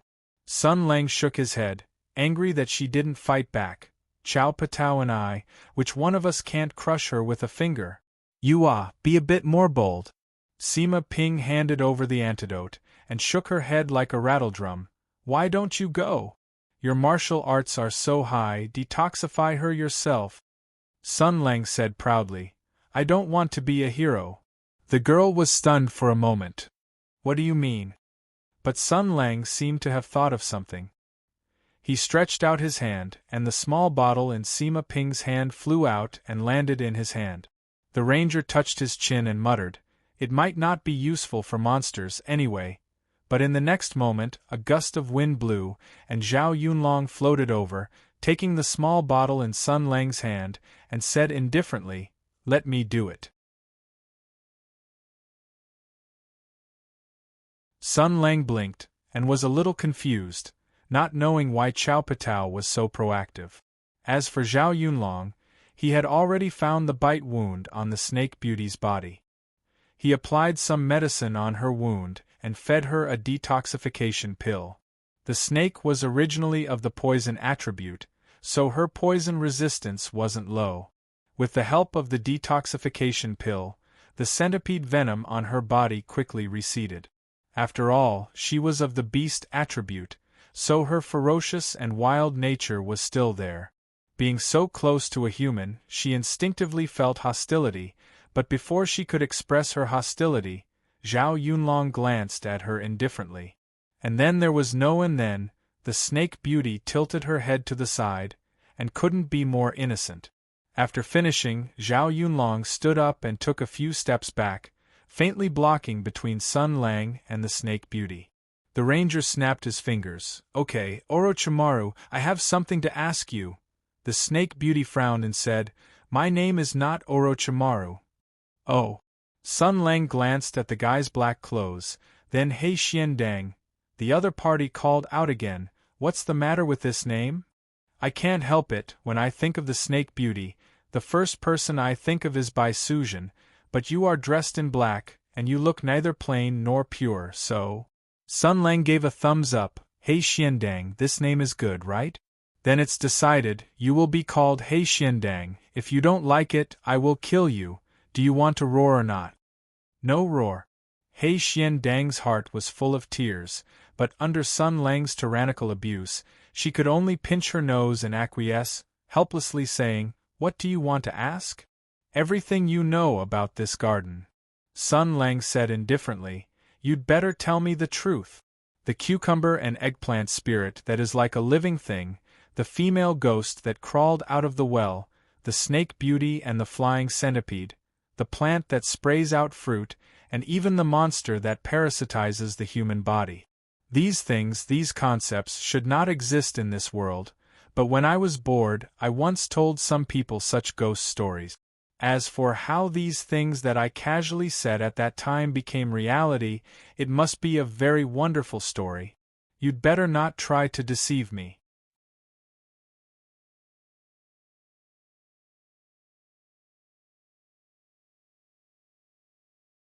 Chapter 250.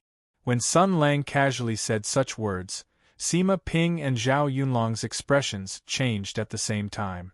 Divine Dr. Sima's face showed an expression of, I was wondering why this plot and idea was so familiar, so that's why. And Zhao Yunlong seemed to have thought of something, and his expression changed slightly. And He Xiandang, this snake beauty, said hesitantly, I don't know what you're talking about. We originally lived here, but a force bound us, not allowing us to go out, so we lived here, praying. I said before, my patience is limited. Sun Lang sighed. Don't refuse a toast only to be forced to drink a forfeit. That snake beauty saw that she couldn't hide it, so she closed her eyes and said coldly, Just kill me. Chow Patao. Sun Lang's tone was indifferent. Let her speak.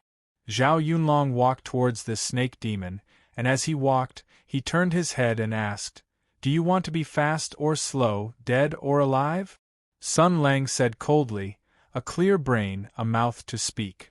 Perhaps this was the time when the two of them truly had the style of Tian Yuan Shao Jiang. Cold and resolute, without pity. He turned his head and said to Sima Ping, "Go out and hide for a while."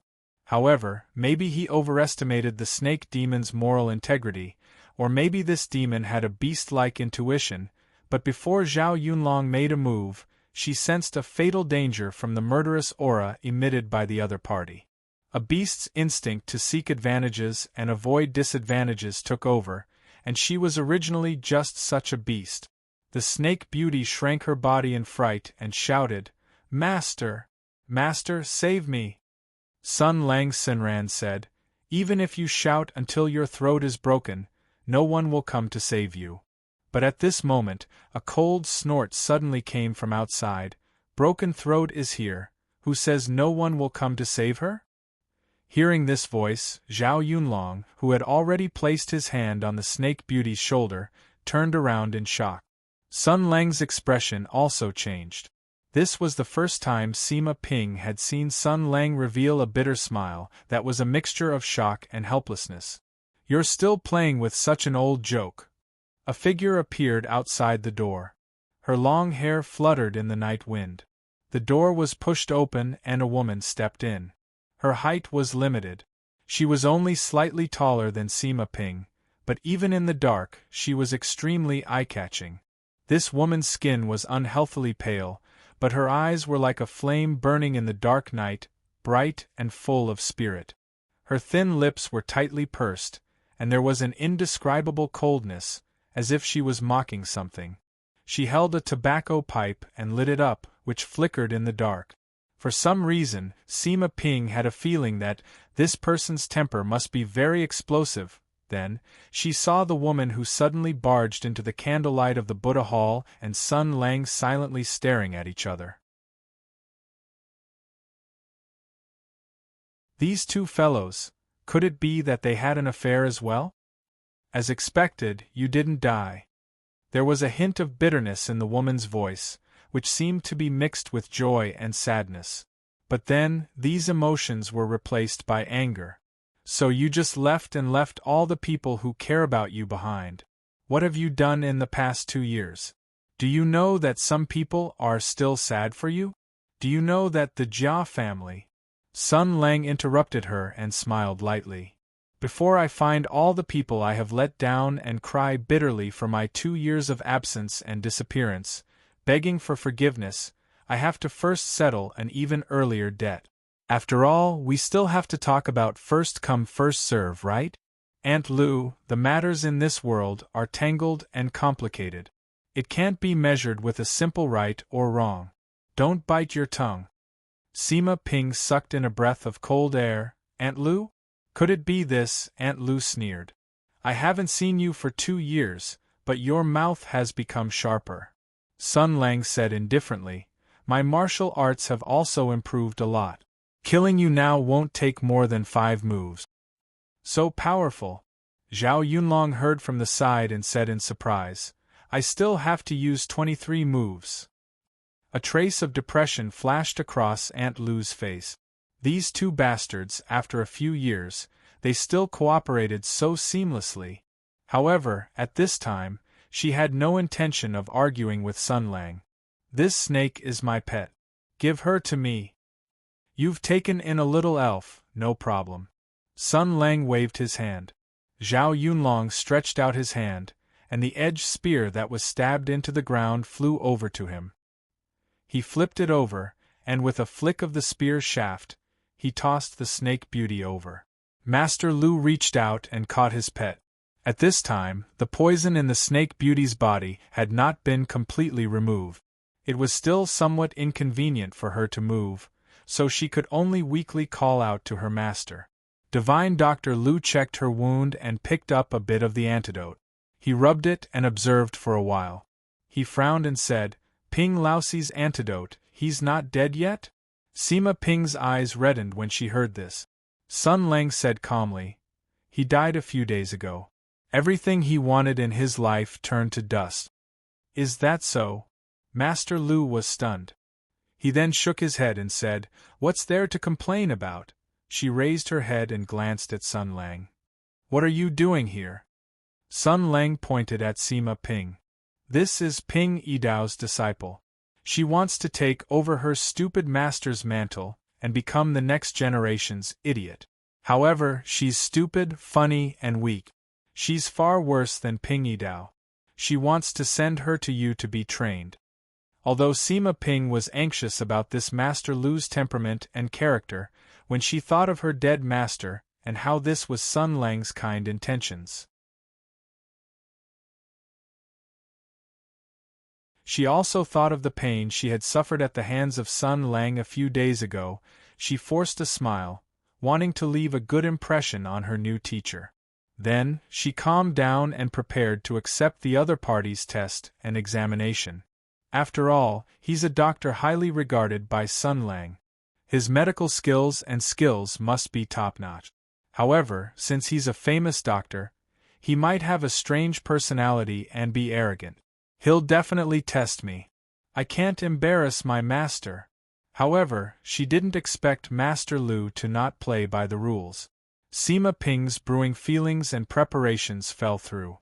She glanced at Sima Ping and said directly to Sun Lang, "Leave her here.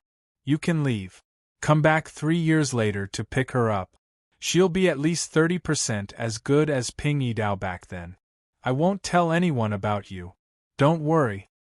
"Why are you in such a hurry? Are you in a hurry to go home and eat?" Sun Lang said calmly.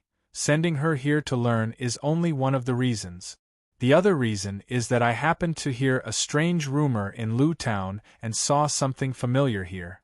Aren't you going to tell me about it?" "There's nothing to tell." Master Lu frowned.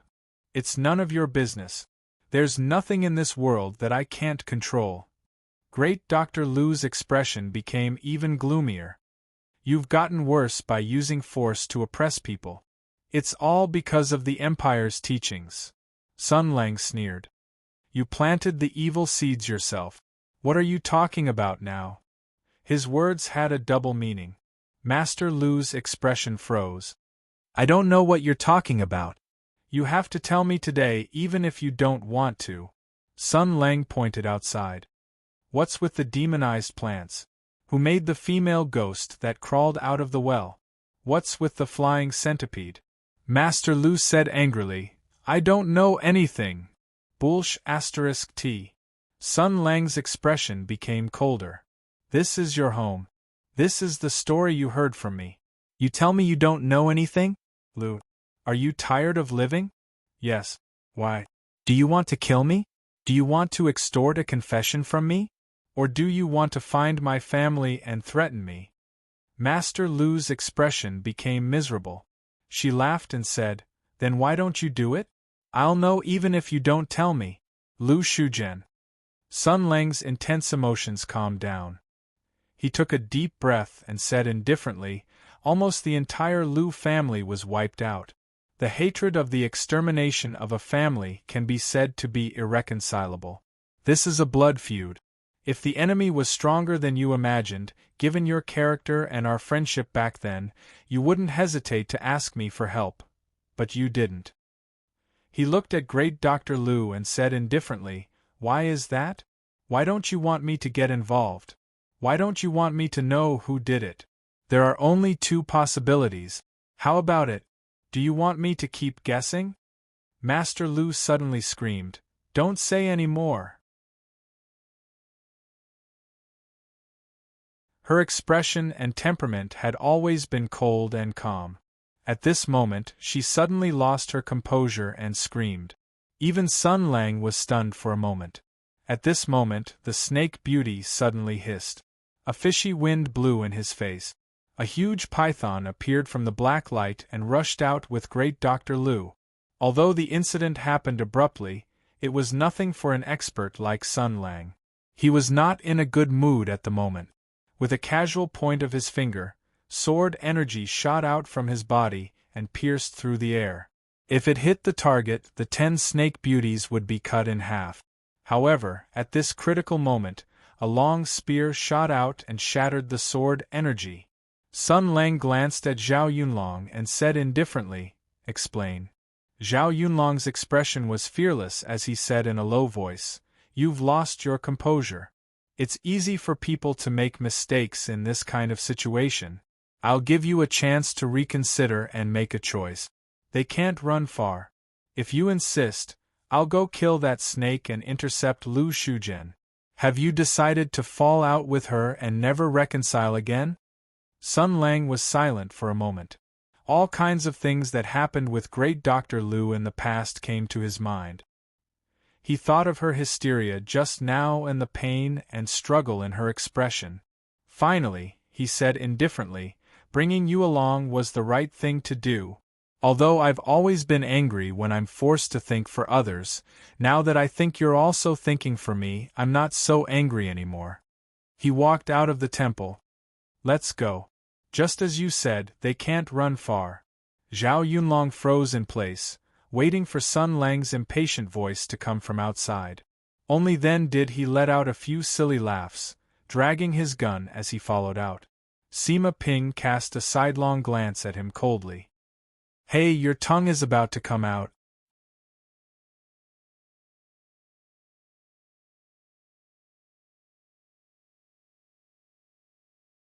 Chapter 251. The night was dark and chilly winds blew. The snake beauty transformed into her human form and ran alongside Lu Shuzhen. The two of them increased their speed to the maximum, but even so, they couldn't shake off the terrifying enemy. They had clearly passed through more than half of the Lu residence, but Sun Lang's despicable and slutty laughter came from behind them. "I see you, this thing with the face of a dog." When Miracle Dr. Lu heard Sun Lang's mocking voice, she couldn't help but feel angry and amused. This guy was as cold as ice and had a cold-blooded appearance as if he wanted to kill someone, but in the blink of an eye, he had become so despicable. But no matter whether she felt familiar or happy, she couldn't reveal the secret, and couldn't let Sun Lang catch her, even if this was an almost impossible task. She thought for a moment and made a decision. Although the Lu residence occupied a vast area and had a complicated terrain, hiding in it wasn't a wise idea. After all, Sun Lang and Zhao Yunlong's martial arts were too high. No matter how deep she hid, they would find a way to find her. Moreover, there were some things in the herb garden that Sun Lang couldn't see. She should think of a way to lure Sun Lang out, and then find a suitable opportunity to turn passive into active. But just as this idea arose, Sun Lang made a move. The ranger deliberately shouted loudly, "Chow Patao, in order to prevent Aunt Lu from hiding in the herb garden, you should set a fire here right now. Set her house on fire and make big news. End this evil feudal landlord's oppression of the working people of Lu Town, and at the same time, add some strength to global warming." Miracle Dr. Lu almost stumbled. She cursed in her heart. What she wanted really happened. But she didn't doubt Zhao Yunlong's degree of obedience to Sun Lang. In the past, there were countless infuriating things that happened in the army. Even if Sun Lang said he wanted to burn down the palace for warmth, this person would definitely nod and do it. So she immediately stopped, turned around and shouted angrily, "Stop! Do you know how many demons and ghosts are hiding in the 100 Herb Garden? If you burn them and make them homeless, they will run to the town and cause a disaster." "Ayaya?" Sun Lang pretended to be surprised and said, "So I misunderstood Godly Dr. Lu. Godly Dr. Lu's entire family died, but you didn't want to take revenge. Instead, you hid in this 100 Herb Garden to restrain these demons and ghosts and prevent them from running out to bring disaster to the world? Also, homeless? Did I hear wrongly? This 100 Herb Garden is your home, right?" He burst into laughter. "Could it be that, Auntie Lu, as an advanced landlord class, you have deeply realized the seriousness of racial discrimination and class oppression, and have given your property to this group of demons and monsters so that they can have a place to stay?" "Aya, what kind of spirit is this? Admirable, admirable. But you should have said so earlier. How easy is this?" His smile was still very bright. Tell me, who is the one behind all this? I will help you kill all the demons and ghosts in this 100-herb garden. You know, for me, this is absolutely not a problem. Dr. Lu's eyes flashed with a trace of coldness. Other than killing demons and ghosts, you also have to kill some people, right? That's none of your business. Sun Lang waved his hand. Are you going to tell me or not? If you don't, I will set fire. When the time comes, all the demons and ghosts will come out and wreak havoc on Lu Town. I will let you see what is called a biohazard crisis. Dr. Lu was angry and couldn't help but sneer. I don't believe you can do such a thing. Sun Lang laughed heartily. Then you're wrong. If I go crazy, even I'm afraid of myself. What's wrong?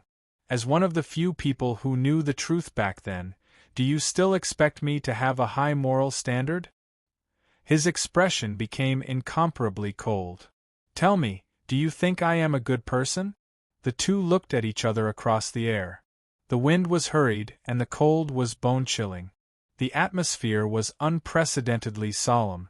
However, Lu Shujian still lowered her eyelids and said indifferently, You won't do that, because you have disappeared for 2 years. If you wanted to kill people, you would have done it long ago. Ha, ha, ha. Sun Lang laughed 3 times, each word deeper than the last. When he laughed for the 3rd time, the violent killing intent had already overflowed, shocking Lu Shujian to the point that it was as if thunder had struck her mind. The snake beauty was even more unbearable. She tightly covered her ears and screamed as she fell to the ground. The ranger said in a low voice, Aya, this is King embarrassing. You guys. He rubbed his nose and his smile grew wider. Me? How did I get to know you guys?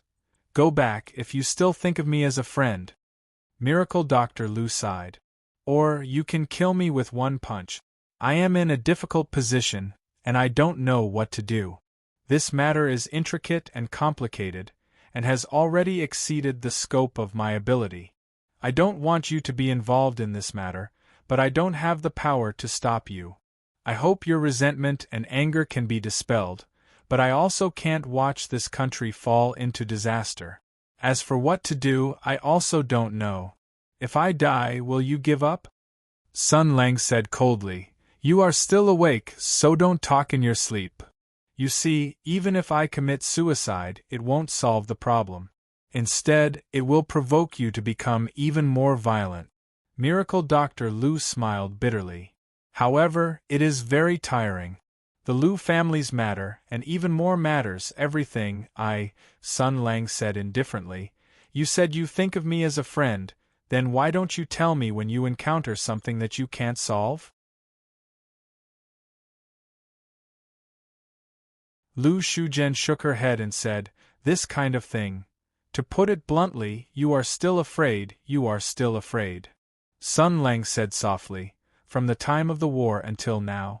At first, you all thought that I was an emergency prop that fell from the sky, hoping that I could buy you precious time. But you didn't expect that I would survive, and live a better and better life, so you all wanted to repair the relationship with me. You used family to bind me, friendship to influence me, and love to tempt me. High positions and generous salaries, beauties and fame, you all hoped that I would become one of your own. But here comes the question. Do you all think of me as one of your own? From the beginning to the end, in your hearts, you all remember where I came from, and before you do anything, you will think of this point. In your eyes, after all, I am also a guy like the sky demon outside the outer domain. Sun Lang looked at Miracle Dr. Lu and said softly, Lu Shujian, you said something about friends, then let me ask you here. In this vast world, how many people do you think treat me sincerely? Zhao Yunlong poked his head out from the side with a gun in his arms. Me. Sun Lang pretended to hit him. Be serious. Why did you jump out? Squat down on the side.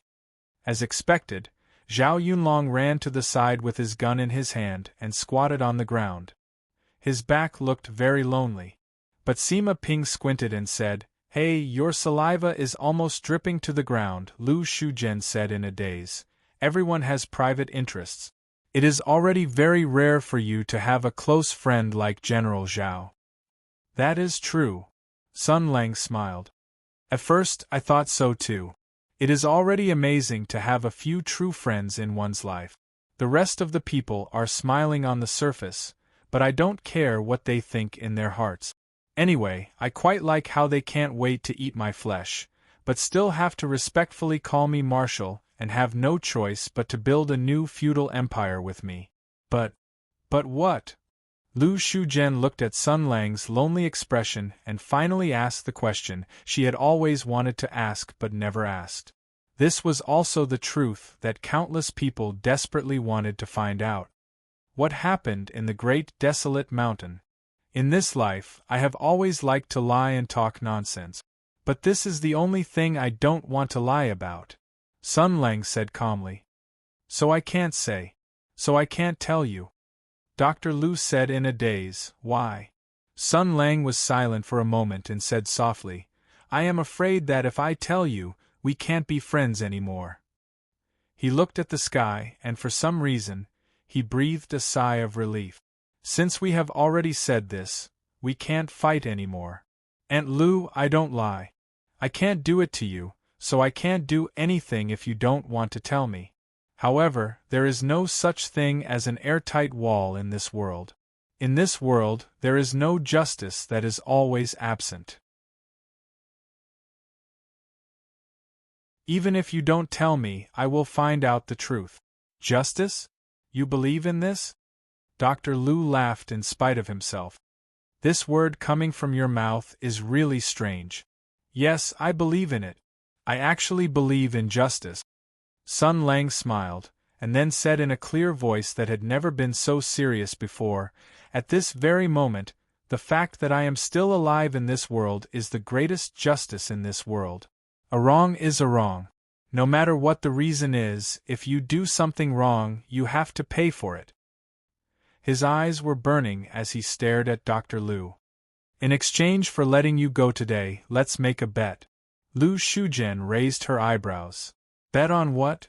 Sun Lang said decisively. Bet that I can find out the truth about this matter. Let's bet. Dr. Lu snorted. If you win, what do I have to do? If I win. Sun Lang glanced at Zhao Yunlong, who was squatting on the side. You have to be like her. Divine Dr. Lu also glanced at Zhao Yunlong, who was squatting there.